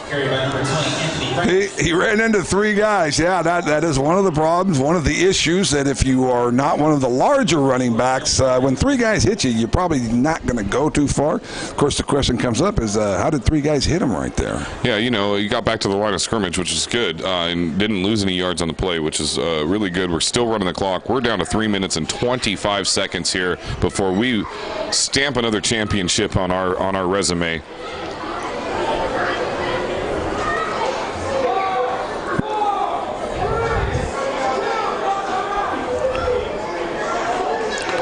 Lining up, 3 wide, 2 backs. Got some protection in there for Cruz. I like it as they roll it out. Gets the ball, fakes the handoff. Little juke move in the backfield and goes down, takes a sack. Goes down about the 32-yard line. I was so busy watching the fake that Anthony made that I didn't really see where those guys came from, but they got there awful fast. Hopefully we'll take a look at that later. But Anthony was making these fakes. It was enjoyable. Why? We can see it again. What's number 20? He's going, dee-dee, look out. Whoop. Huh? Oh, okay. Yeah, and he was open. Wasn't as convincing on his sales pitch there. No, but the thing was, he was open on that play. Yeah, he would have got a nice run on that one. If they'd thrown him the ball. No, I'm saying that was probably the intention, too. He takes that fake, then they dip it off to him. He was open. He could have made something there. So Adam Cruz and company here from their own 34-yard line. Steps back, steps up in the pocket, ball comes loose. There's a scrum for it. Raiders saying they have it. And it is official. The Raiders do have the ball. 2 minutes and 2 seconds to go in this game. Kings lead it 48-30 over the Raiders. Yeah, I didn't see what precipitated that fumble. It didn't seem to me that he had all that much pressure. He had to step up. It looked like it may have just slipped out of his hands. Let's take a look here. So he steps up, and I think he runs into his own player. Oh, yeah, his player actually maybe hit the ball out of his hand there. So I saw his arm going forward, so it looked as if he was trying to look. Did it look like that to you? It looked to me like maybe he was trying to throw the ball. See, now look at Anthony France. Pick up the guy on the end, steps up. He was trying to throw it down. That's what happened. So, and again, I don't know what the rule is with this, the combination of rules. In some situations, if you make that movement, that's considered an incomplete pass. Maybe it's the tuck rule. Or it could be the tuck rule. Good old Tom Brady, thank you. Yeah, that's the NFL. In college, that would have been an incomplete pass. 4 wide set shotgun. Steps back, throws it deep down the left field. The left sideline, left field. No one there to catch the ball. You know what? Throw in an and that would have made sense. Left of the field. Yeah, that's true. I think I watched a little too much baseball. That's going to bring up our 2-minute warning here with 1 minute and 56 seconds to go in this game. The Kings lead it 48-30 over the Portland Raiders. We don't have much time left here to play. We got 2 minutes. Let's hope and pray that your whole 21-point comeback thing cannot possibly happen tonight. Yeah. We got just to hold them, and we can go ahead and take them down. You know, and in that whole 21 points in 10 seconds, in that scenario, it's 2 quick offensive turnovers with pick 6, and it's also a fumble in the end zone on a kickoff, which they don't do anymore. So you have the option to not turn the ball over, but that's just the point, is that you can always have 2 turnovers in a row. So that's just the idea. As you can see, too, we got the players themselves are getting ready to try to take this down. Some of our offensive players are on the knee watching their defensive teammates. 4 wide, shotgun set, steps back, throws it into the ground, bounces, and they tackle him because the whistle didn't blow, and that's important. Yeah, because you know what, I mean, that could be a lateral. Yeah, it was pretty clearly forward pass, but at the same time, that was thrown at his feet, but there was a receiver in the vicinity, so. No, I mean, that would justify tackling them, because then that would be one of those deals where if there's no reason to tackle them, that'd be a penalty, and somebody could say, hey, it could be a lateral, the guy grabbed it, and that's why I tackled him. It's actually a smart move on their part to spike the ball instead of try to throw that pass and then have the clock continue to roll. So 1 minute and 33 seconds to go. You can tell by the mannerism of the players on the sideline that they are ready to go. They are ready for this championship. There is no doubt about it.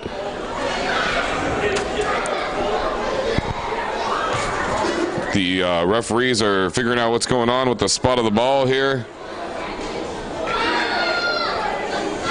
See, now something's going on here. They got some players down here on the sidelines trying to fill a container up with water. They're trying to contact our scorekeeper, I believe, to change the clock.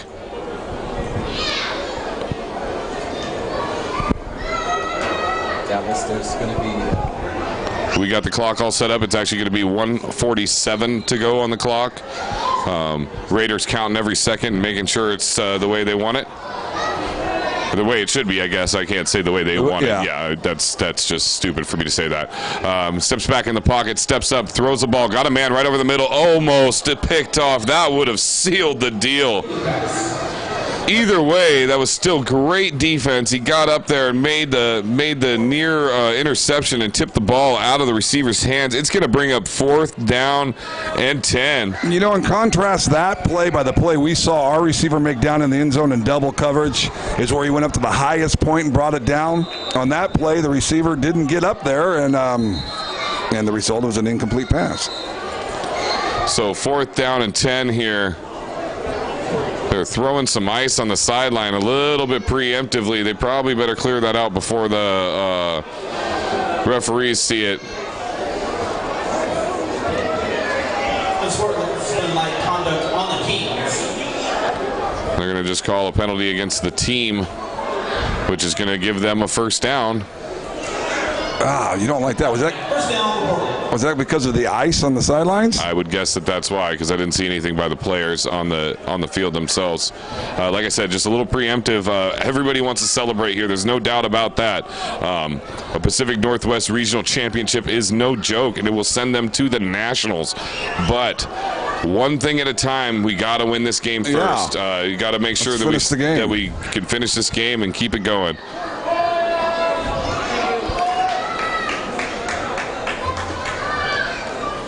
Dang, it's a 1st down, too.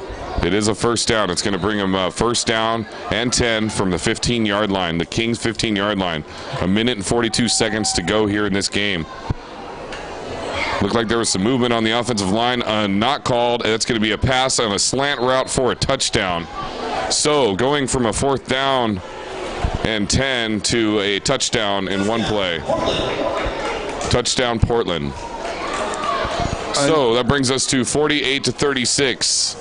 And like 1 second, 2 seconds, 3 seconds off the clock. We're counting down the 10 seconds. 48-36. They will probably go for 2 at this point. If they can make the 2-point conversion, they will need a touchdown and a field goal to tie this game. I can imagine, of course, Randall, I mean, if you're the Raiders, you're going to go for 2. You're going to go for the onside kick. That's the only way. This is the last game of the season if you lose it, and you definitely want to do anything that you possibly can to win this game. That's what we love about the playoffs. One and done if you lose. 2-point conversion attempt. Takes the snap, throws it to the end zone. 2 points good. And that's the second time that we've seen some rather loose coverage on the receiver as he makes just a quick move into the end zone, and they hit him.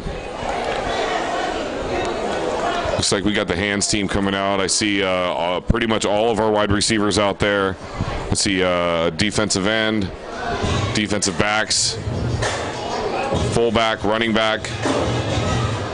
They are ready and anticipating an onside kick and going to attempt to get the recovery.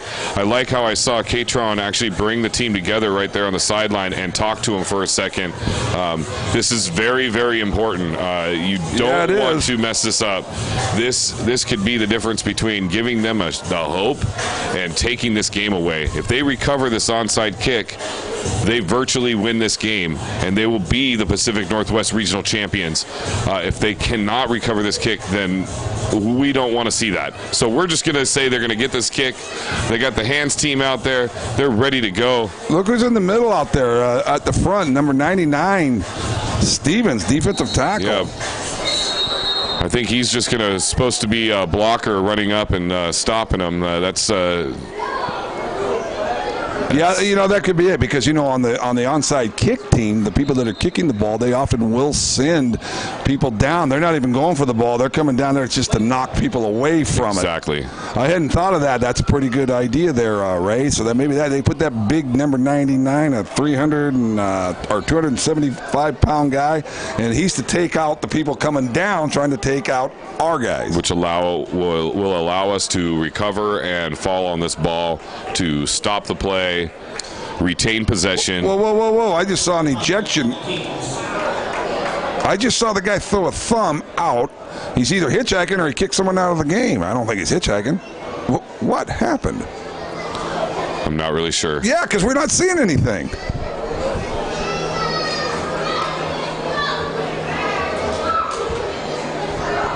Well, this is a really big moment. This is the biggest moment we've had here up in this booth together.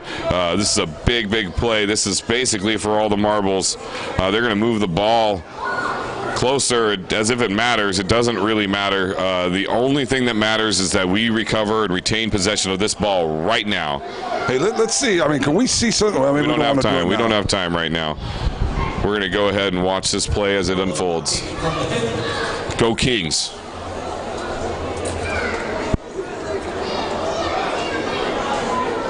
Raiders ready to kick off. It's obviously an onside kick. Goes out of bounds. And you know what? Your supposition as to why number 99 was out there proved to be correct. And he stepped up and made a big hit. They did actually touch the ball, which is scary enough as it is, but that's going to be out of bounds, and it's going to be a penalty for the kicking team, and the Kings will take over the ball. At the end of this game, we will go to a trophy ceremony. The Kings, assuming they can hold on to the ball for another minute and 36 seconds, which seems very reasonable at this point, will be your Pacific Northwest Regional Champions. It's a great couple of weeks we've had here, huh, Randall? Yeah, it's been fantastic. Playoff games, one and done if you lose, and we haven't been done yet. So this is exciting. And I tell you what, anytime I get to spend the game in the booth with you, Ray, is just the best day I could have. Oh, it's getting thick up here, folks. There's no doubt about it that it's been a pleasure of mine as well to work with you. Your anecdotes and the things you can say about these linemen out here is like what I'm lacking, and I really appreciate it. We still have some business to attend to here on the field for another minute and 36 seconds. Do we need to get a first down? Can we run this off? I'm not sure if they have a timeout remaining, but if they do, then we will need to get a first down. And now's the time, you're right. We got to get We're in one. a shotgun set, so I think it's first down city here. So we run the ball, hold on to the ball, breaks a tackle, breaks another tackle. Yeah. They're trying to strip it. They're going to just hold him up. That's a first down. And he just keeps going, right? He keeps his feet going. They are going, because lots of times what they say is if you need to strip the ball, the first guy wraps the running back up. Exactly. The second guy strips it. But that's just the case of that's our guy McKee. Donald McKee keeps his feet, did a spin, kept going, first down. That's a big deal right there. You make them hold you in the air before you don't go to the ground as any player that receives the ball at this point. A minute and 9 seconds and counting. Kings line up, shotgun set. Hand the ball off again. McKee has a huge hole right up the middle. Gets hit from the front, then the back. Ooh, that's a big hit. Holds on to the ball. And you know what? I think he enjoyed it. 50 seconds and counting. What a move. Let's see that one again. Check Look at him that hit out. the hole. Watch him make the cut. There's the cut. Shuffle cut. Boom. Turn it up. Accelerate. Great blocking by the offensive line there. I think that was the first time I beat you to that. The first time oh man, that blocking was great. He had a big hole, made it right up the middle, and went down as soon as he got contacted, which is good to go. 36, 35, 34 seconds remaining here. Kings taking every second off this clock here. They're not worried about it at all. The Raiders, no matter what happens today, the Raiders played a great game against the Kings. And if you're a Raiders fan and you tuned in, we really appreciate it. And I hope that you enjoyed our broadcast as we spiked the ball. And that's going to be it, folks. That's going to be it. And your Puyallup Nation Kings are now the Pacific Northwest Regional Champion. We have done it, folks. 3, 2, 1, 0. Wow. What a game, Randall. And on to Sacramento.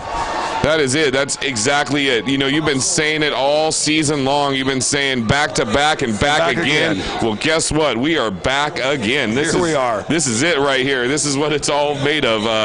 We are going to the national championship game. We will bring it to you live at cgame.live. I know not all of everybody can make it down there, so we're going to try to do our best to make sure that we can. And if we can, we're going to make this broadcast happen for you guys. It is an exciting moment here. I want to point out here, too, is that we are going to go down and take some video of the celebration and the award ceremony. We're not going to live stream it now, but if you go and watch this game again, that's one of the great things about cgame.live. You get to rewatch these games, see them over and over again. If you go and watch that, then we'll be putting that video of the award ceremony up on the site.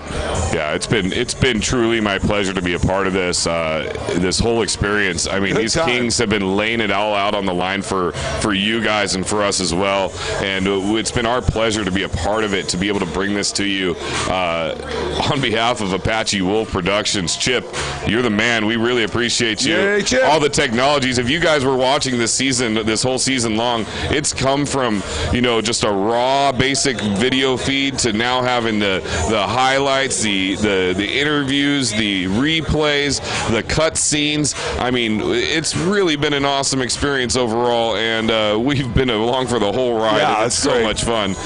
And I'm really looking forward to it because, of course, we're going to sell this whole production to Google in a couple of years. I don't know if you're aware of that, but so hey, get your stock options right now. That's what we've been talking about. So before we go off the air, let's take one look down on the field and make sure we get a picture of some of these players celebrating. That trophy is making its way out to the field too, and it's right there at the players' bench. We can get a look at that. I mean, this is a beautiful trophy, and it's really cool to be a part of this ceremony. And look at the sportsmanship of all these guys coming out here. No love lost, and I know that they had some beef before between each other, but at the same time, it was all good. These guys are, they're all warriors, and like I said, they're just a normal 9-to-5 guys. Probably, go home to their hug their mom and go to work the next day. This is exactly what they're here for. Yeah, I don't know if you threw this out there, but they were like 19-0. They haven't lost a game in 2 years almost. I mean, these guys are ready to go. This is a big deal to the Raiders, and to lose it like this, and then the sportsmanship. That's what I love about this league. Yeah, check out that trophy right there. They're going to be able to raise this up, and all the fans and everybody. This is your trophy too. The players are going to raise it up, but it's your trophy for being a part of this and being with us on these broadcasts, and we really appreciate it. And again, on behalf of Apache Wolf Productions, myself and Randall, thanks for joining us. Thank you. And we'll see you guys again, September 9th, I believe? Sounds about right. We'll let you know. You're almost always right, so I'm just going to say that's It's just a guesstimate. Hey, but you know what? Go to our site. Go to cgame.live, and we'll have all of the information, all of the travel information and everything. Tell your friends and family. That's me, Ray, and Randall here. We're signing out. Thanks for joining us. For more play-by-play at cgame.live brings you all the football action in our next game of the week, right here on cgame.live.